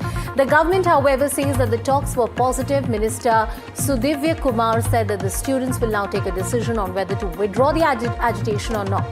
The Jharkhand government has also announced that it will recommend an ED probe, an Enforcement Directorate probe, into the financial irregularities linked to the JPSC examinations. The minister further said that a fast-track court will be set up in this case with charge sheets to be filed within 90 days. So they're saying that the process will be expedited. The government has offered a series of measures. Student leaders are holding firm on their key demands. CBI probe setting the stage for a crucial showdown at the Jharkhand Assembly tomorrow. मांगे थी उसमें से 50% से above मांगों पर सरकार ने सहमति जताई है। 50% कैसे एग्जैक्ट बोलो, किन किन मांगों पर? समय है तुम्हारे पास, पूरा बोलो। हमारी जो मांगे थी उसमें जो है सो 14 जेपीएससी बैकलॉग 2023, जेपीएससी बैकलॉग 2025, ये तीनों एग्जाम को सरकार जो है सो रद्द करने पर विचार बनाई है। इसके अलावा टीडीपीएल एजेंसी द्वारा जितने भी एग्जाम ली गई है उस पर जो है सो सरकार ने सीआईडी और ईडी का जांच का प्रस्ताव दिए हैं। इसके अलावा जो है सो जितने भी हम लोग का रिफॉर्म से संबंधित मैटर था उसमें लगभग सभी मैटर को सरकार ने माने हैं। कुछ एक आध को छोड़ के जैसे एज रिलैक्सेशन को लेकर के इस पर सहमति नहीं बन पाई है। ये परीक्षा प्रक्रिया दूषित है TDPL के द्वारा, तो TDPL के द्वारा जितनी भी परीक्षाएं हैं वो समस्त परीक्षाओं को रद्द किया जाना चाहिए। साथ ही साथ JSSC CGL की परीक्षा का सर का कहना है कि हम लोग एक रिटायर्ड जज के उसमें जो है कमिटी में हम लोग इसकी पूरी जांच विदिन 90 डेज हम लोग इसको कराना चाहते हैं। तो हम लोग का इस पे जो है सहमति नहीं बन पाया। मैं स्पष्ट रूप से कहूँ, हमारी मांग CBI की है। हम लोग CBI जांच पे हम रद्द करने की मांग थी। हाँ, यस सर, आपकी मांग रद्द करने की थी। हम लोगों ने ये भी बोला कि परीक्षा को रद्द करते हुए जो CBI इंक्वायरी होनी चाहिए, जिसपे सहमति नहीं बन पाई है, यही हमारा जो है अंतिम है। Padmaja Joshi, our managing editor, she's been reporting from the ground, from the site of the student protest, getting us the voices and the sentiment. Padmaja, we heard the voices that you got for us from the ground. Multiple students, many students of different age have come together asking for a reform of the education system. What is the sentiment like on the ground? And tomorrow is going to be a very crucial day with that entire plan of Gherain, the Vidhan Sabha.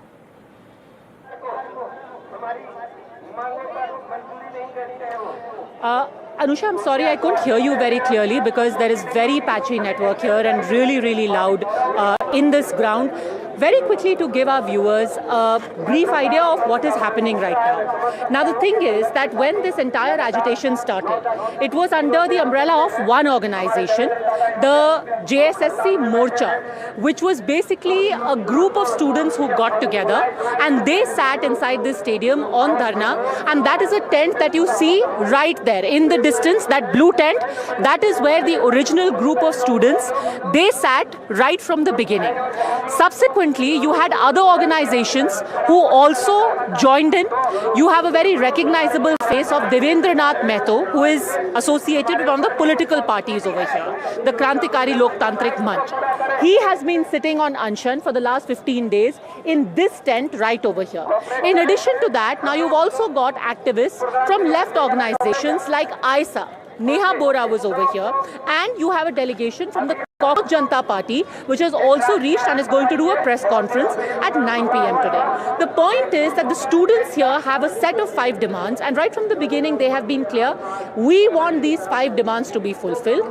Primary among those demands are the abolition or the cancellation of the JSSC results. Second, TDPL, any exam that this one man called Manoj Tiwari / Abhay Tiwari has been associated with, those exam results should be cancelled. And a CBI probe. A CBI probe is a non-negotiable as far as they are concerned. The government says we are already doing a CID investigation, but again and again they are saying, please don't engage with other organizations like the NSUI or ISA. We want the students to be the face. And it's some of these students who over here have come. Some latest news which is coming in at this point in time. The latest visuals that we are getting for you on your screen at this moment. The Prime Minister is meeting the Commonwealth Game winners and the medalists. It was a fantastic Commonwealth Games Glasgow 2026 for India. We had finished 4th in the overall standing with an impressive total of about 39 medals. Now this consists of 13 gold, 17 silver, 9 bronze medal. We have Mirabai Chanu, who secured a historic 3rd straight gold. In judo, there were very good, pleasant surprises that the country got. We had Asmita Dey, Harsh Singh, who won India's first ever judo golds. Even in boxing, we had Sakshi Chaudhary, Lavlina Borgoin, who contributed to a 7 gold haul.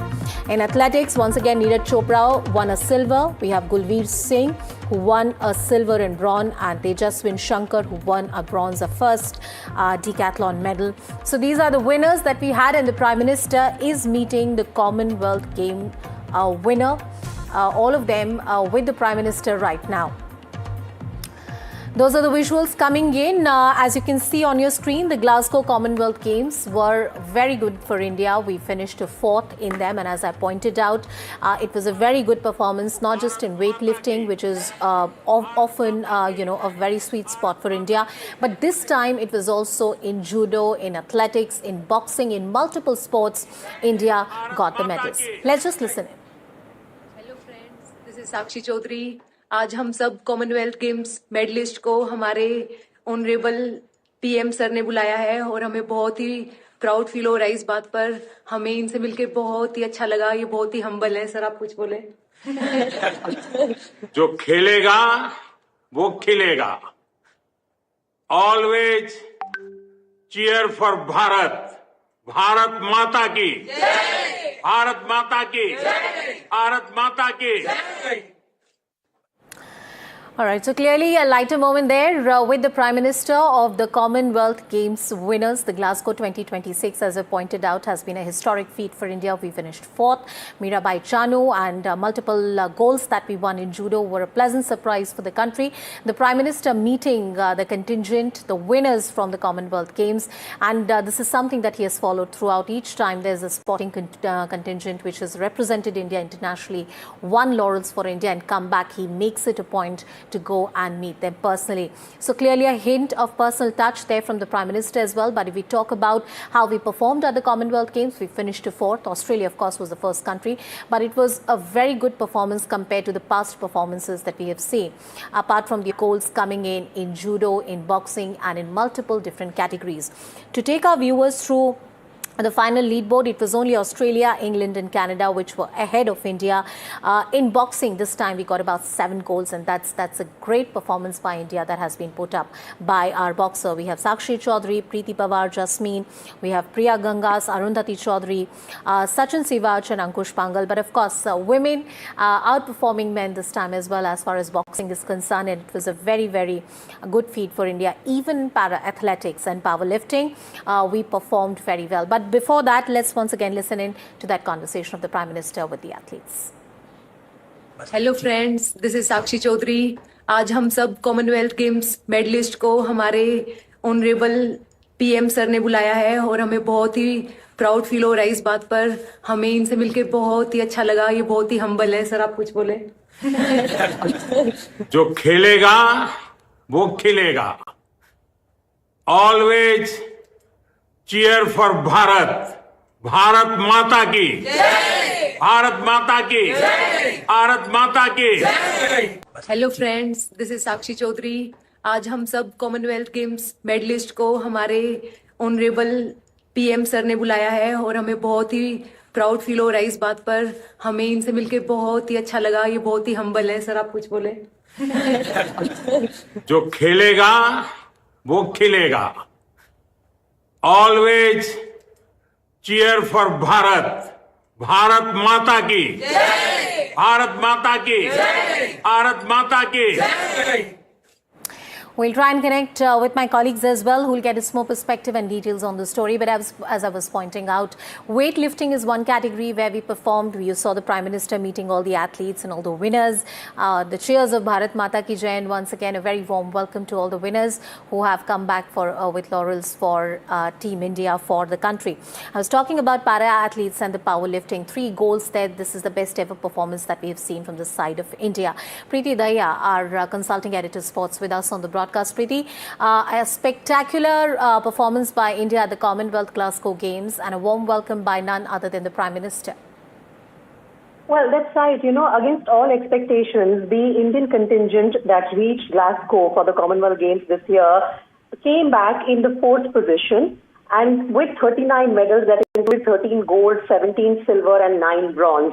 Now, why I'm saying that this happened against expectation is because a lot of sports traditionally in Commonwealth Games that gave us medals were not part of these Commonwealth Games. There were just 10 sports. It was a much curtailed version. And then, of course, all these athletes, as has been the tradition, you know, for a long time now, Prime Minister meets all our medal winners. And then, of course, Cheer for Bharat is the slogan that India had gone ahead with and has come back with these 39 medals. So Prime Minister praising the efforts of all our athletes, particularly the boxers who've come back with, 7 gold medals with them. Stellar performance it was by the Indian boxers. In total, they got 10 medals. Sakshi Chaudhary, one of them, who started that video with Prime Minister Modi. And of course, our weightlifting contingent doing extremely well, being led by Mirabai Chanu, who got her 4th consecutive medal and 3rd successive Commonwealth gold medal. She was also seen in that video. Athletics and para sports, all of them doing us proud. In judo, we were getting our breakthrough performance with a historic medal from Asmita Day and Harsh Singh. So incredible performance by the Indian athletes, and rightfully so, Prime Minister Modi applauding the contingent today, which has come back with these medals. Preeti, as you spoke of, different segments in which we've done well, whether it's boxing, whether it's weightlifting. I remember discussing with you when you were covering this that judo has been a very, very pleasant surprise for India with 2 goals that the country got. That's right, because, as you are aware, we do not expect our judokas to get us medals. Forget about gold medals. But this time we got these historic gold medals from Asmita Day and Harsh Singh. And that was definitely a breakthrough moment. And that also goes on to show that India and Indian athletes should not be counted out from these sports which are probably dominated by other countries, but our athletes are putting their hearts out in their preparations and they are looking all set, in fact, to have an incredible Asian Games as well, which starts in late September. So this is a very important year for all our athletes as they are preparing for these games. Commonwealth Games is done now. The next challenge ahead is Asian Games, which is not too far away. And then obviously everyone is preparing for LA 2028. Olympics are looming large. So these 2 games, Commonwealth and Asian Games, in the mid-years between 2 Olympics, play an extremely important role. Preeti, talking about the comparative performance that India has displayed at the Commonwealth Games, let's compare it to the last Commonwealth Games. Glasgow relatively has been one of the best performances we've given. Is that correct to say? Yes, that is correct to say in a lot of ways. When you look at the numbers, the medal tally may have gone down. But I mentioned it earlier as well that we have finished 4th, in fact, in both Glasgow and Birmingham Commonwealth Games in 2022. The medal tally has gone down because the number of sports which we were competing in has gone down. Glasgow was, in fact, given the responsibility of hosting Commonwealth Games when Victoria pulled out last minute. And when that happened, a nation, a city which stepped in, said that we cannot give you facilities which are specific to sports like, let's say, shooting, tennis, table tennis, squash, wrestling, hockey, cricket, all of these big sports in which we send a very strong contingent of athletes were pulled out. So therefore, if you take a look at the total number of medals, in Birmingham we got 61, in Glasgow we got 39. Overall, the rank in both these editions was 4th for us, but the contingent size was much smaller in Glasgow. In Birmingham, we had sent 210 athletes. Here, we had only 122 athletes. And we, in fact, had 31% of the squad winning medals for us in this edition. I think that's incredible. I'm just looking at the 7 golds that we have won in boxing this year. Sakshi Chaudhary, Preeti Pawar, we have Jasmine, Priya, Arundhati. Women clearly have outperformed men, Preeti. Yes, in fact, that is something that, that's been spoken about highly. This is perhaps for the first time that in the Indian contingent of athletes, there are more medal winners who are female athletes than male athletes. Yeah. In the Golden 7 of boxing itself, like you have mentioned, we only have Ankush Banghal and Sachin Sivach, who won from the men's category of 80 kg and 60 kg. The others are girls, Jasmine Lamboria, Sakshi, Priya, Arundhati, all of them doing well, winning the gold medals. Apart from that, we also had Lovelina, who's our Olympic bronze medalist, getting us a silver this time around.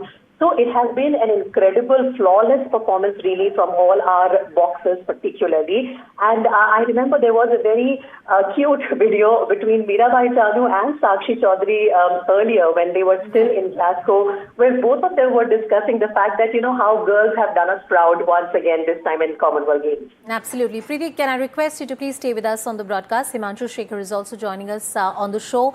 He covers politics and the government for us, the Prime Minister's office, and Himanshu is with us on the broadcast. Himanshu, Prime Minister putting out that video and connect with the new generation, with Gen Z, putting this video out on Instagram.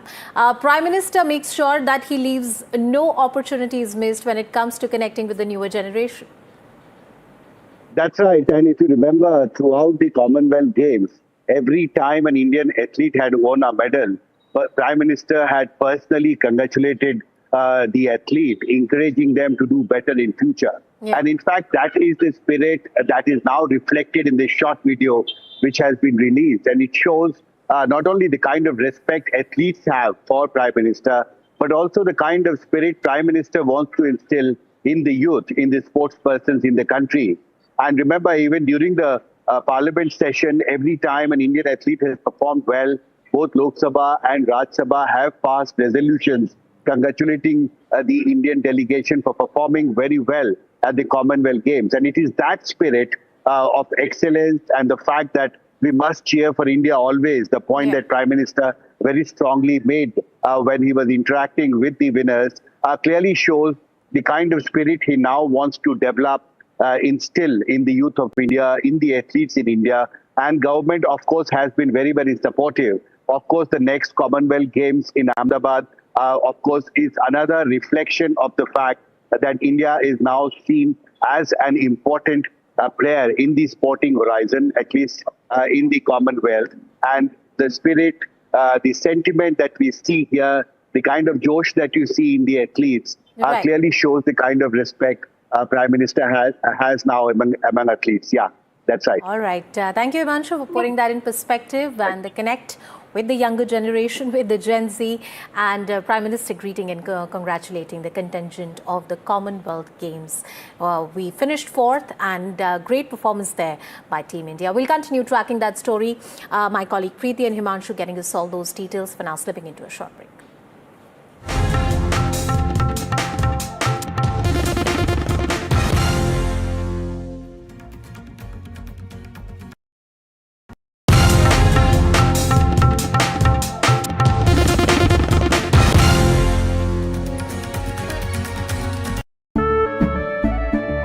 केसरिया से मन जोगी हुआ रे दिल झूमे देखो मतवारा हुआ रे केसरिया से मन जोगी हुआ हर पल मनाओ केसरी त्योहार विमल बोलो जुबान केसरी हिंदुस्तान मिले हिंदुस्तान से जय हो देश हो विदेश हो जय के हो देश का टायर जेके टायर। जानते हैं मैं एलीट मैट्रिमोनी क्यों रिकमेंड करता हूं? 17 years of experience, largest database of elite profiles, और 100% confidentiality. Elite Matrimony, India's most successful matchmaking service for the elite.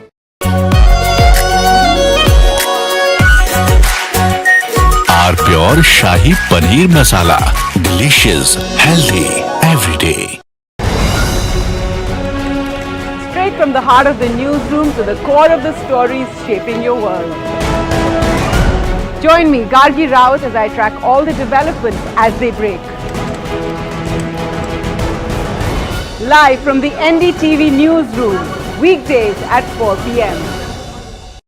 थोड़े में ज्यादा स्वाद यही तो है इसकी खास बात। वाओ मामा क्या स्वाद है, अरे मेरे राजा। Launch control 0 to 100. This isn't just about cars and bikes. This is about how you move. This car makes no sense, yet it makes every sense. What we are sitting inside is a Joby powered air taxi. Your friend said, "Ye le le." We said, maybe not. Hi, my name is Siddharth Sharma. I'm your NDTV Automate, your ultimate guide into the world of automobiles and mobility. मीठा या नमकीन चाहे जैसे खाओ, 100% सूजी से बनी are pure vermicelli, स्वादिष्ट सेहतमंद हर रोज। ये लीजिए भाई, मैंने बनाया है। वैसे आपके साथ खाइए ना। ऐसे आप कहाँ से हैं? हरियाणा। कब गए थे लास्ट वहाँ पे? 1.5 महीने पे। आपकी फैमिली है? बच्चे हैं? 3 साल। मिस करते होंगे आप उन्हें ना? बहुत। फैमिली विजिट करने अलाउड है? श्रीनगर तक अलाउड। 1 हफ्ते की शूटिंग के बाद मुझे घर की याद आ जाती है। See the sacrifice is unbelievable, you know.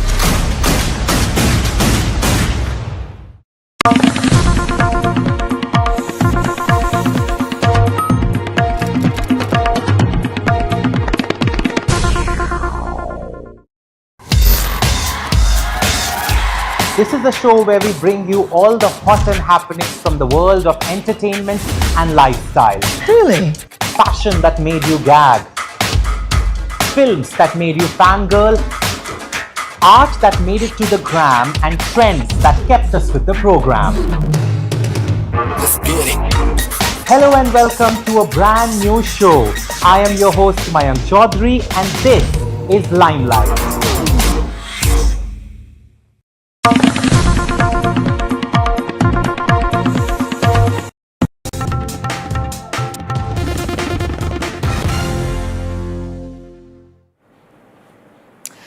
Welcome back. And it's a big development in the 14th JPSC PT controversy. 3 members of the commission, Dr. Ajita Bhattacharya, Dr. Anima Hansta and Dr. Jamal Ahmed, have resigned from their position. All 3 have sent their resignation to the governor. The development comes just a day before they were to appear before the CID for questioning on the 10th of August. That's the word coming in. We'll get some reactions on the story.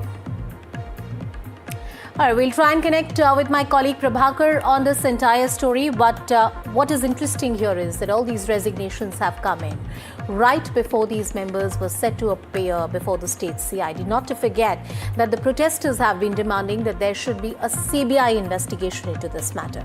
So far, what the state government has offered is a CID investigation. 3 members of the commission, Dr. Ajita Bhattacharya, Dr. Anima Hansta and Dr. Jamal Ahmed, have resigned from their posts. All 3 have sent their resignations to the governor. The development comes just a day before they were to appear before the CID for questioning on the 10th of August. Let's listen in. All right, we'll try and connect with our colleagues and get more voices, but let's tell you more about the student agitation that continues to go on. It's day 16 of the student agitation in Jharkhand. The deadlock with the government continues. Protesters have rejected the government response on key demands. The meeting failed to resolve all of the student demands, with protesters remaining firm on their call for a CBI inquiry into the alleged examination irregularities. No breakthrough in the talks. Students have now decided to march towards Vidhan Sabha, signalling that the agitation is set to continue and further intensify. The Jharkhand government is signalling some movement in talks with protesting students. After nearly 5 hours of discussion, Minister Sudivya Kumar described the dialogue as positive. Students will now decide whether to withdraw their agitation. The government has also announced that it is open to recommend an ED probe into the final irregularities, set up a fast-track court and ensure that the charge sheets are filed within 90 days. The final decision on calling off the protests right now rests with the students who so far have denied any intention to call off the protest. चूंकि ये परीक्षा प्रक्रिया दूषित है DDPL द्वारा, तो DDPL के द्वारा जितनी भी परीक्षाएं हैं वो समस्त परीक्षाओं को रद्द किया जाना चाहिए। साथ ही साथ JSSC सीजल की परीक्षा का सर का कहना है कि हम लोग एक रिटायर्ड जज के उसमें जो है कमिटी में हम लोग इसकी पूरी जांच विद इन 90 डेज हम लोग इसको कराना चाहते हैं। तो हम लोग का इस पे जो है सहमति नहीं बन पाया। मैं स्पष्ट रूप से कहूँ, हमारी मांग CBI की है। हम लोग CBI जांच पे हम रद्द करने की मांग थी। हाँ, यस सर, आपकी मांग रद्द करने की थी। हम लोगों ने ये भी बोला कि परीक्षा को रद्द करते हुए जो CBI इंक्वायरी होनी चाहिए, जिस पर नहीं बन पाई है, यही हमारा जो है अंतिम है। हम लोग की जो मांगे थी उसमें से 50% से अबव मांगों पर सरकार ने सहमति जताई है। 50% कैसे? एग्जैक्ट बोलो, किन किन मांगों पर? समय है तुम्हारे पास, पूरा बोलो। हमारी जो मांगे थी उसमें जो है सो 14 JPSC बैकलॉग 2023, JPSC बैकलॉग 2025, ये तीनों एग्जाम को सरकार जो है सो रद्द करने पर विचार बनाई है।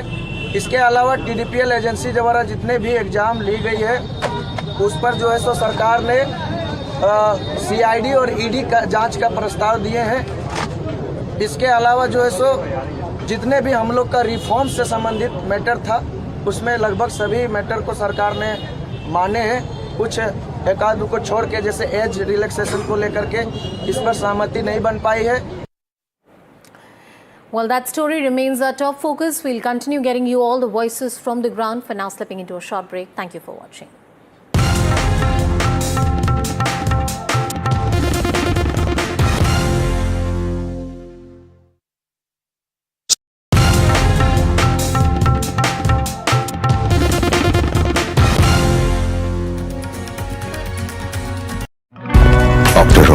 मैनुअल वाइंडिंग 4 लोगों के पास है। कुछ इससे भी अनोखा। कमला पसंद, सिर्फ एक अनोखा स्वाद। कमला पसंद पान मसाला। हिंदुस्तान मिले हिंदुस्तान से,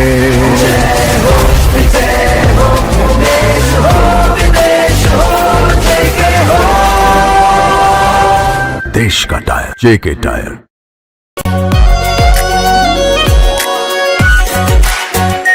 are pure shahi paneer masala, delicious, healthy, everyday. जानते हैं मैं एलीट मैट्रिमोनी क्यों रिकमेंड करता हूं?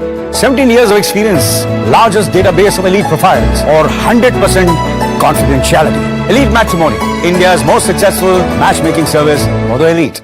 थोड़े में ज्यादा स्वाद यही तो है इसकी खास बात। वाओ मामा क्या स्वाद है, अरे मेरे राजा।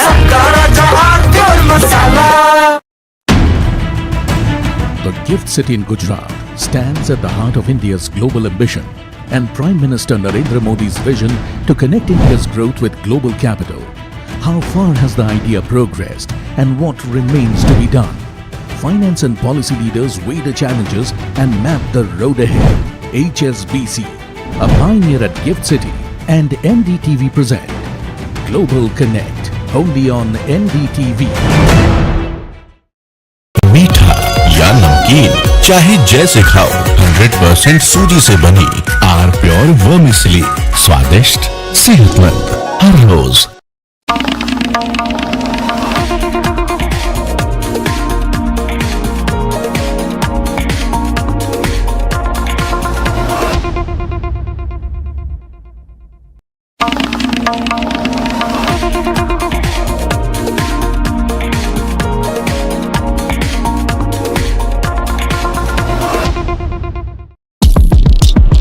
POK के फायरिंग रेंज में खड़े हैं। Just few inches away is POK. तो हो सकता है दुश्मन को पता हो कि सैफ अली खान यहाँ पर खड़े हैं। Is it fire?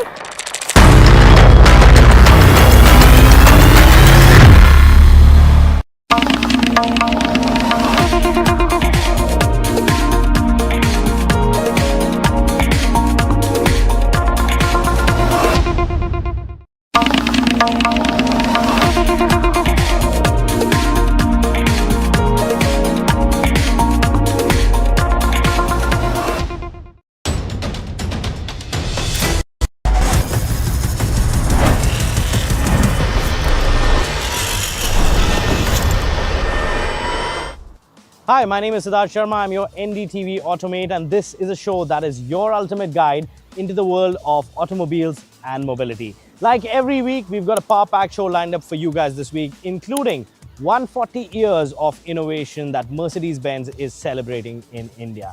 So without any further ado, let's get started. On Automate this week, we take a trip down the memory lane with 140 years of innovation that Mercedes-Benz is celebrating in India. We also get you the review of the all-new Toyota Hilux and the biggest headline makers, movers and shakers from the world of automobiles in our News of the Week segment. So stay tuned.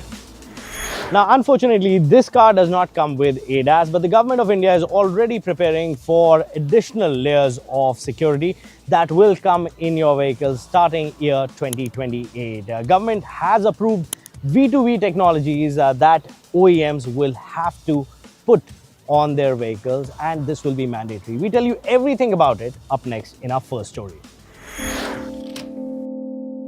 Imagine this will stop happening starting 2028 in October because government has made mandatory V2V technologies on new cars that will be rolled out starting the year 2028 in October. What is this V2V technology? Let me explain. Cars talking to cars. It may sound like science fiction, but India is now preparing for a major leap in road safety technology. The Ministry of Road Transport and Highways has issued a draft notification proposing that all new vehicles manufactured from October 1st, 2028 will be equipped with vehicle-to-vehicle or V2V communication systems. Under the proposed AIS 230 standard, vehicles will be able to exchange critical information such as speed, location, direction, and braking events in real time. The technology being adopted is based on cellular vehicle to everything or V2X.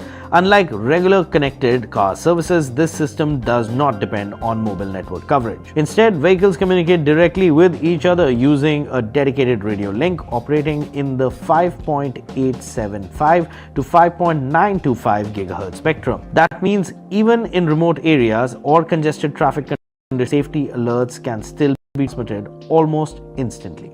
The system can issue warnings for sudden braking, forward collision risk, wrong way driving, and approaching emergency vehicles. It can even alert us to dangers hidden behind trucks, around blind corners, and at intersections where cameras and radar may not detect an approaching vehicle. Think of it as an extra layer of awareness that can complement existing ADAS technologies rather than replacing them. The government plans a phased rollout with voluntary adoption starting October 2027 before it becomes mandatory a year later. For automakers, that means developing interoperable systems that work across brands. For drivers, this could mean safer roads, lesser crashes, and vehicles that can communicate hazards long before you even see them. As connected mobility takes shape, India's next big safety revolution may not be what's inside the car, but how cars talk to each other. Mercedes-Benz in 2026 is celebrating its 140th birthday, and to mark that occasion, they're going to 140 destinations around the world. 20 of those were in India, and we were lucky enough to go from Mangalore to Goa in 3 Mercedes-Benz S-Class limousines. And up next, we know all about our experience with these machines.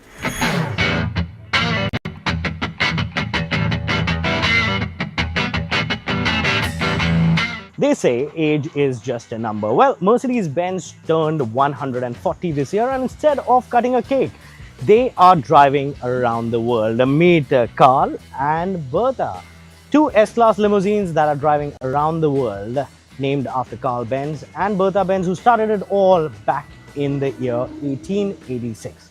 Their mission: to drive around the world 140 destinations, celebrating 140 years of innovation. Today on NDTV Automate, we are joining them on their Mangalore to Goa leg. In 1886, Carl Benz changed mobility forever with the invention of the automobile. Fast forward 140 years, and Mercedes-Benz is marking that milestone with a celebration unlike any other. A global drive spanning 140 destinations across multiple continents. Leading that journey are the 2 Mercedes-Benz S-Class sedans named Carl and Bertha, honoring Carl Benz and Bertha Benz, whose pioneering spirit laid the foundation for modern motoring. India plays a significant role in this worldwide expedition, with the convoy traveling across more than 20 destinations before continuing its journey across the globe. What's interesting is that this isn't another road trip. Every destination adds to 140 years of innovation, India being one of the biggest legs with more than 20 destinations out of 140. Bringing together creators, Mercedes-Benz enthusiasts, car lovers, and, well, in general, public alike together on one platform to celebrate only one thing: that 3-pointed star. This drive is about much more than covering kilometers. It's about bringing together the Mercedes-Benz community, customers, enthusiasts, engineers, and creators to celebrate a legacy that's been built over 140 years. Honestly, I think there's one word, it's called amazing. We have really enjoyed being in India so far. India is the country with one of the biggest footprints that Mercedes has internationally. We have an R&D center in Bangalore, a plant in Pune. So we like to say our brand slogan is "Welcome Home."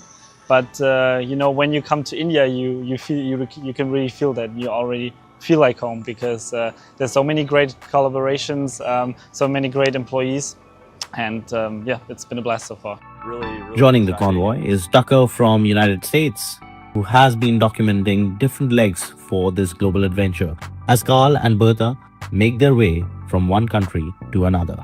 Oh, it's great. Everyone is amazing here and very willing to help. Everyone approaches you with a smile and excitement as well, which is great. When we're driving down the street, we get everyone looking at the car, taking photos of the car, waving, saying hi. It's been really cool here. So yeah, it's awesome. From coastal highways to mountain roads and bus cities, every destination adds another story to this remarkable journey. And a journey like this that's celebrating 140 years of innovation is a reminder that for Mercedes-Benz, the road ahead remains just as exciting as the one behind. For us, the journey ends here in Goa, but for Carl and Bertha, there's still a long road ahead. After their India leg, they're actually going to Africa before completing their 140 destination tour in October. 140 years later, Mercedes-Benz isn't celebrating where it began. It's celebrating where the road lies ahead. Now next up, we've got a truck or an SUV for you that has its own follower base. Yes, we are talking about the all-new Toyota Hilux that has launched in India in its brand new avatar. And up next, we tell you how good is it from the outgoing model.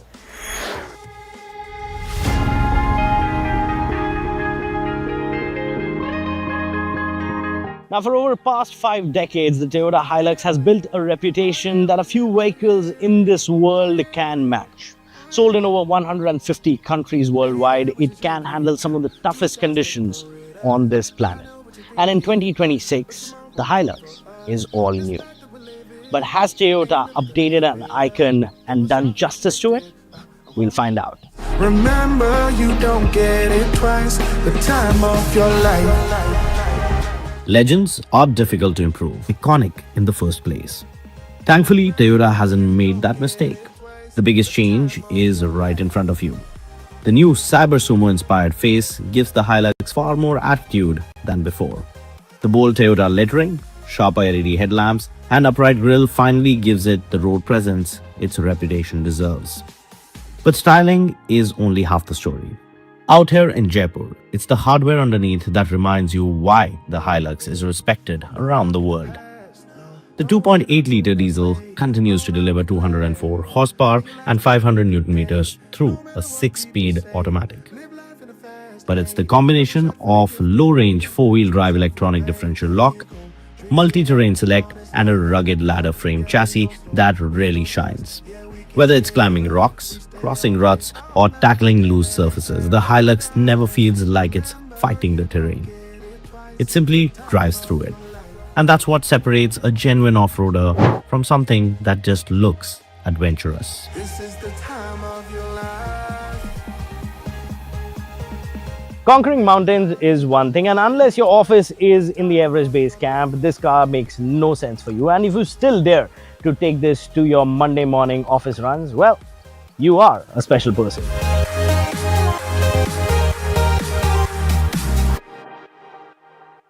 So how is the all-new Hilux to drive? Well, for starters, you still get a hydraulic power steering, not an electronic one. So if you plan to drive it in the city, you will have to put in that effort or get bigger arms for sure. Now, if I talk about the fit and finish, the quality of interiors used, they are premium. It definitely reeks of modern design language that Toyota has to offer going ahead. If I talk about the overall visibility inside the cabin, brilliant. Overall vehicle dynamics, it's amazing. Yes, the rear is still bouncy. The suspension is on the softer side, but it is less bouncy than the outgoing Hilux. So if you plan to seat people in that middle row, they will be more comfortable than what they would have been on the outgoing one.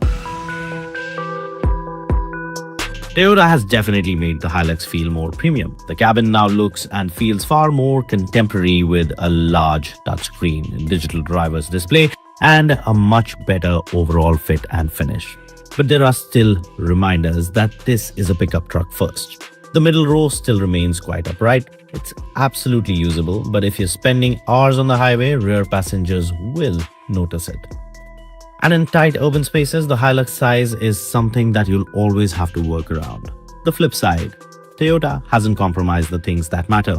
The cargo bed is still properly usable. Whether you're carrying camping gear, motorcycles, bikes, or work equipment, this remains one of the most versatile vehicles you can own. So should this be parked outside your house, or should you just stick to an SUV? Now, if you're buying a vehicle mainly for rear seat comfort, there are better choices. If mostly your driving is limited to city traffic, you probably won't use everything this Hilux offers. But if you actually travel, if your weekends involve trails, camping, or overlanding, if you tow, carry equipment, or simply want something that's built to last, the Hilux deserves a serious look. It now has the design, it finally has the premium cabin. The legendary capability was never in question, and with Toyota making the pricing more competitive, it's become an even stronger proposition for lifestyle buyers. This isn't an SUV pretending to be tough. It is the real take. The Hilux really didn't need to prove itself. Its reputation was built over decades across 150 countries. With this new update, it simply makes it more desirable and easy to live with without taking away the toughness that it's world famous for. And that is exactly how you update a legend like this.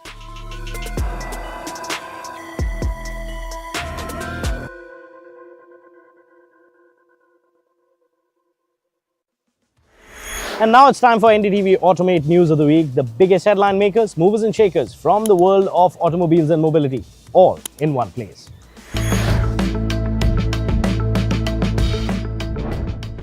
E20 petrol is back in the headlines after media reports cited Siam's letter with concerns around its quality. Now Siam has withdrawn its earlier communication on the petrol quality, saying figures cited need further verification. The agency also said that media reports had selectively quoted excerpts.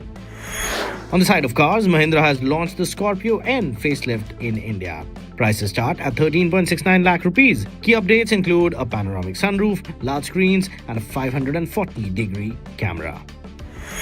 Land Rover has introduced the Range Rover SV Ultra in India as well. Priced at 3.8 crore rupees, it's the range-topping variant of the lineup. Highlights include twin-turbo, mild hybrid petrol V8 engine, an upgraded opulent cabin and new Titan Silver paint scheme.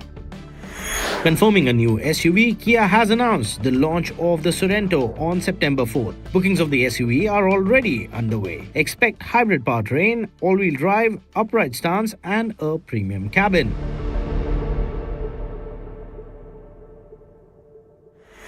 Now, if you have about 5 crore rupees lying in your bank and you're looking for a supercar in the market, you can consider this one, but the biggest question is you can't get one. This is the all-new Ferrari Amalfi Spider that Ankur Taneja is checking out next on Automate.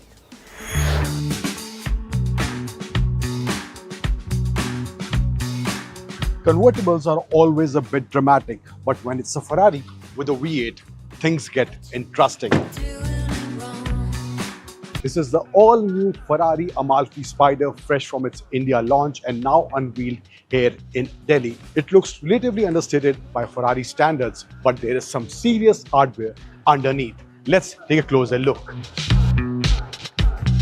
The Amalfi Spider carries over the basic proportions of the coupe, a long sculpted bonnet, low nose and a cabin sitting further back. The surfaces are clean and relatively restrained, without too many obvious aerodynamic elements interrupting the shape. The big difference, of course, is the roof. Ferrari has gone with a fabric soft top which takes 13.5 seconds to open or close and can be operated while driving at the speeds of 60 km per hour. Once folded, the roof mechanism is only 220 mm thick, helping preserve luggage space. You get 255 litres with the roof closed and 172 litres with it open. Ferrari says the 5-layer fabric construction also provides acoustic and thermal insulation comparable to its retractable hardtop system. The Spider introduces a new color called Rosso Tramonto, while the soft top itself is available in different fabric options. There's some clever arrow hidden at the back too. The dedicated active rear wing automatically moves between low drag, medium downforce and high downforce configurations depending on how the car is being driven. In high downforce mode, Ferrari says it can generate up to 110 kg of an additional load at 250 km per hour while increasing drag by less than 4%. Inside, the layout is very driver focused, but Ferrari hasn't left the passenger staring at dashboard. There's a 15.6-inch digital instrument cluster, a 10.25-inch central touchscreen and another 8.8-inch display for the passenger, which can show information including engine revs and G-forces. Ferrari has also brought physical buttons back to the steering wheel along with the aluminum engine start button. This is technically a 2+ configuration, although those rear seats are better suited to children or extra luggage than carrying adults regularly. And hidden within the rear seat backs is an integrated wind deflector. It can be deployed at press of a button to reduce turbulence inside the cabin when you're driving with roof down. Now, this long bonnet isn't just here with proportions. Underneath it is a 3.9-litre twin-turbo V8 engine. No hybrid assistance here, and all the power goes to the rear wheels. Now, let's talk about numbers. Now, the 3.9-litre twin-turbo V8 produces 640 horsepower and 760 Nm of torque, with the engine revving up to 7600 RPM. It's paired with an 8-speed dual-clutch gearbox, sending power exclusively to the rear wheels, and the performance figures are suitably quick. 0 to 100 in just 3.3 seconds, 0 to 200 in 9.4 seconds, and the claimed top speed is 320 km/h. Ferrari has also equipped it with brake-by-wire, ABS Evo, side slip control and an electronic differential.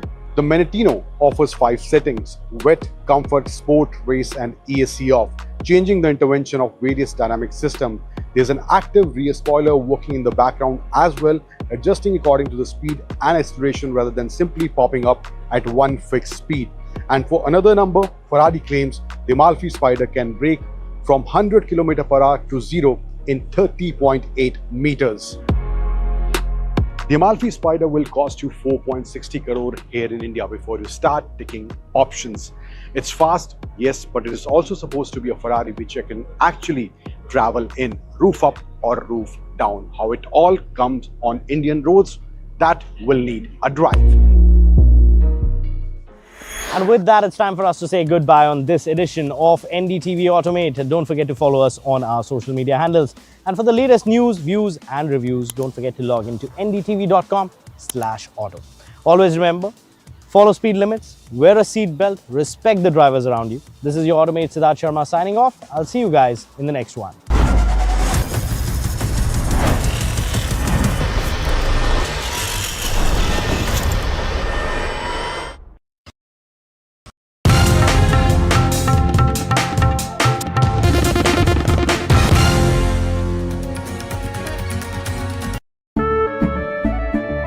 केसरिया से मन जोगी हुआ रे, दिल झूमे देखो पतवारा हुआ रे।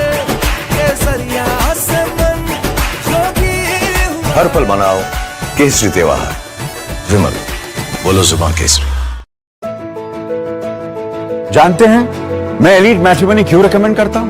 17 years of experience, largest database of elite profiles, और 100% confidentiality. Elite Matrimony, India's most successful matchmaking service for the elite.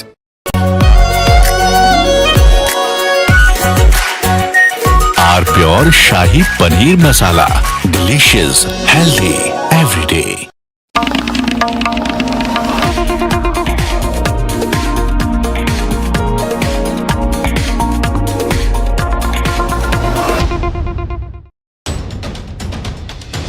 From the newsroom to the studio to the thick of political action. Now watching NDTV 24/7. The hope is that beyond this election, this will be one of the major issues. With multiple challengers in the fray, the TMC also has done a bit of rejigging. Remember, this is also a district that has been plagued by communal violence. Come to some of the sabhas that the BJP is also organizing, especially in the villages of West Bengal. When stories have impact. Padmaja Joshi, managing editor and primetime anchor. Then news has influence. The buck stops here with Padmaja Joshi. Your work is being watched by people. You think that you're making an impact in this time. I think that's really a huge validation, very rewarding, and I'm pretty certain that Team NDTV will go from strength to strength. थोड़े में ज्यादा स्वाद, यही तो है इसकी खास बात। वाओ मामा, क्या स्वाद है। अरे मेरे राजा, मसाला।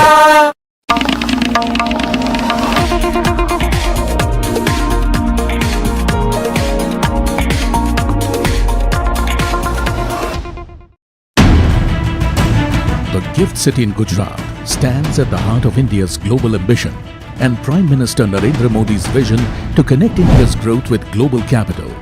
How far has the idea progressed and what remains to be done?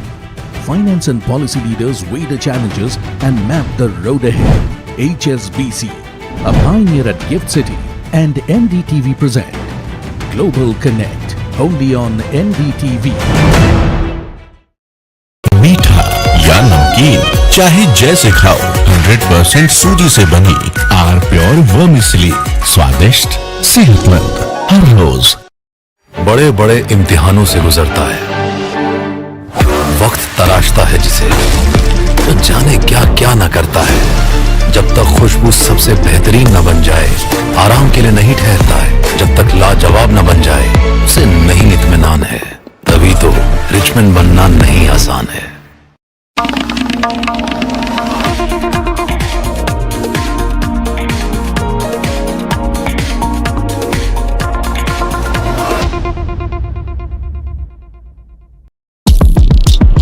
PoK के फायरिंग रेंज में खड़े हैं। Just few inches away is POK. तो हो सकता है दुश्मन को पता हो कि सैफ अली खान यहाँ पर खड़े हैं। Is it fire?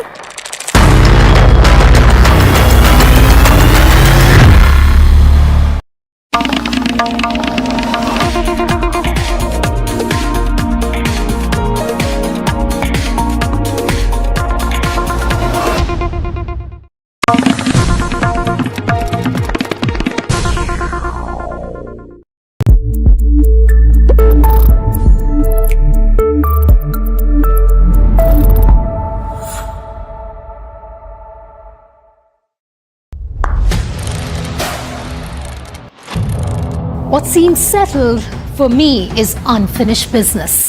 So I rewind, I pause, I reflect, I dig until what's buried stands up to be counted.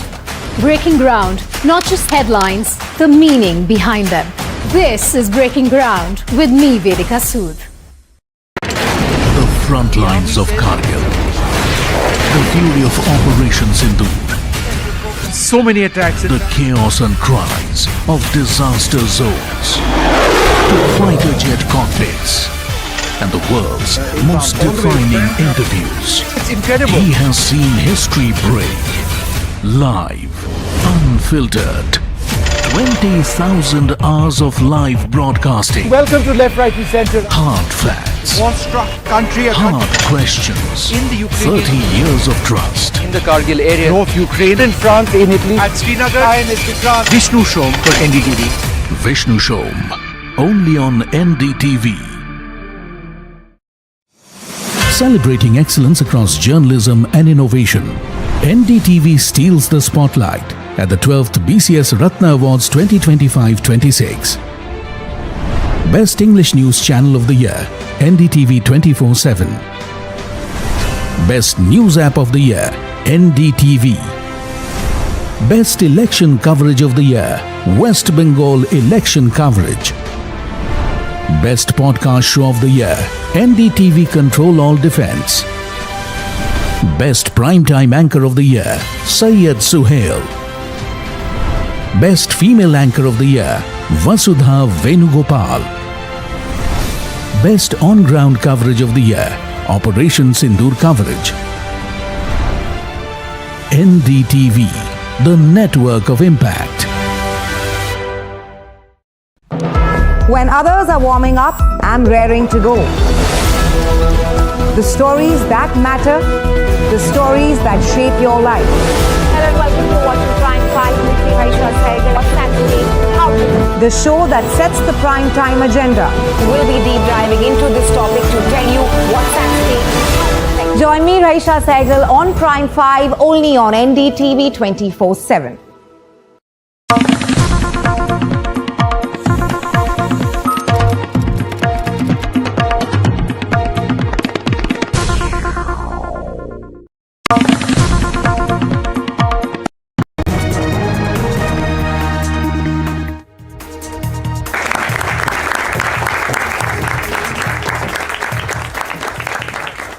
Hello and welcome. You're watching NDTV. I'm Padmaja Joshi and this is People's Sansad, where the question is very simple. Between Jantar and Jharkhand, is the distance so large that some people simply cannot find themselves able to bridge it? Where is the Cockroach Janata Party? Where is the Samajwadi Party, the Congress, all of them who are at the forefront of Jantar Mantar? Is this simply a question of your Gen Z versus my Gen Z? And who really is this Gen Z? Will everyone's voice be heard in equal measure and addressed? Joining us today in People's Sansad is, as always, a young brilliant group of people. Give yourselves a round of applause. Thanks very much for joining us. And to address their questions and take some of their questions and concerns head on, we've got political analyst Huda Zariwala here with us. Political analyst Abhijit Iyer Mitra is here with us. Representing the Samajwadi Party, we have Vivek Silas, and we have senior journalist Harshvardhan Tripathi. So let me start by asking you, Vivek ji. Yeah. Samajwadi Party at Jantar Mantar was at the forefront. Even the Congress did not go there with alacrity as Dimple Yadav. I saw it was amazing when the Lathi charge happened. She was there. She was taking care of people who had been injured. Why are you there at Jharkhand? No, Padmaja ji, I'll just tell you the basic difference between Jantar Mantar and Ranchi. And I would like to know the audience, the young audience who are sitting in front of us. I would like that they should also know that Jantar Mantar, it was a different thing, and there it's a different thing. I'll tell you why and how. Because if you see what in Ranchi, JPSC chairman has been booked. He has been removed, suspended at once. L Khame, the CID is investigating him. Deputy Examiner Controller has been arrested, and TDPL Chairman has been arrested.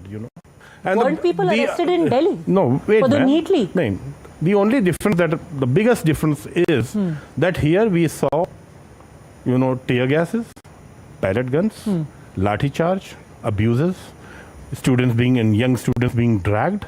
But there, the government of Jharkhand, that is Hemant Sorenji, he is providing food to the students who are agitating, and it's raining in Ranchi as of now, and they have also been provided tents. But the tear gas happened much later. It happened on the 20th. Before that, when people were sitting in Dharna, all the political parties were going there and meeting Sonam Wangchuk.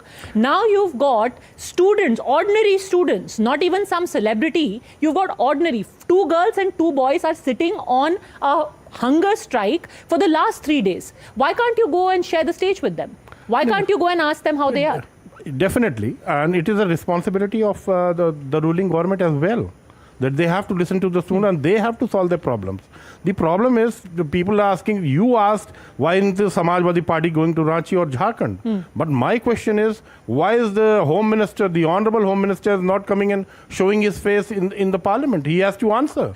So that is the problem. When you answer questions with whataboutery, that is when your intent is brought into question. The first question from this young lady. Go on. Actually, ma'am, the problem is that Jantar Mantar pe protest, inka NEET ka protest ka tha. So NT is not a statutory body. But in the Jharkhand, the conflict is between Jharkhand Public Service Commission and JSSC. And JSSC is a statutory body, or Jharkhand Public Service Commission is a constitution body. So nobody wants to come between the constitutional leaders. So nobody has the grudges to fight against this constitutional leaders and raise the questions against it. That's why the political parties are not reaching there. They were reaching there in the Jantar Mantar just because of this. Now they are not reaching there. This is, of course, ma'am, if they are the political party, if they believe in the democracy, they should go there. They should ask their demands. Definitely, your question is absolutely valid, ma'am. Absolutely valid, and I'll convey your message to my seniors in the party. कब convey करेंगे? ये तो बड़ा धीरे-धीरे आप कबूतर से convey करवा रहे हैं क्या? Why do you need to wait for so long? Yes, young man, tell your name and then ask your question. Who's your question? My question is to sir only. I'm Ronit Tiwari from Ramjas College. So, India is a pluralist society. The government is pluralist. And if we see government in itself is a pressure group. So, right now the government is in power. There are some things that, has some governance failures have been witnessed. You are a political party, but you are also a pressure group which, has a responsibility of reacting to something that has happened unjustly. So it is very legitimate for you to go there only. Or I want to ask a question to you.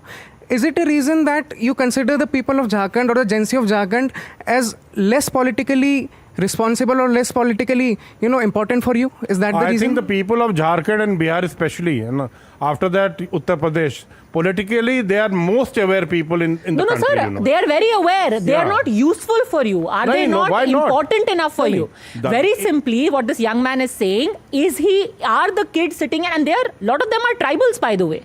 Are they not important enough for you to go there? Every citizen of the country, anywhere in country, be it Jharkhand or even Manipur for that matter. Everyone is important. Then why haven't you gone, sir? No, That is a simple question these people are asking. It will be taken. It will be taken into consideration, and definitely Samajwadi Party will have a representative very soon there. I can assure you that. Harshvardhan जी, वो सुबह आएगी. Samajwadi party के प्रवक्ता ये कह रहे कि नहीं हम अपनी क्या कह रहे, सीनियर लीडरशिप को आपका मैसेज पहुंचा देंगे.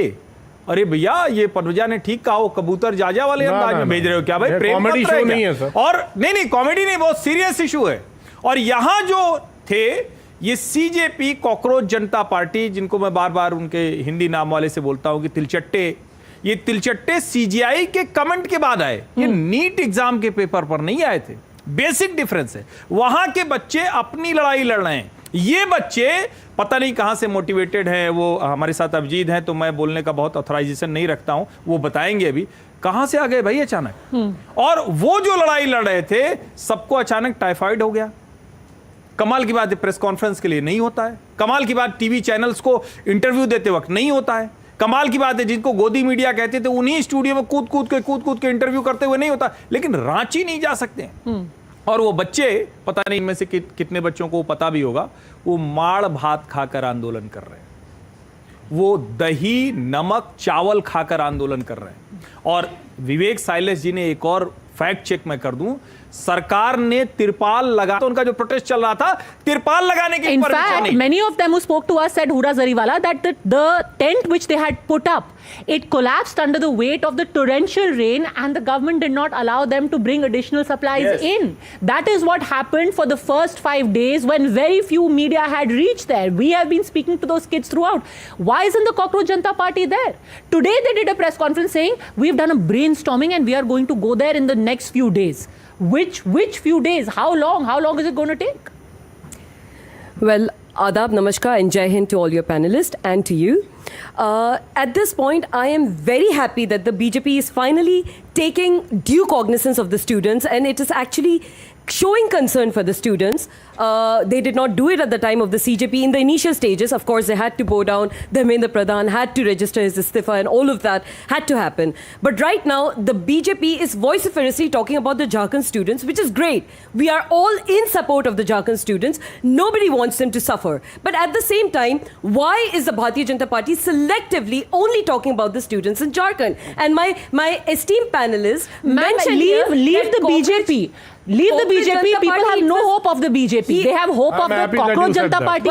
They have hope of the Congress Party. Rahul Gandhi does press conferences with all of Gen Z. Right. The Congress is the voice of Gen Z. Why isn't the Congress Party there? Why isn't Rahul Gandhi there? Is Rahul Gandhi the Prime Minister of India? He's not. He's merely the leader of opposition. Okay, Abhijit Iyer Mitra, he's not the Prime Minister. Why are we pinning all of our hopes on him? If you remember, the Bharatiya Janata Party had initially dismissed all of the CJP protests. They in fact failed to even consider them, legal protesters or students protesting under the Indian Constitution and all of that. It is a breath of fresh air to see that Bharatiya Janata Party is in fact taking interest. Okay, very quickly, in the Abhijit, respond. students. Why all the onus on Rahul Gandhi? He's only the leader of opposition. The Prime Minister should take onus, and then I'll come to all the kids over here. Yes. Before that, can I make a quick point? It is actually the right that raised the demand for Dharmendra Pradhan to go when the UGC snafu happened.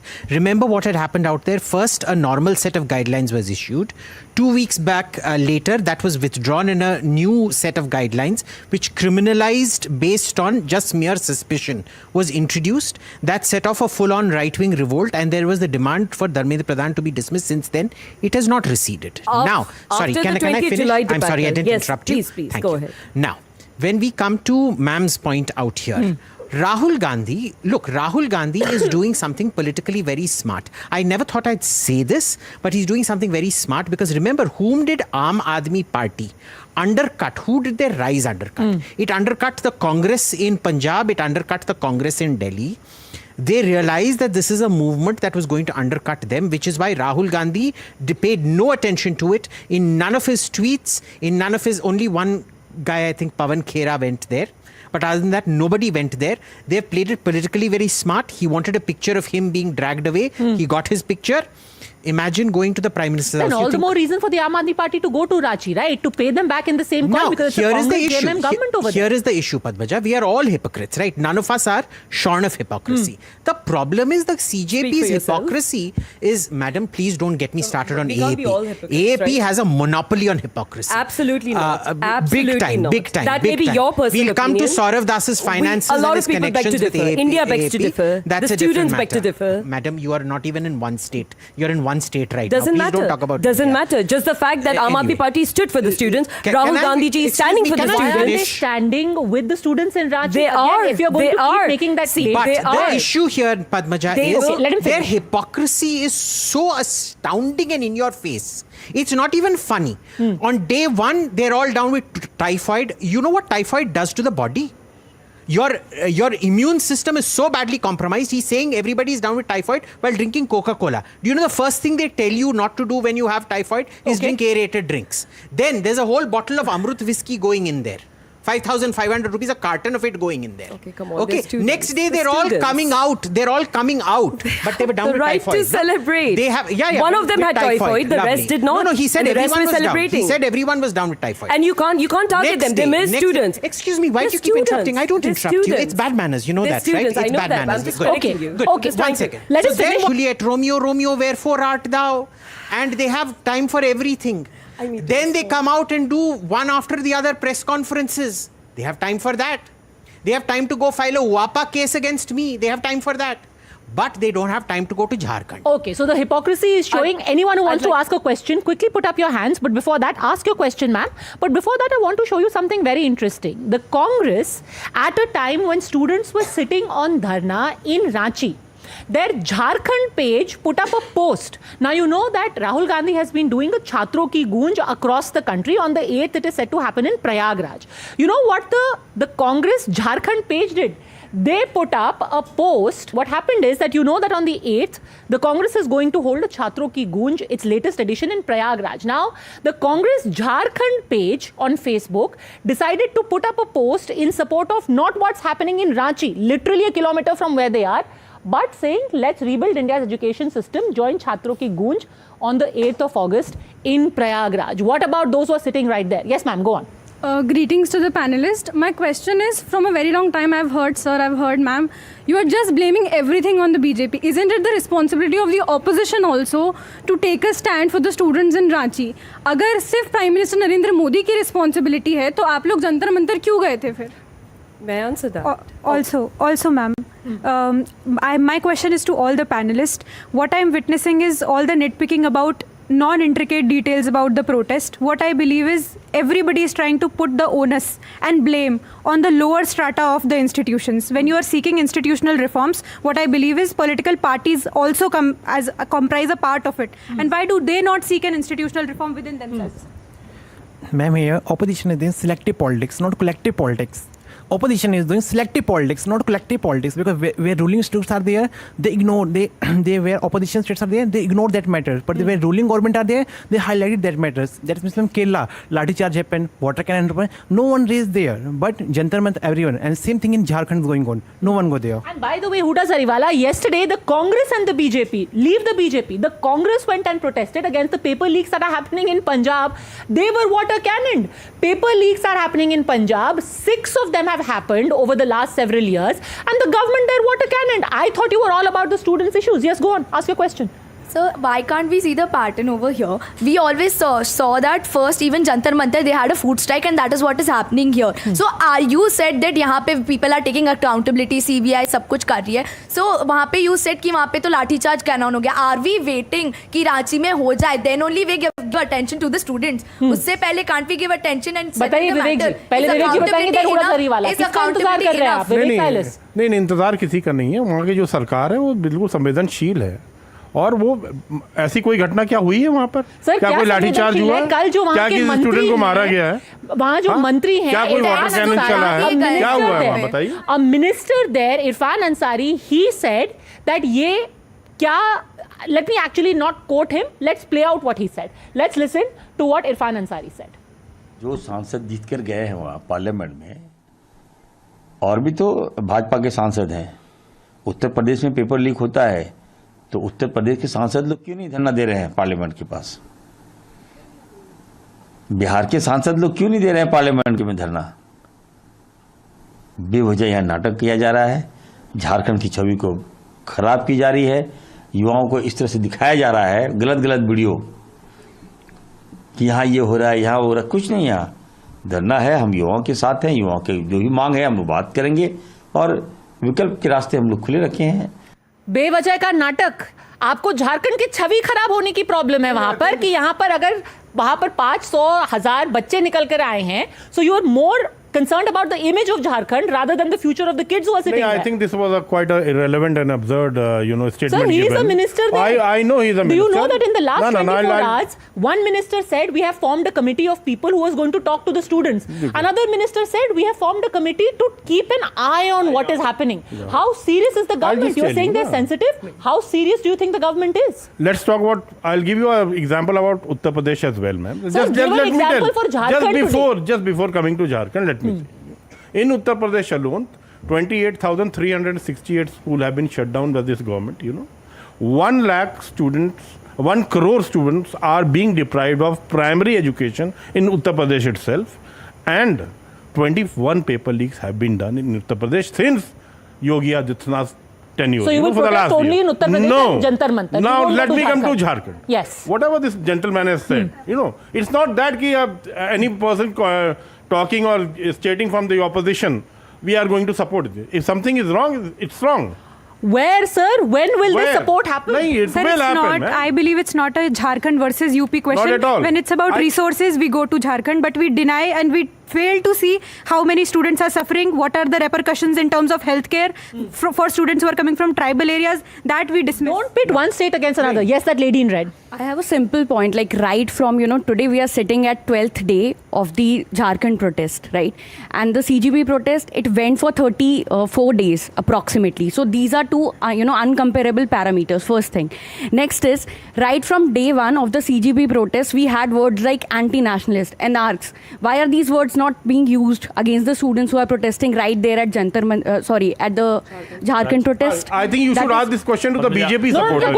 Good point. They were the guys who Abhijit, initiated this. The difference is the difference. Heard I think this word even a single time against the students who are protesting at Jharkhand. Yes. I think he's the right Valid man. question. Thank you. मुझे ये question अगर valid लग रहा है तो मैं इन्हीं बच्चों से पूछूंगा, झारखंड के बच्चे, एक बच्चे ने आज तक किसी के लिए एब्यूजिव लैंग्वेज का इस्तेमाल किया है?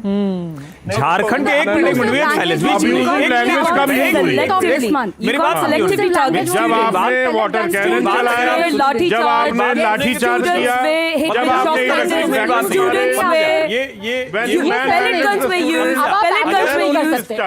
This is not fair. You cannot ambush one man. You cannot ambush one man. Let him finish. I will give that lady the right to respond. Yes.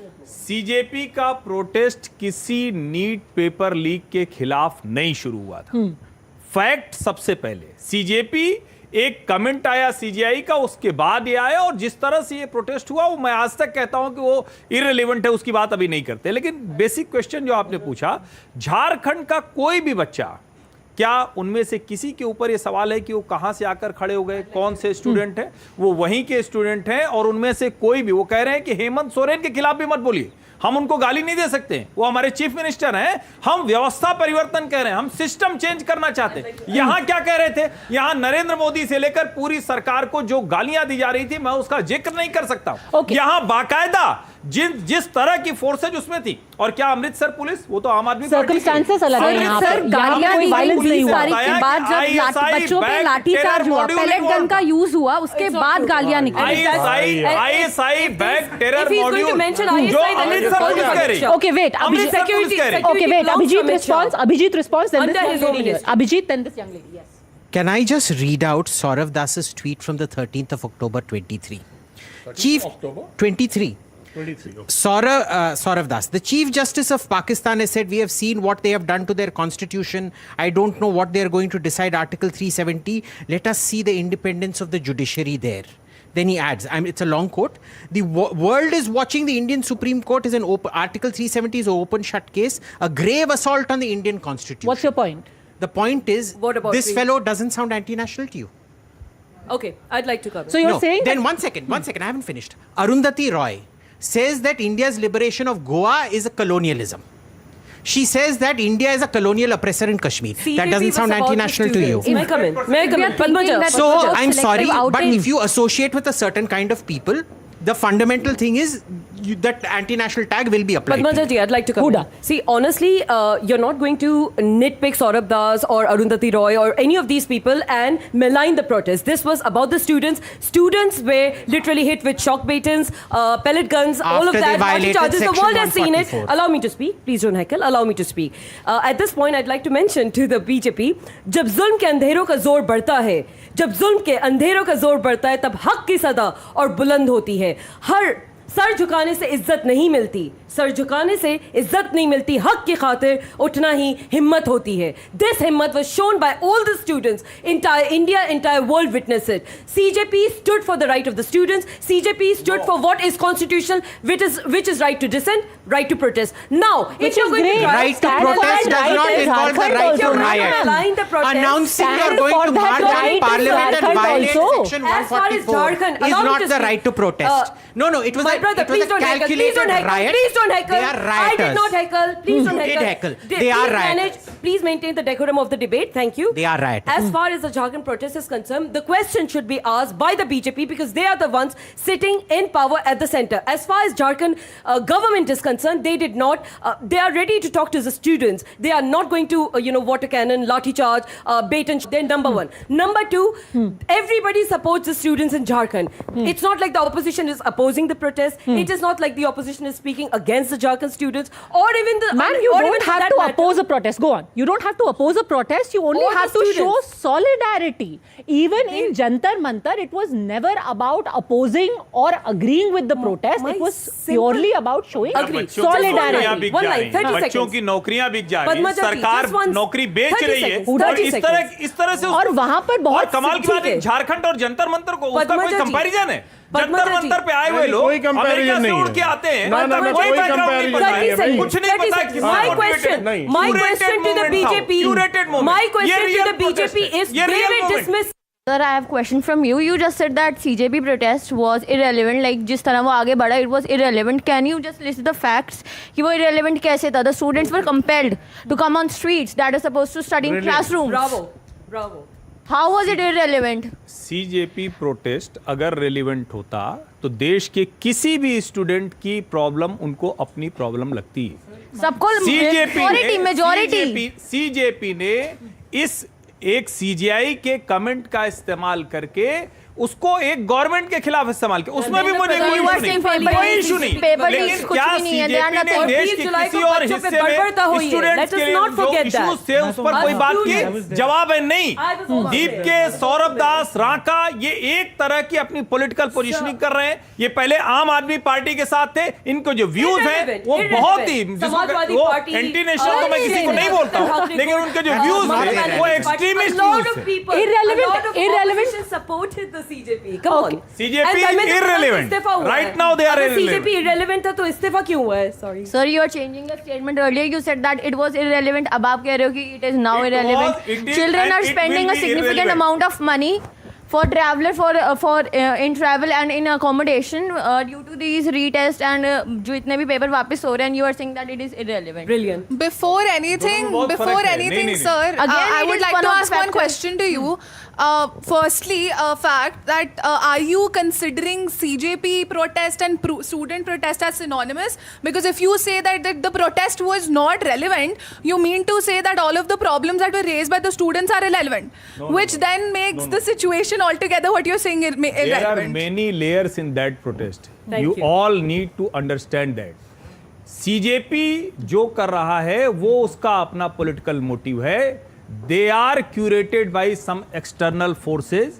Student protest genuine है, उनकी जितनी demand है वो genuine है. Paper leak genuine है, उस पर होने वाली जो सरकार ने जो एक्शन लिया वो जेन्युइन है. लेकिन आप सीजेपी को कह रहे हैं, मैं फिर कह रहा हूं, they are politically curated by external forces. Thank you for that. So you mean to say that the student protest is genuine, and I agree with that. Yes. One thing that we have to talk about today is that till the time CJP was doing protest over here, right? It was genuine and it was a student protest, right? Everybody was coming in support, be it the opposition whatsoever. Now, ma'am, that you sit here and say that we are talking about it and we are going to talk about it, we want that the CJP does also, if it has a popular movement, if it has our mass mobility, it should go there as well. That is also important. It should go in Jharkhand as well. It should go in Jharkhand Simple as well. point. And not just in Jharkhand. Not just in Jharkhand. Agree. Because Huda Zariwala supports the Aam Aadmi Party. What about? And I think this is what we should also talk about. This outrage should be about what is happening in Punjab as well. If there are 6 paper leaks that have happened in the course of the last 3 years, it's all here. And the Padmaja? newspaper headlines are here. But they are not ready to accept this leak. Padmaja, play the visuals. Question paper.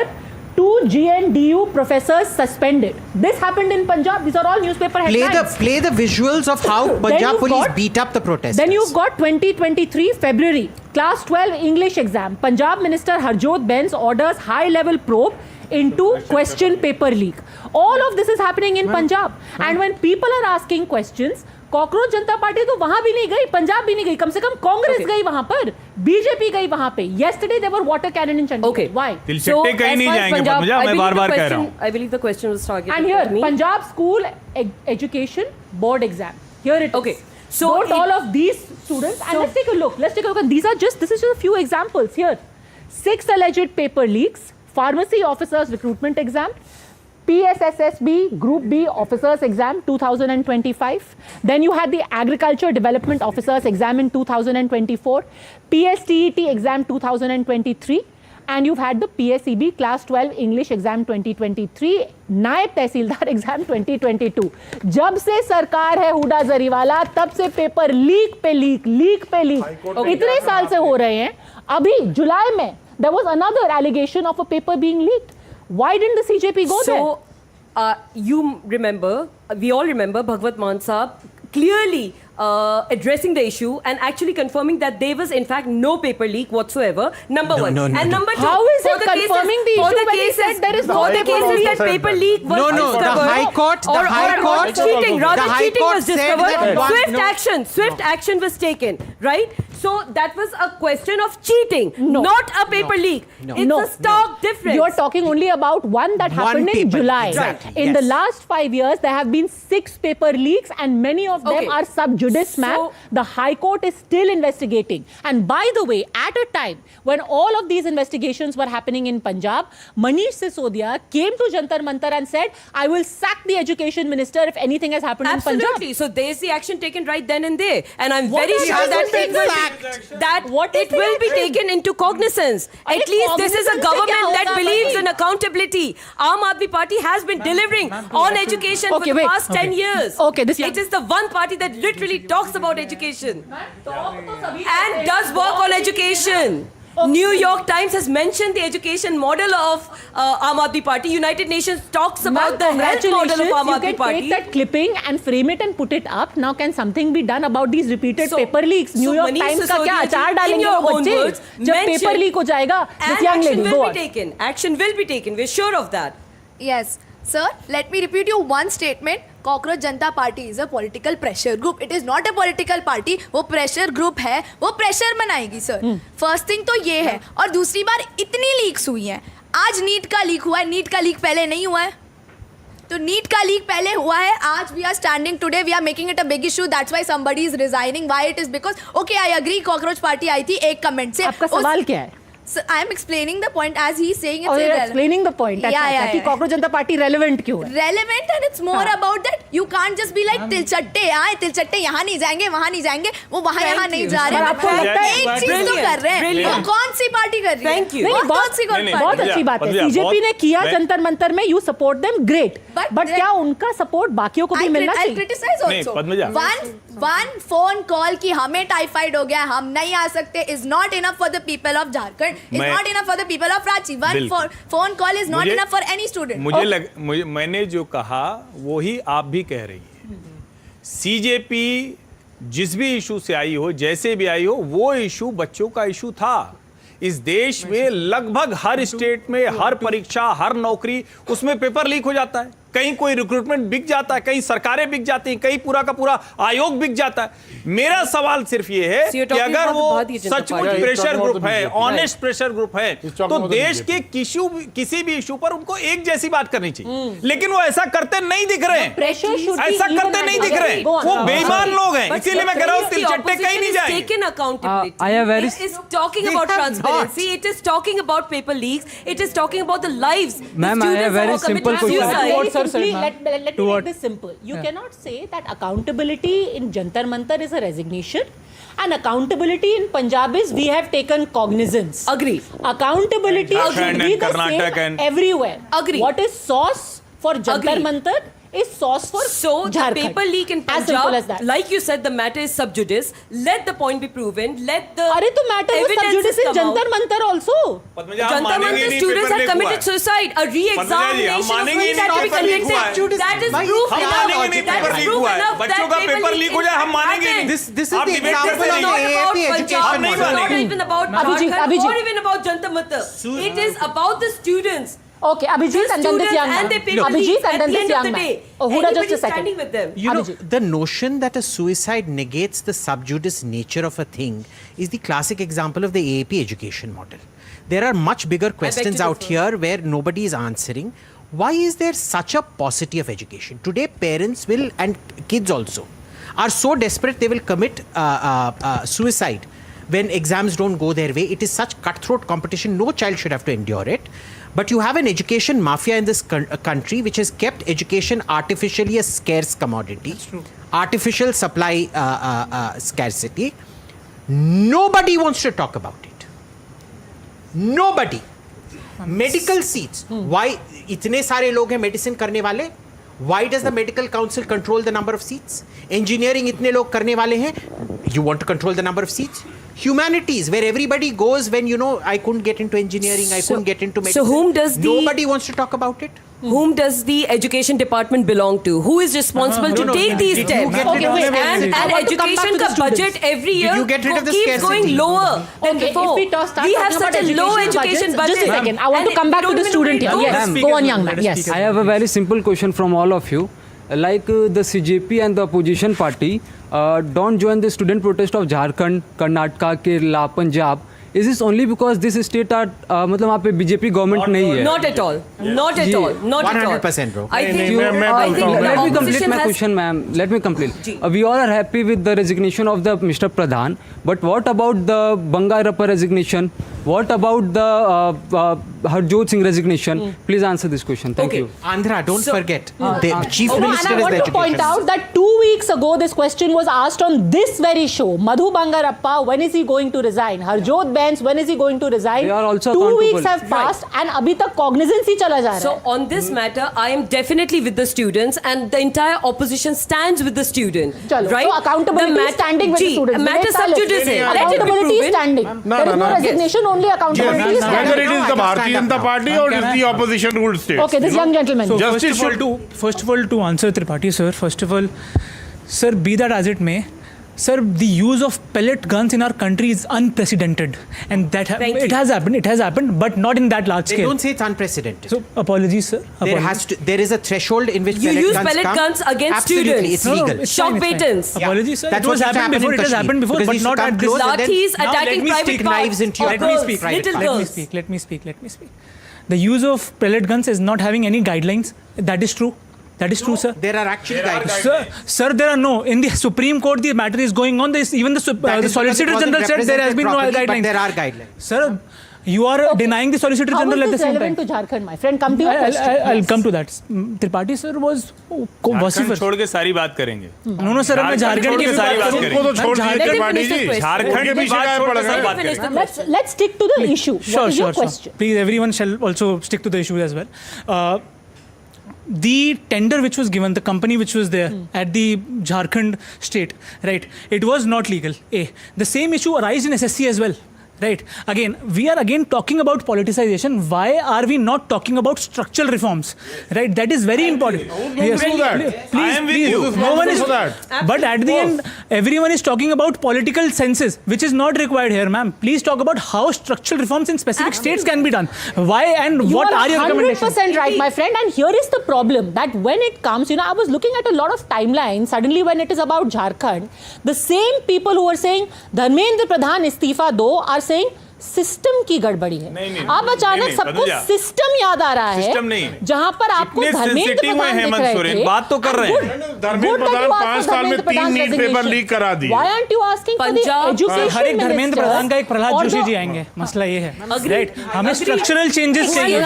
Structural changes बहुत जरूरी है। Sorry, just give me 1 minute. I'll just quickly answer him. See, resignations are important. I'll tell you why. But they're the first step. Yeah, they're the first step because you have to create a deterrent. The next minister shouldn't think कि मैं आके बस मैं गद्दी पे बैठूंगा कुछ नहीं करूंगा. The problem is when did you check the new education policy? I've been a big critic of it. You want to come up with problem solving teaching. Have you seen the caliber of teachers? You don't run a proper train the trainer program. So who is to be blamed for that? Finish, please. Who is Stop to be heckling. blamed for that? You constantly heckle. Who is to be blamed Irrespective. for Please that? stop. I think the Enough question now. was directed to all. No, enough. No. Wait, You can't shut me. You cannot shut Okay, one at a time, please. Abhijit, finish. Do not Yes. heckle. Now, there is the fundamental problem. We do not invest in human beings. We invest in buildings out here. Okay, you need a train the trainer program. But then look at the input phase. The input phase is based on standardized tests. There is no problem solving involved. There is several newspapers have run articles about how 97% of Indian engineers May I come in? cannot problem solve. You have a chronic comprehension problem. Thinking. There is no Zero critical thinking. And critical thinking is actively punished in this country. But the problem is we don't even address these larger issues because you get this resignation and then that becomes a precedent. So then every non-BJP government will be looked at with those same standards. It's as simple as that. That's where the politics comes in. I want to come to this young man. Yes.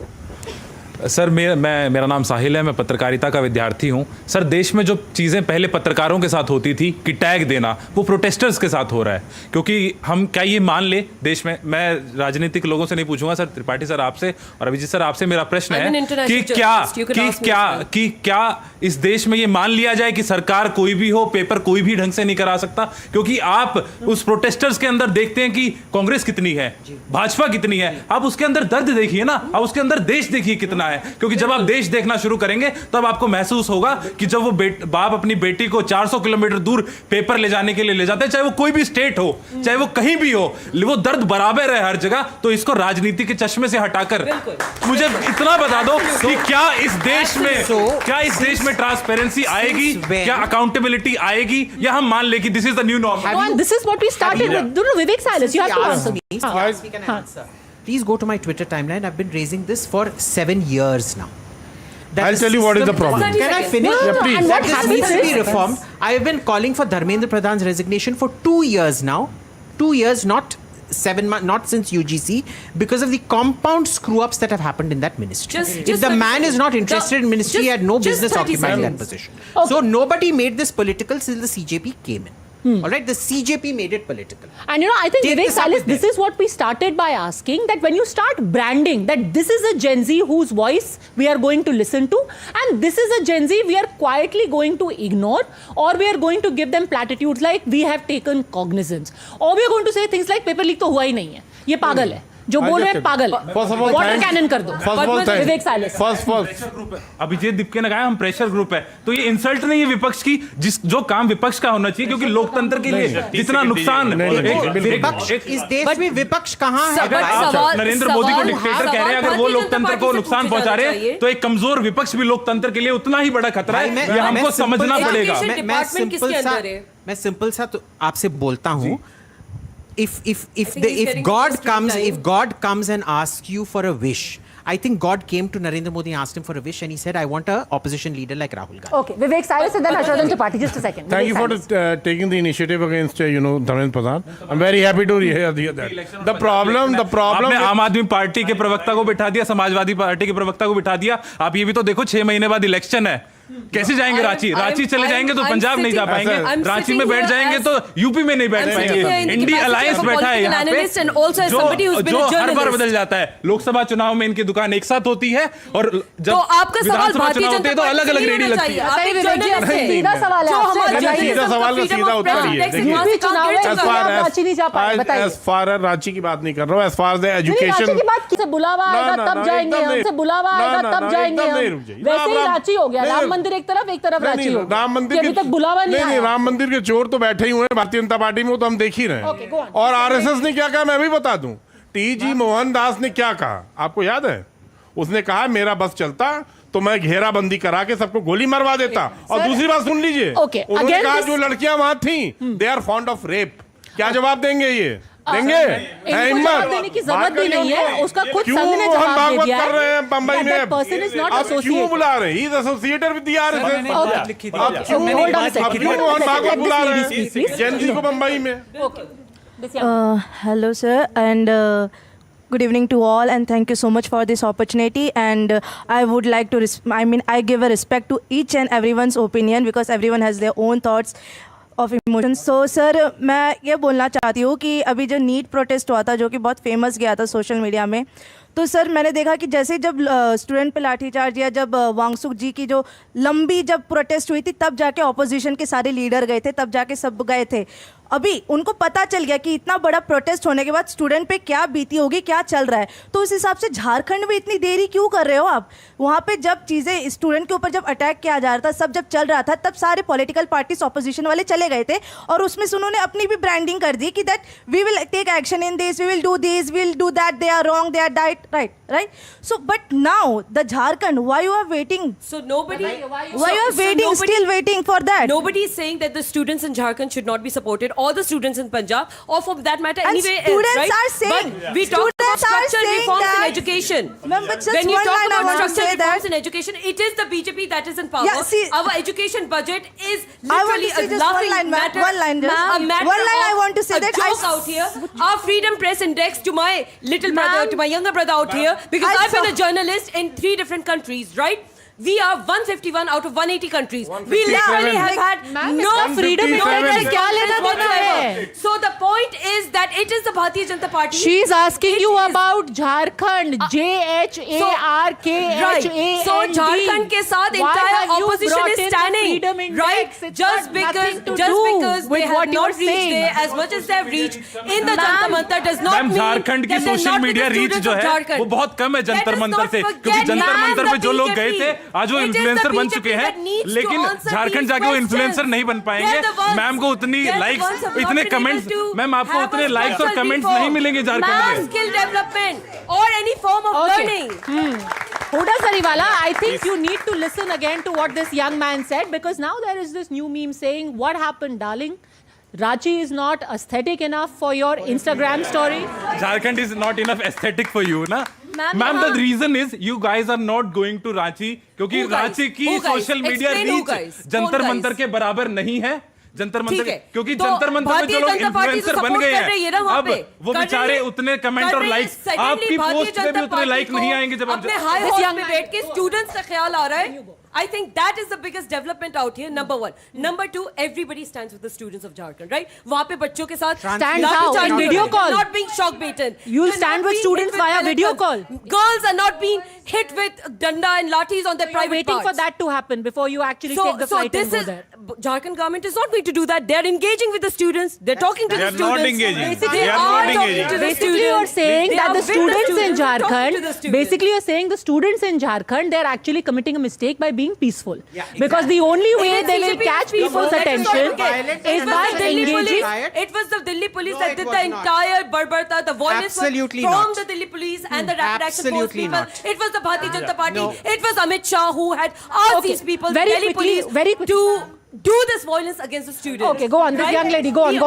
Speak. Bolo, nahi to nahi Ma'am, you all are fighting for anti-CJP and CJP. Why are you all blaming BJP? Why are you not doing anything for the Jharkhand students? Whom does the education department belongs to? Excuse me, ma'am. Which? Ma'am, अगर आपकी party Jharkhand में पहुंच भी जाएगी तो आप इन सब से अकाउंटेबिलिटी की बात कर लेंगे।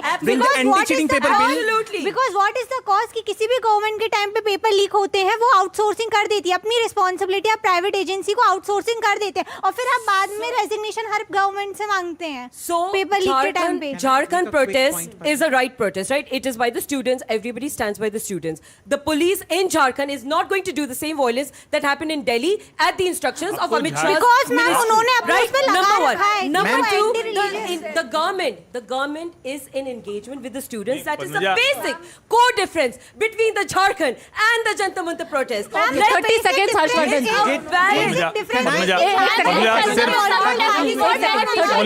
कर रही है। We did not see 30 seconds, Harshvardhan ji. 20th July. 30 seconds, Harshvardhan जी। और यहाँ के सिंपल पॉइंट का ये जवाब दीजिए। वो कह रही है कि हमारी सॉलिडारिटी की जरूरत अभी रांची में नहीं है क्योंकि वहाँ लाठियां नहीं चल रही हैं, वहाँ पर पैलेट गन्स नहीं इस्तेमाल की जा रही है,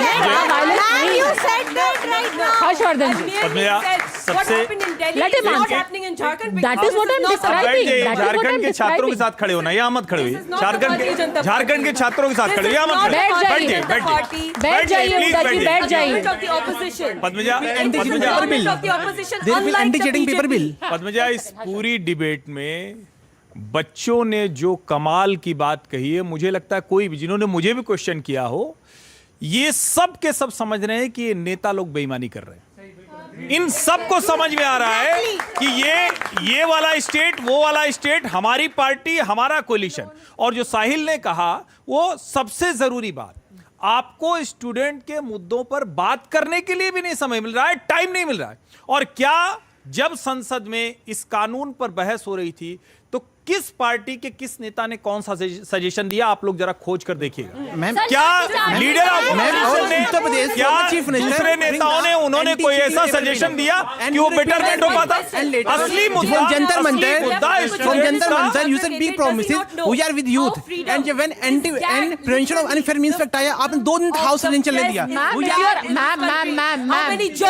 Huda ji, if you are standing with students, you are doing a very good job at drowning out and shouting out all the students. I'm not shouting out on the students. I'm talking to Madam, you're shouting out everybody. A junior speaking for the last half an hour without letting anyone. Which is journalism. I believe you were the one who was shouting initially. Uttar Pradesh former chief minister bring the anti-cheating paper bill. You repeal that bill and Jantar Mantar से हमने बड़े promise किए, हम youth के साथ हैं। उसके बाद जब prevention of unfair means act आया, आपने 2 दिन तक हाउस नहीं चलने दिया। Ma'am, we are not a puppet. We are architect of this nation. We have to understand these things. All right. And people are watching who wants constructive suggestions and who only wants to do political point scoring. I think a lot of people here want to be heard. Very quickly, this young man. Quick point, Ma'am, I have just one suggestion or one question. Your action speaks louder than your words. That is a very well saying. But CJP's action does not shows the things you are saying right now. Like you are saying that they are going to be there, but it's just one phone call and one video call from Wanchuk sir, and that's all, nothing more. So, this lady in purple, go on. So, ma'am, why wasn't there any lathi charges and police? You were saying that police harassment wasn't being done from the past 20 days. Like the protest was going on for so long, but that thing only happened on the day when there was no permission to go to march to the parliament, but still they went. They were not students. We students were not there. They did not deserve the lathi charges, right? Ma'am, but it doesn't matter. I was there. Sorry, I will stop you here. I don't know if sorry to say this. I will stop you there. But and I saw him when he was being he was being sprayed in his eyes, and they were not students who were doing that harming to the people. So who had policemen? Very important because there are many not what the CJP was representing or the shades. students for that matter. But if the security was removed that day, पूरा पत्थरों से भरा truck वहाँ पे था. I was there, Padmaja ji. I was there. I saw. You know, so was she. And I'm sure so many of them as well. So was she. Okay. Right? 30 seconds, Abhijit. 30 seconds, Abhijit. Police. You know, Huda Sariwala. Delhi police के गुंडे आके वहाँ पे लड़कियों पे attack कर रहे हैं. Just a second. You've seen Hold the on a reels, I'm second. sure Huda you've seen the Sariwala, videos. you know, I think what is important is that even these kids who were also there can see that there were many people there. Yes, there were students. Whose responsibility Yes, is there that? were students, and yes, there were people who were taking advantage of what was happening and engaging in mischief. Now, one, you need to differentiate between the two. You need to differentiate between what happened. And anyway, all of that is now a subject of investigation. My question simply was today about why the similar solidarity cannot be shown for Jharkhand. And I'll give the last 30 seconds to this young man. Last 30 seconds. The opposition stands very with quick Jharkhand. point, Abhijit. Sonam Wangchuk ji gaye hain wahan pe. Do you all have your smartphones on you? Okay, they took it away. Okay. I want you, when you go out, I want you to check the dates on which the TMC, Arvind Kejriwal visited the students and when the rioting broke out. So if we go by this logic that you can only visit them after they are shot with pellet guns, then please see when the AAP went to meet these students here, well before the violence. Thank you. So why aren't you doing that there? Okay, final 30 seconds, please. Final 30 seconds to the student. Yes, we're out of time, please. Yes. Okay, so I have a very simple question. Please let me complete. The question is, as the paper leak has already done, the mission is totally successful. So why the people are even here? Are you? आप लोग ये क्यों चाहते हो that why the opposition को झारखंड में जाना चाहती है अपोजिशन झारखंड में क्यों जाए even is it in the responsibility of the ruling party that they should compensate to the students or of the Jharkhand paper leak party तो कांग्रेस और जेएमएम है ना वहाँ पे तो इसीलिए तो सवाल राहुल गांधी से पूछा जा रहा है either that why the ruling party isn't compensating the students my question is simply आप opposition party को क्यों finally I want to just ask there is a whole multiplicity of opinions here. I just want to do a show of hands. How many of you think that the same solidarity that was shown at Jantar Mantar was shown at Jharkhand? How many of you think that the Congress party, Rahul Gandhi in particular, should take his Chhatron ki Goonj to Ranchi? And how many of you think that this is only politics by the BJP trying to pass the buck because they got cornered in Jantar Mantar? Oh, you also don't think that this is politics by the BJP? Yes. All right. Yes. Yes. Asking me, but okay. I asked for a show of hands across the board.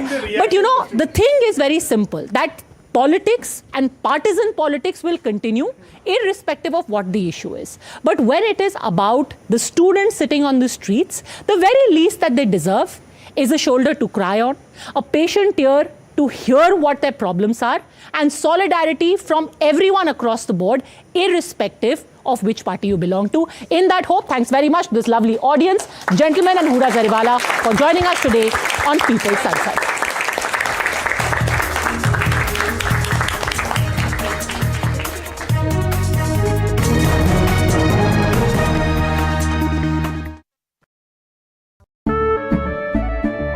केसरिया से मन जोगी हुआ रे दिल झूमे देखो पतवारा हुआ रे केसरिया से मन जोगी हुआ हर पल मनाओ केसरी त्योहार विमल बोलो जुबान केसरी हिंदुस्तान मिले हिंदुस्तान से जय हो विदेश हो विदेश हो जय हो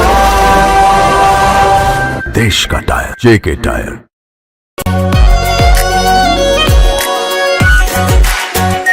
are pure shahi paneer masala delicious healthy everyday.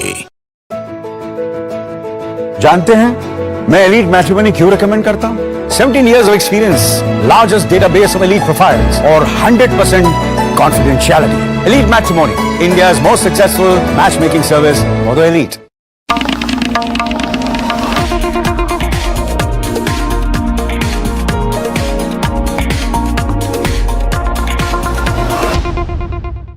थोड़े में ज्यादा स्वाद यही तो है इसकी खास बात। वाओ मामा क्या स्वाद है। अरे मेरे राजा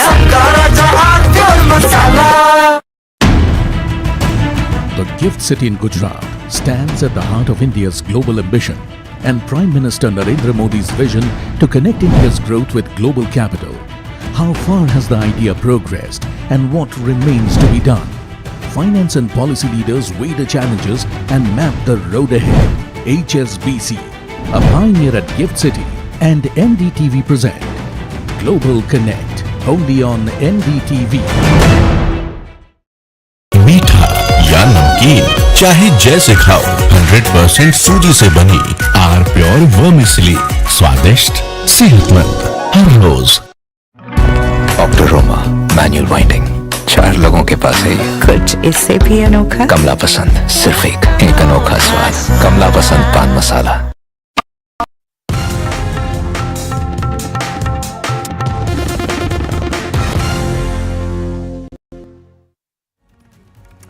Welcome back. And the Tamil state song, that's the update coming in. Tamil Nadu Chief Minister Vijay is likely to move in a resolution in Tamil Nadu Assembly tomorrow, making Tamil Thai Watsku mandatory as the first song before the commencement of events at all education institutions, universities, government offices, public sector undertakings and other public institutions across Tamil Nadu.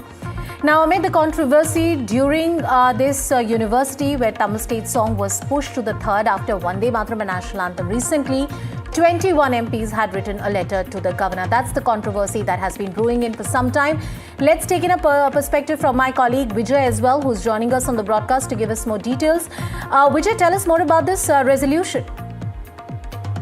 That's right. Tamil Nadu Chief Minister Vijay likely to move resolution tomorrow in Tamil Nadu Legislative Assembly during the budget session, making Tamil Thai also mandatory as the first song before the commencement of events at all educational institutions, universities, government offices, public sector undertakings and other public institutions across Tamil Nadu.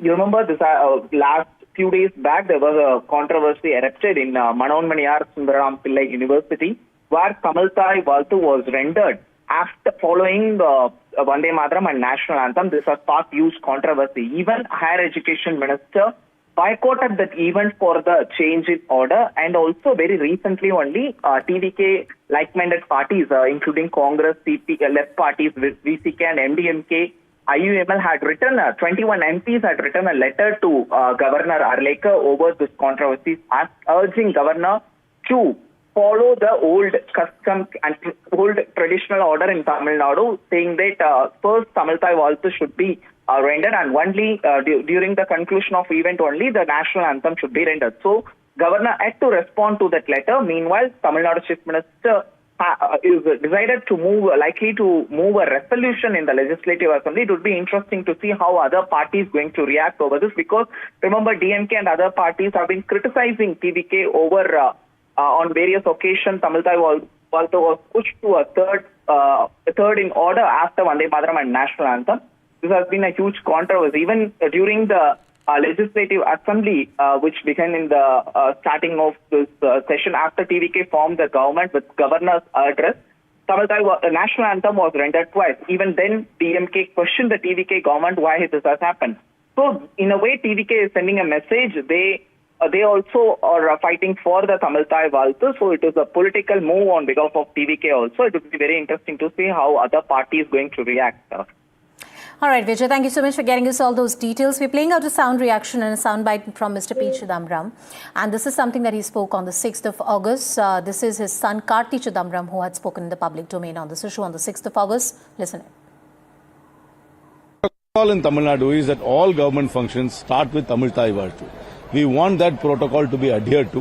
While we respect the national anthem and Vande Mataram, the national song, the precedence must be given to Tamil Thai Valtu in all government functions. That is how it has always been done. And we have reiterated that and requested the governor to follow that protocol.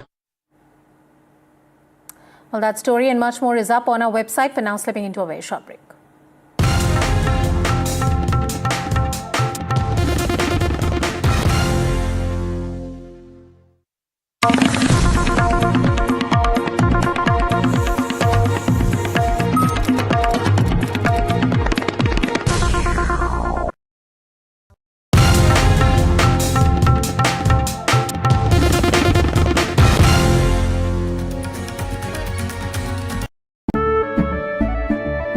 केसरिया से मन जोगी हुआ रे, दिल झूमे देखो मतवारा हुआ रे।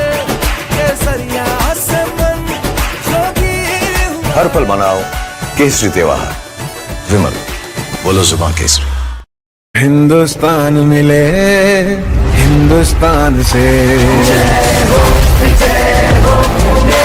हो विदेश हो जेके हो। देश का टायर जेके टायर।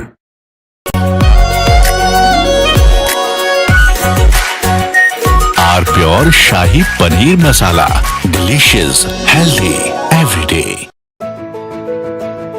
जानते हैं मैं एलीट मैट्रिमोनी क्यों रिकमेंड करता हूं?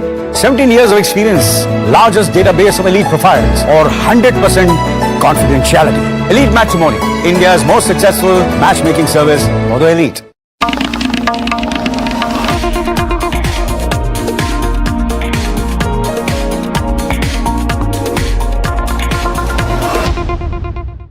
थोड़े में ज्यादा स्वाद, यही तो है इसकी खास बात। वाओ मामा क्या स्वाद है, अरे मेरे राजा। The Gift City in Gujarat stands at the heart of India's global ambition and Prime Minister Narendra Modi's vision to connect India's growth with global capital. How far has the idea progressed and what remains to be done? Finance and policy leaders weigh the challenges and map the road ahead. HSBC, a pioneer at Gift City, and NDTV present Global Connect, only on NDTV. मीठा या नमकीन, चाहे जैसे खाओ, 100% सूजी से बनी are pure vermicelli, स्वादिष्ट, सेहतमंद हर रोज। बड़े बड़े इम्तिहानों से गुजरता है, वक्त तराशता है जिसे, तो जाने क्या क्या न करता है। जब तक खुशबू सबसे बेहतरीन न बन जाए, आराम के लिए नहीं ठहरता है। जब तक लाजवाब न बन जाए, उसे नहीं इत्मीनान है। तभी तो रिचमैन बनना नहीं आसान है।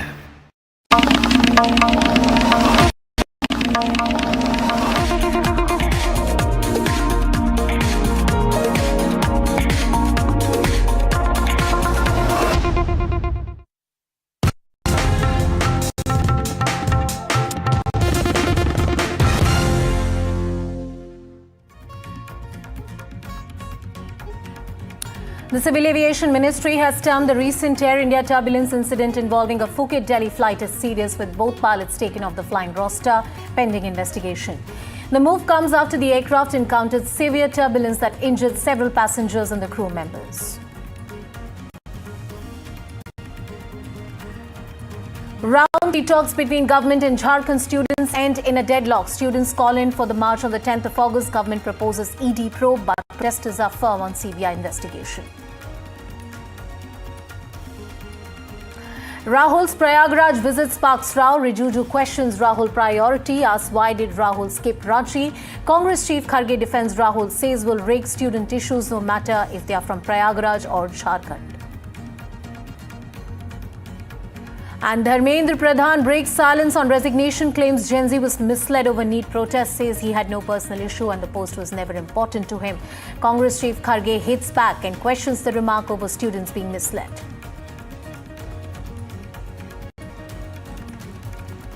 Prime Minister Narendra Modi met India's Commonwealth Games 2026 medalists in New Delhi, congratulated them for their impressive performance at the Glasgow Games.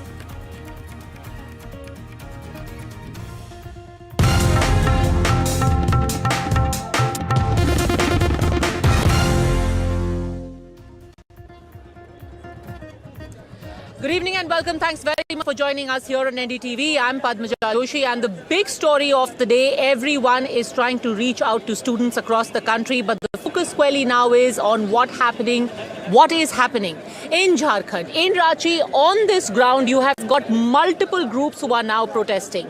From the original group, which wants that the exams which were held for the State Public Commission should be cancelled for any opacity that exists in the conduct of the examination, that should be fixed. From that one group, then you've got another group which has come from the left student organizations. You've got members of the Cockroach Janta Party who have also now come and lent their support to this entire agitation. And then there is a large swath of just students who here want to be heard and who have one very, very basic demand.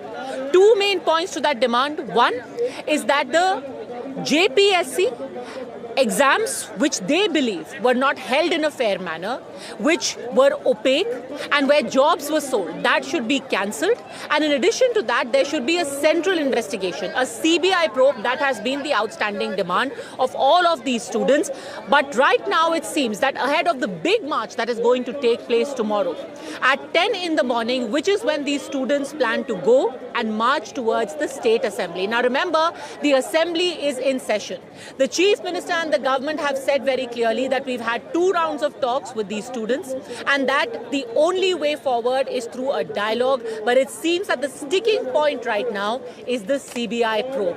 What happens if there is no CBI investigation? How long is this entire agitation going to carry on, especially at a time when the students are saying, don't we deserve the same attention as the rest of the country? And is there an effort now to try and divide the student community itself? Joining us is Tuhin Sinha from the BJP. He is going to be joining us in just a bit. We have senior journalist Neeja Chaudhary also with us. We have Dolly Sharma, spokesperson of the Congress party. But I want to start with a group of students who are here with me. And we also have members of the CJP, the Cockroach Janta Party, which is here. Amit, आप CJP के member हैं. बहुत सारे लोग कह रहे हैं कि जंतर मंतर पे जब आप पहले दिन से ही मौजूद थे, तो अब 3 हफ्ते हो गए हैं यहाँ पर आंदोलन होते हुए. 3 हफ्ते के बाद आप यहाँ क्यों आए? मैडम, आपको जानकारी होगा कि मैं इसी झारखंड से हूँ, मैं CJP का मेंबर हूँ और इस आंदोलन को खड़ा करने में हमारी भूमिका है. मैं बापू वाटिका, जो यहाँ से लगभग 1.5 किलोमीटर दूर है, मैं उस बापू वाटिका में देवेंद्र के साथ, देवेंद्र महतो जी के साथ, क्योंकि वो हमारे मित्र भी हैं, उनके साथ इस आंदोलन को मैंने खड़ा किया है. ऐसा नहीं है कि आज मैंने इस आंदोलन में आया हूँ. हम लोग उतना प्रचार नहीं करते हैं भाजपा कांग्रेस की तरह. हम लोग ग्राउंड पे काम करने वाले लोग हैं. क्योंकि बार बार जो बात पूछी जा रही है वो ये है कि भाई वहाँ पर आपकी जो लीडरशिप है, जो प्रमुख चेहरे थे, वो थे आपके अभिजीत दिपके, सौरभ दास, आशुतोष रांका, वो क्यों नहीं यहाँ पर आए? अगर वो जंतर मंतर पे गए तो यहाँ क्यों नहीं आए?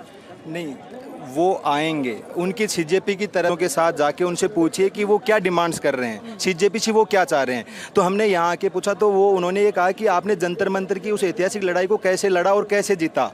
तो आपका वो मैनेजमेंट, आपका वो, आपको भेजने की जरूरत क्यों हुई? वही आ जाते ना. नहीं, वही मैं ये समझ रहा हूँ कि कल के आंदोलन में वो 20 मिनट या 1 घंटा या उससे पहले आके नेता बन के चले जाते, वो इम्पोर्टेंट था, या कल के प्रोटेस्ट में हमारा एक्सपीरियंस, हमारे वो 400 वॉलंटियर जिनके दम पे हमने वो जंतर मंतर की वो लड़ाई लड़ी थी और जीती थी, वो महत्वपूर्ण है. मैं आपके माध्यम से कल का जो मार्च है उसमें CJP का क्या लेना देना है? वो तो जो छात्रों का मंच है वो कर रहा है ना, उसमें आपका थोड़ी ना कोई योगदान है. ऐसा है मैडम कि छात्र मैं हूँ, मैं डिसीजन लूँगा. मैं JPSC का छात्र भी हूँ, मैं सफरर हूँ, मैं इस झारखंड का हूँ. मैं 26 सालों से दर्द को महसूस कर रहा हूँ. ये कोई दूसरा नहीं डिसाइड करेगा, ये भाजपा कांग्रेस डिसीजन नहीं लेंगे, ये छात्र डिसीजन लेंगे कि कौन क्या है क्या नहीं है. ठीक है, आप छात्र हैं पर आप एक पॉलिटिकल पार्टी से भी जुड़े हुए हैं. ठीक है, तुहिन सिन्हा पॉलिटिकल पार्टी से नहीं हूँ, जो कि CJP कोई पॉलिटिकल पार्टी नहीं है. अच्छा, प्रेशर ग्रुप.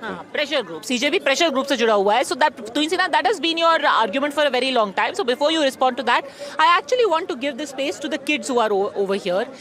आपका नाम क्या है? मेरा नाम राजन वर्मा है. हम गिरिडीह से आए हैं और हम हजारीबाग में पढ़ते हैं. राजन, किस उम्मीद से आए हो यहाँ? हम लोग यही उम्मीद से आए हैं कि JPSC और जितने भी JSSC एग्ज़ाम है सब में रिफॉर्म होना चाहिए. जितने भी पेपर यहाँ पे लीक नहीं होता है, यहाँ पे पेपर बेच दिया जाता है. तो हम लोग ये चाहते हैं कि जो पेपर बेच दिया जाता है, धांधली होता है, वो सब रुके और जो स्टूडेंट अच्छे से तैयारी कर रहा है उसके हित में फैसला हो.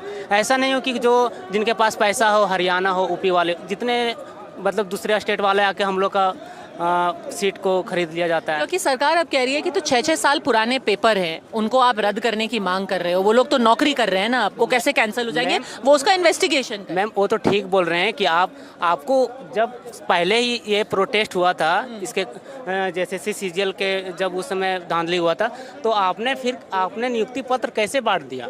वो तो कोर्ट में मामला था ना, और कोर्ट मामला वहाँ पे लिखा है कि जितना भी CGL जितना कोई को नियुक्ति हुआ है उसमें लिखा है कि अगर कोर्ट का ऑर्डर आएगा तो उन लोग का कैंसिल हो जाएगा. So all that we have heard so far, Dolly Sharma, the students at least here are not very satisfied with what has been offered by the state government so far. What would you say to these students, because they are still going to carry out that march tomorrow and they are basically saying 2 things: that these exams, they should be cancelled, the results should be cancelled, the jobs should be given in a transparent manner, and that there should be a CBI investigation.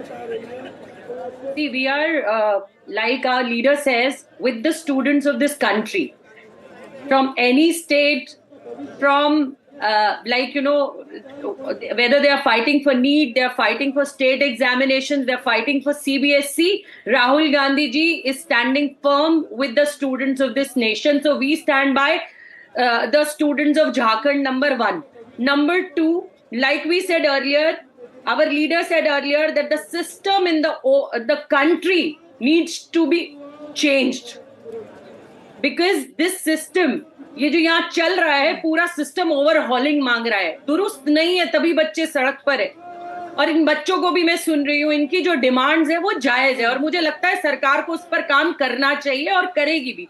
Rahul Gandhi ji बचे नहीं, उन्होंने इस बात पे पूरी मजबूती से झारखंड के बच्चों के लिए बात रखी। उन्होंने कहा कि कहीं पर भी दिक्कत है, चाहे वो किसी भी शासन में हो रही है दिक्कत है और उस पर काम हम सबको मिलकर करना चाहिए। उन्होंने बच्चों से बात भी की, हमारे कांग्रेस के लोग आकर मिल भी रहे हैं, खाना की व्यवस्था भी उन्होंने शायद यहाँ पर कराई है, हमारे महानगर अध्यक्ष भी वहां जहाँ ये बच्चे बैठे हैं वहां पहुंचे हैं। तो मेरा कहने का सिर्फ एक तात्पर्य है, पूरे देश का बच्चा परेशान है और पूरे देश के बच्चों को न्याय मिलना चाहिए और हम छात्रों की हर डिमांड के साथ है, उनको न्याय। But ma'am, when you say that there is something wrong in the system, aren't you the system in Jharkhand? You are the system. The JMM Congress is the system in Jharkhand.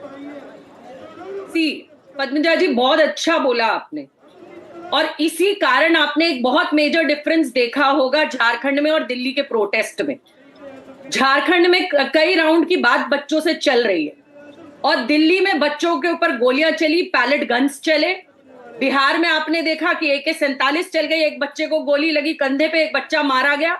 लड़कियों को कहां कहां छेड़ा गया, किस तरीके से डंडे बजाए गए, ऐसा झारखंड में आपको नहीं दिख रहा होगा। ये एक साफ तौर पर आपको लोकतांत्रिक तरीके से ये दिख रहा होगा कि उन बच्चों के ऊपर इस दिल्ली जैसी चीजें नहीं है और ना उन बच्चों को कोई एंटी नेशनल कह रहा है, ना उन बच्चों को ये कह रहा है कि इनको विदेशी फंडिंग आ रही है यहाँ बैठने की। ये बहुत बड़ा मेजर डिफरेंस है कांग्रेस की सरकार में और भारतीय जनता पार्टी की सरकार में। हम बच्चों के लिए भाग रहे हैं, बच्चों से नहीं भाग रहे हैं, ये बिल्कुल सत्य है और ये साफ आपको। I will get to Insana to respond to that as well, but इनसे मैं पूछ लेती हूँ। हाँ, आप यहाँ पर क्या लेकर के आए हो? ये क्या पोस्टर है आपका? थोड़ा करीब आओ। अभय क्या बोल रहे हो? जो झारखंड में टोटल 12 एग्जाम को करेक्ट किया है, BSO के बाद सोचिए उसका जो ग्रेड पे 4800 है और उस जॉब को छोड़ करके ये 4200 ग्रेड पे वाले जॉब में आए हैं और ये पूरा अपना खानदान को जॉब दिलवाया है। देख लीजिए। बट जो सरकार है वो कह रही है कि इसकी जांच हो जाएगी और कांग्रेस, राहुल गांधी आपके सब साथ खड़े हुए। कितना दिन में जांच होगा, हम तो ये पूछना चाहते हैं। 90 दिन का टाइम ले रहे हैं, उसके बाद 90 दिन के बाद फिर सब आंदोलन खत्म हो जाएगा, फिर मामला सब समाप्त हो जाएगा। मैम, ये CID जांच में अभय JSSC CGL का जो रिजल्ट है ये पिछले साल ही आ चुका है। उस टाइम CID को पकड़ लेना चाहिए था ना, इसको उसी टाइम अभय तिवारी को आप क्यों नहीं पकड़ पाए? नहीं, पर देखिए राहुल जी तो है पूरे देश में, वो छात्रों की गूंज कर रहे हैं ना, वो छात्रों के साथ कह रहे हैं हम। ठीक है, राहुल गांधी छात्रों की गूंज कर रहे हैं। आप पहले सर रांची में भी आ जाइए, यहाँ की स्थिति देख लीजिए। ये यहाँ पे छात्रों, हम लोगों का 3 मांग है मैम। पहला कि JPSC जो एग्जाम हुआ 14वीं JPSC वो रद्द हो जाए, उसकी CBI जांच हो जाए, क्योंकि इसमें जो यूपी की ब्लैक लिस्टेड कंपनी है TDPL उसके द्वारा एग्जाम कराया गया था। उसके बाद JSSC CGL का मांग कर रहे हैं, इसमें अभय तिवारी सेकंड टॉपर है और ये पूरा होटल लीज पे ले रखा था। You can hear Dolly Sharma what the confidence deficit is over here. It's very clear. They are saying, fine, you're engaging with them, but they don't trust. What are the promises being given to them so far? It's as simple as that. And they're saying if there has to be an outreach, please come and stand with them in Ranchi as well. You have gone to 3 different cities. Why isn't Ranchi on your radar? Padmaja जी, क्या पता रांची भी आ जाए। प्रधानमंत्री की तरह राहुल गांधी जी भागे नहीं, बच्चों पर डंडे नहीं पड़वाए, पैलेट गन नहीं चलवाए, उनके साथ अत्याचार और दुराचार नहीं किया। उन्होंने बच्चों से हिम्मत दिखाकर फोन पर बात की और उन्होंने, क्या पता वहां रांची में कल राहुल गांधी बैठे हो बच्चों के साथ, ये भी हो सकता है। आप राहुल गांधी जी की कहाँ जा रहे हैं, कहाँ नहीं जा रहे हैं, ये बात अलग है, लेकिन पूरे देश में अगर कहीं वो बात कर रहे हैं तो पूरे देश के सिस्टम के ओवरहॉलिंग की बात कर रहे हैं, सिस्टम दुरुस्त करने की बात कर रहे हैं और वो कश्मीर से कन्याकुमारी तक हर स्टेट की बात कर रहे हैं, सरकारों से परे बात कर रहे हैं। वो कह रहे हैं कि बच्चों के लिए एजुकेशन बहुत एक्सपेंसिव। ओके, तो इनसे ना है और देश के बच्चों को न्याय मिलना चाहिए। And that's the difference in the system where Dolly Sharma is saying कहता है तो वो ब्रॉडर प्रोस्पेक्ट में कहता है, वो ये नहीं कहता है कि दिल्ली में बैठा बच्चा एंटी नेशनल है और झारखंड में बैठा बच्चा नेशनल है। वो ये कह रहे हैं कि पूरे देश का बच्चा एक है और पूरे देश के बच्चे। And respond to that. Padmaja जी जोहार। Padmaja and ji the outrages to जोहार। everyone. वहाँ बैठे रांची में जोहार। बैठे सभी संघर्ष कर रहे बच्चों को मेरा जोहार। देखिए इनकी मांगे, बच्चों की मांगे बहुत स्पष्ट है। केवल 2 मांगे हैं कि जेपीएससी एग्जाम जो त्रुटिपूर्ण एग्जाम था, जो कॉम्प्रोमाइज्ड एग्जाम था, उसको पूरी तरह से रद्द किया जाए और सीबीआई इंक्वायरी की जाए। अगर इस पर भी अगर 2 हफ्ते के बाद भी अगर हेमंत सोरेन जी इस बात को नहीं मान रहे हैं तो उनकी मंशा में खोट है। जहां तक राहुल गांधी का सवाल है, अभी मैं कांग्रेस की प्रवक्ता को सुन रहा था। देखिए राहुल गांधी ने जेन जी को और विद्यार्थियों को भी इस देश में बांटने का काम किया। अभी तक केवल वो फ्रीडम फाइटर्स को नॉर्थ और साउथ को बांटते थे, अब उनके लिए उनका हृदय जो है वो रिया अहिर के लिए पसिश्ता है, लेकिन रामेंद्र महातो या फिर सीता महातो के लिए उनका हृदय पसिश्ता नहीं है। क्यों? क्योंकि झारखंड के बच्चे बहुत फोकस्ड हैं, निष्ठावान बच्चे हैं। वो केवल मुद्दे की बात करते हैं, अपने मांग पर अड़े हैं। ना तो वो अपशब्द का प्रयोग करते हैं, ना आजादी की बातें करते हैं, ना आर्टिकल 370 को बहाल करने की बातें करते हैं, ना उमर खालिद के पक्ष में बातें करते हैं। ऐसे निष्ठावान बच्चों से राहुल गांधी चिढ़ते हैं। He does not find them cool enough. और उनके साथ हम लोग खड़े हैं, उनके साथ आप खड़ी हैं, और उनके साथ वो लोग खड़े हैं जो मानते हैं कि विद्यार्थियों में विभाजन नहीं होना चाहिए, जो राहुल गांधी करने का प्रयास कर रहे हैं। No, but he is saying very clearly that Dolly Sharma is saying that tomorrow he may be sitting in Ranchi as well, and he has spoken to the kids on the phone. He reached out to them and he spoke to them on the phone. Who knows, tomorrow he will come here as well. And they're engaging. They're not calling these people anti-national. They are not using pellet guns on them. No. We have seen, Padmaja ji, we have seen Rahul Gandhi's lack of commitment. 3 of his own pre-scheduled rallies had to be cancelled because of his extended mysterious foreign vacation. After 17 June in Kota, he went on an extended vacation because of which 3 of his own pre-scheduled rallies have been cancelled. And I'm telling you, the only reason he's on an overdrive right now is perhaps because he's planning another vacation after Parliament ends after 14th. He will not come to Ranchi. This is something I know from his behavior over the last many years, and I have given you the reasons. He will not come to Ranchi because he doesn't like students who are so focused. I think Dolly Sharma needs to respond to that. Then I'll bring in Neerja ji again. Who don't carry an agenda. Dolly Sharma, I think you should respond to that. Then I'll go to Neerja ji. Padmaja ji, I am really, really sad to hear what he's saying, you know. He's not concerned about the students sitting on protest anywhere in the country, you know. They're more concerned about Rahul Gandhi, where he's going. So I must ask them, why Prime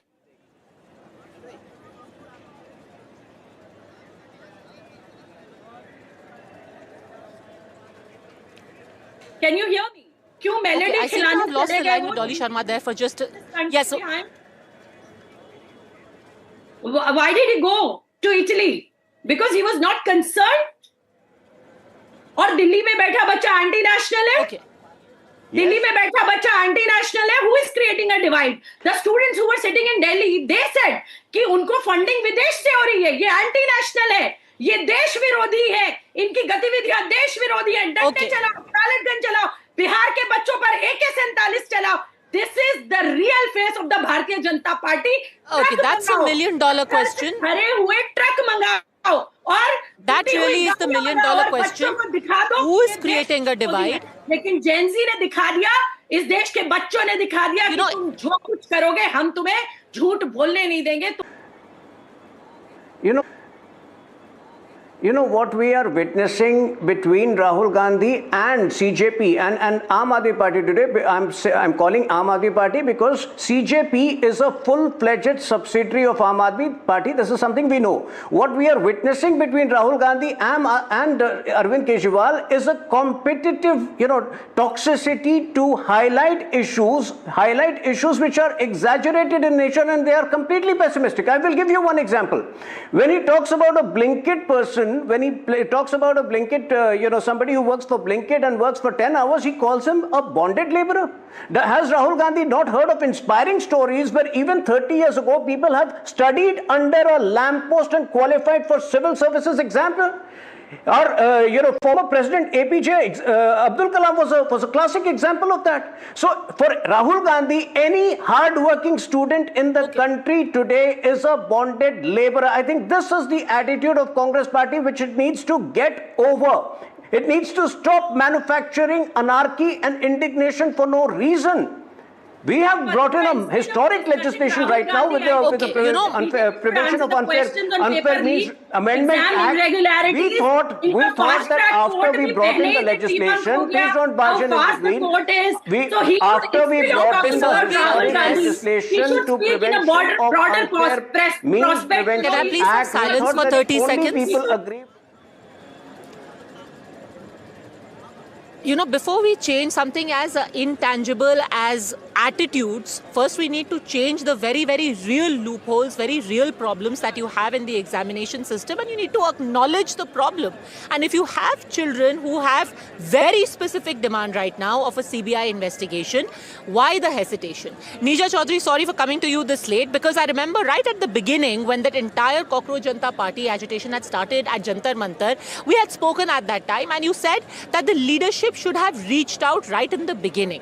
Now when you have something similar happening in Ranchi, should the leadership of the parties in power reach out to them in Ranchi as well? Is this a missed opportunity? I think, they've reached out, Padmaja. They've had 2 rounds. They're not yet succeeded. And the students and others are going to march to the assembly, as you said earlier, tomorrow. I think, I would say very simply, you have young people of India demanding, crying for change in the exam system, in the education system, which I know, anybody who has children knows this. It's become rotten, it's become corrupt, and we cannot have a future for India with that kind of system continuing. And it's the young themselves who want to change because they're suffering under it. So this is a moment, politics will play out. Competitive politics is playing out, and that's the way it should be in a parliamentary democracy like ours. But don't let it, let the real issue be forgotten. And certainly, I absolutely agree with you that the Jharkhand government needs to sit down, not just 2 rounds, they may need 10 rounds with people giving specific suggestions which they've asked for. The government and the JMM have asked for. I wish Rahul Gandhi, personally, while I was hearing both sides. And I will ask you this very bluntly. Rahul Gandhi would sit on the other side of the table, not as on behalf of the students flagging of their issues, but on the side of the government to say, what can we do to actually meet these demands? This is not going to be easy. It's a huge vested interests are involved. So, but how do you actually address it so we don't lose this opportunity? And across the board, by the way, you speak to anyone over here. Across the board, absolutely. Even in Delhi, I wish the Prime Minister over here. Call a group of students, call a group of experts, and get on with the 1, 2, 3, 4, 5 of the reform. Politics अपनी जगह है, अपनी जगह continue करेगी. And continue करेगी because Gen Z is 25% and more in many. And I have a very simple question. When you have a specific demand about a CBI investigation, when the previous CID probes have gone nowhere, and they will give you specific examples, that there was the 2015 result, the 2025 result, which went nowhere. The CID probe came out, they went to court, the jobs were given out, and these people are still sitting here saying, how were the jobs given? They simply do not trust the CID. Why the hesitation to a CBI probe?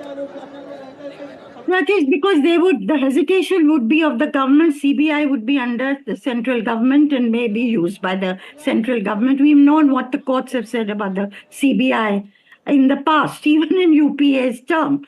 But Rahul Gandhi's rally in Prayagraj, I was watching it. It has huge resonance. There was, an energy out there, which is, I say, very rare. So Rahul Gandhi is in a very good position to deliver things in Jharkhand.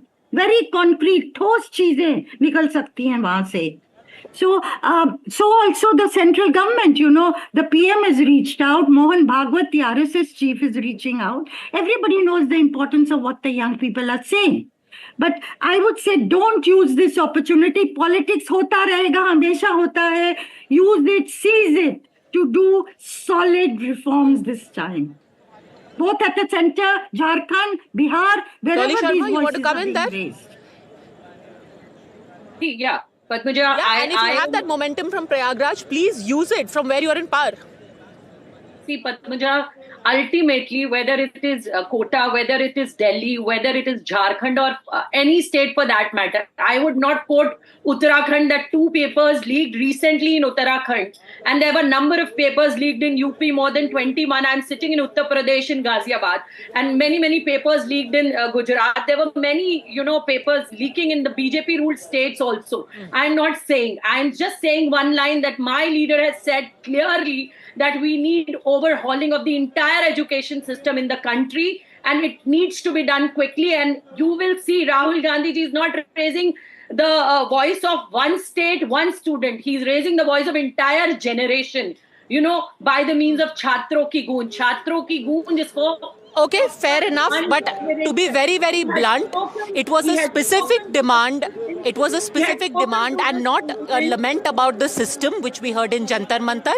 It was about Dharmendra Pradhan. And in Jharkhand, it is about the CBI, and which is why today people want to hear about the specifics, the tangibles and the deliverables. On a final note, is the CJP as a pressure group in favor of a CBI investigation?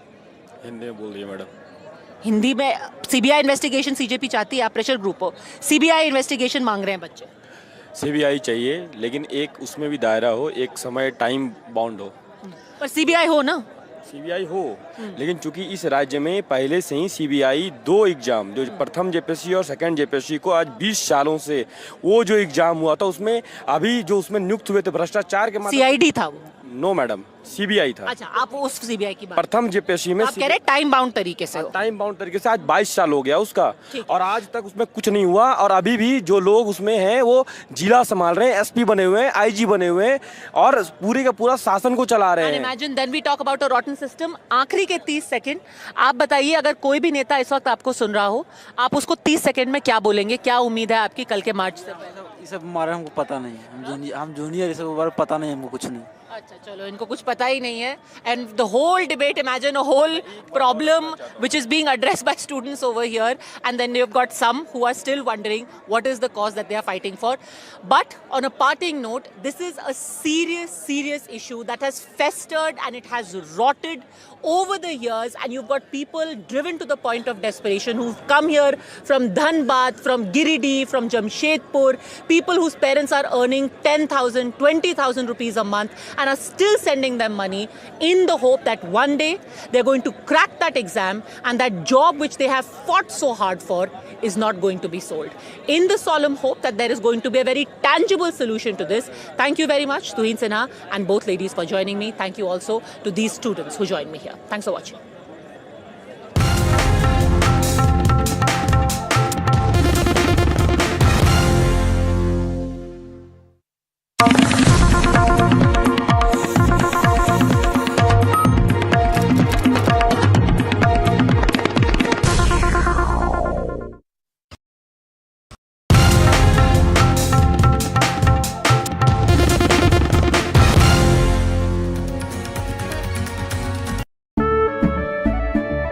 केसरिया से मन जोगी हुआ रे, दिल झूमे देखो मतवारा हुआ रे.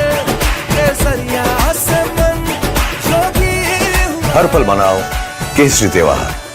विमल, बोलो जुबान केसरी. हिंदुस्तान मिले हिंदुस्तान से.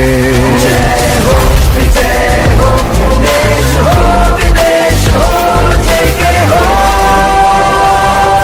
देश का टायर, जेके टायर. थोड़े में ज्यादा स्वाद, यही तो है इसकी खास बात. वाओ मामा, क्या स्वाद है. अरे मेरे राजा, मसाला. जानते हैं मैं एलीट मैट्रिमोनी क्यों रिकमेंड करता हूं? 17 years of experience, largest database of elite profiles और 100% confidentiality. Elite Matrimony, India's most successful matchmaking service for the elite. Topic of the day, guys. It's Gen Z. Obviously.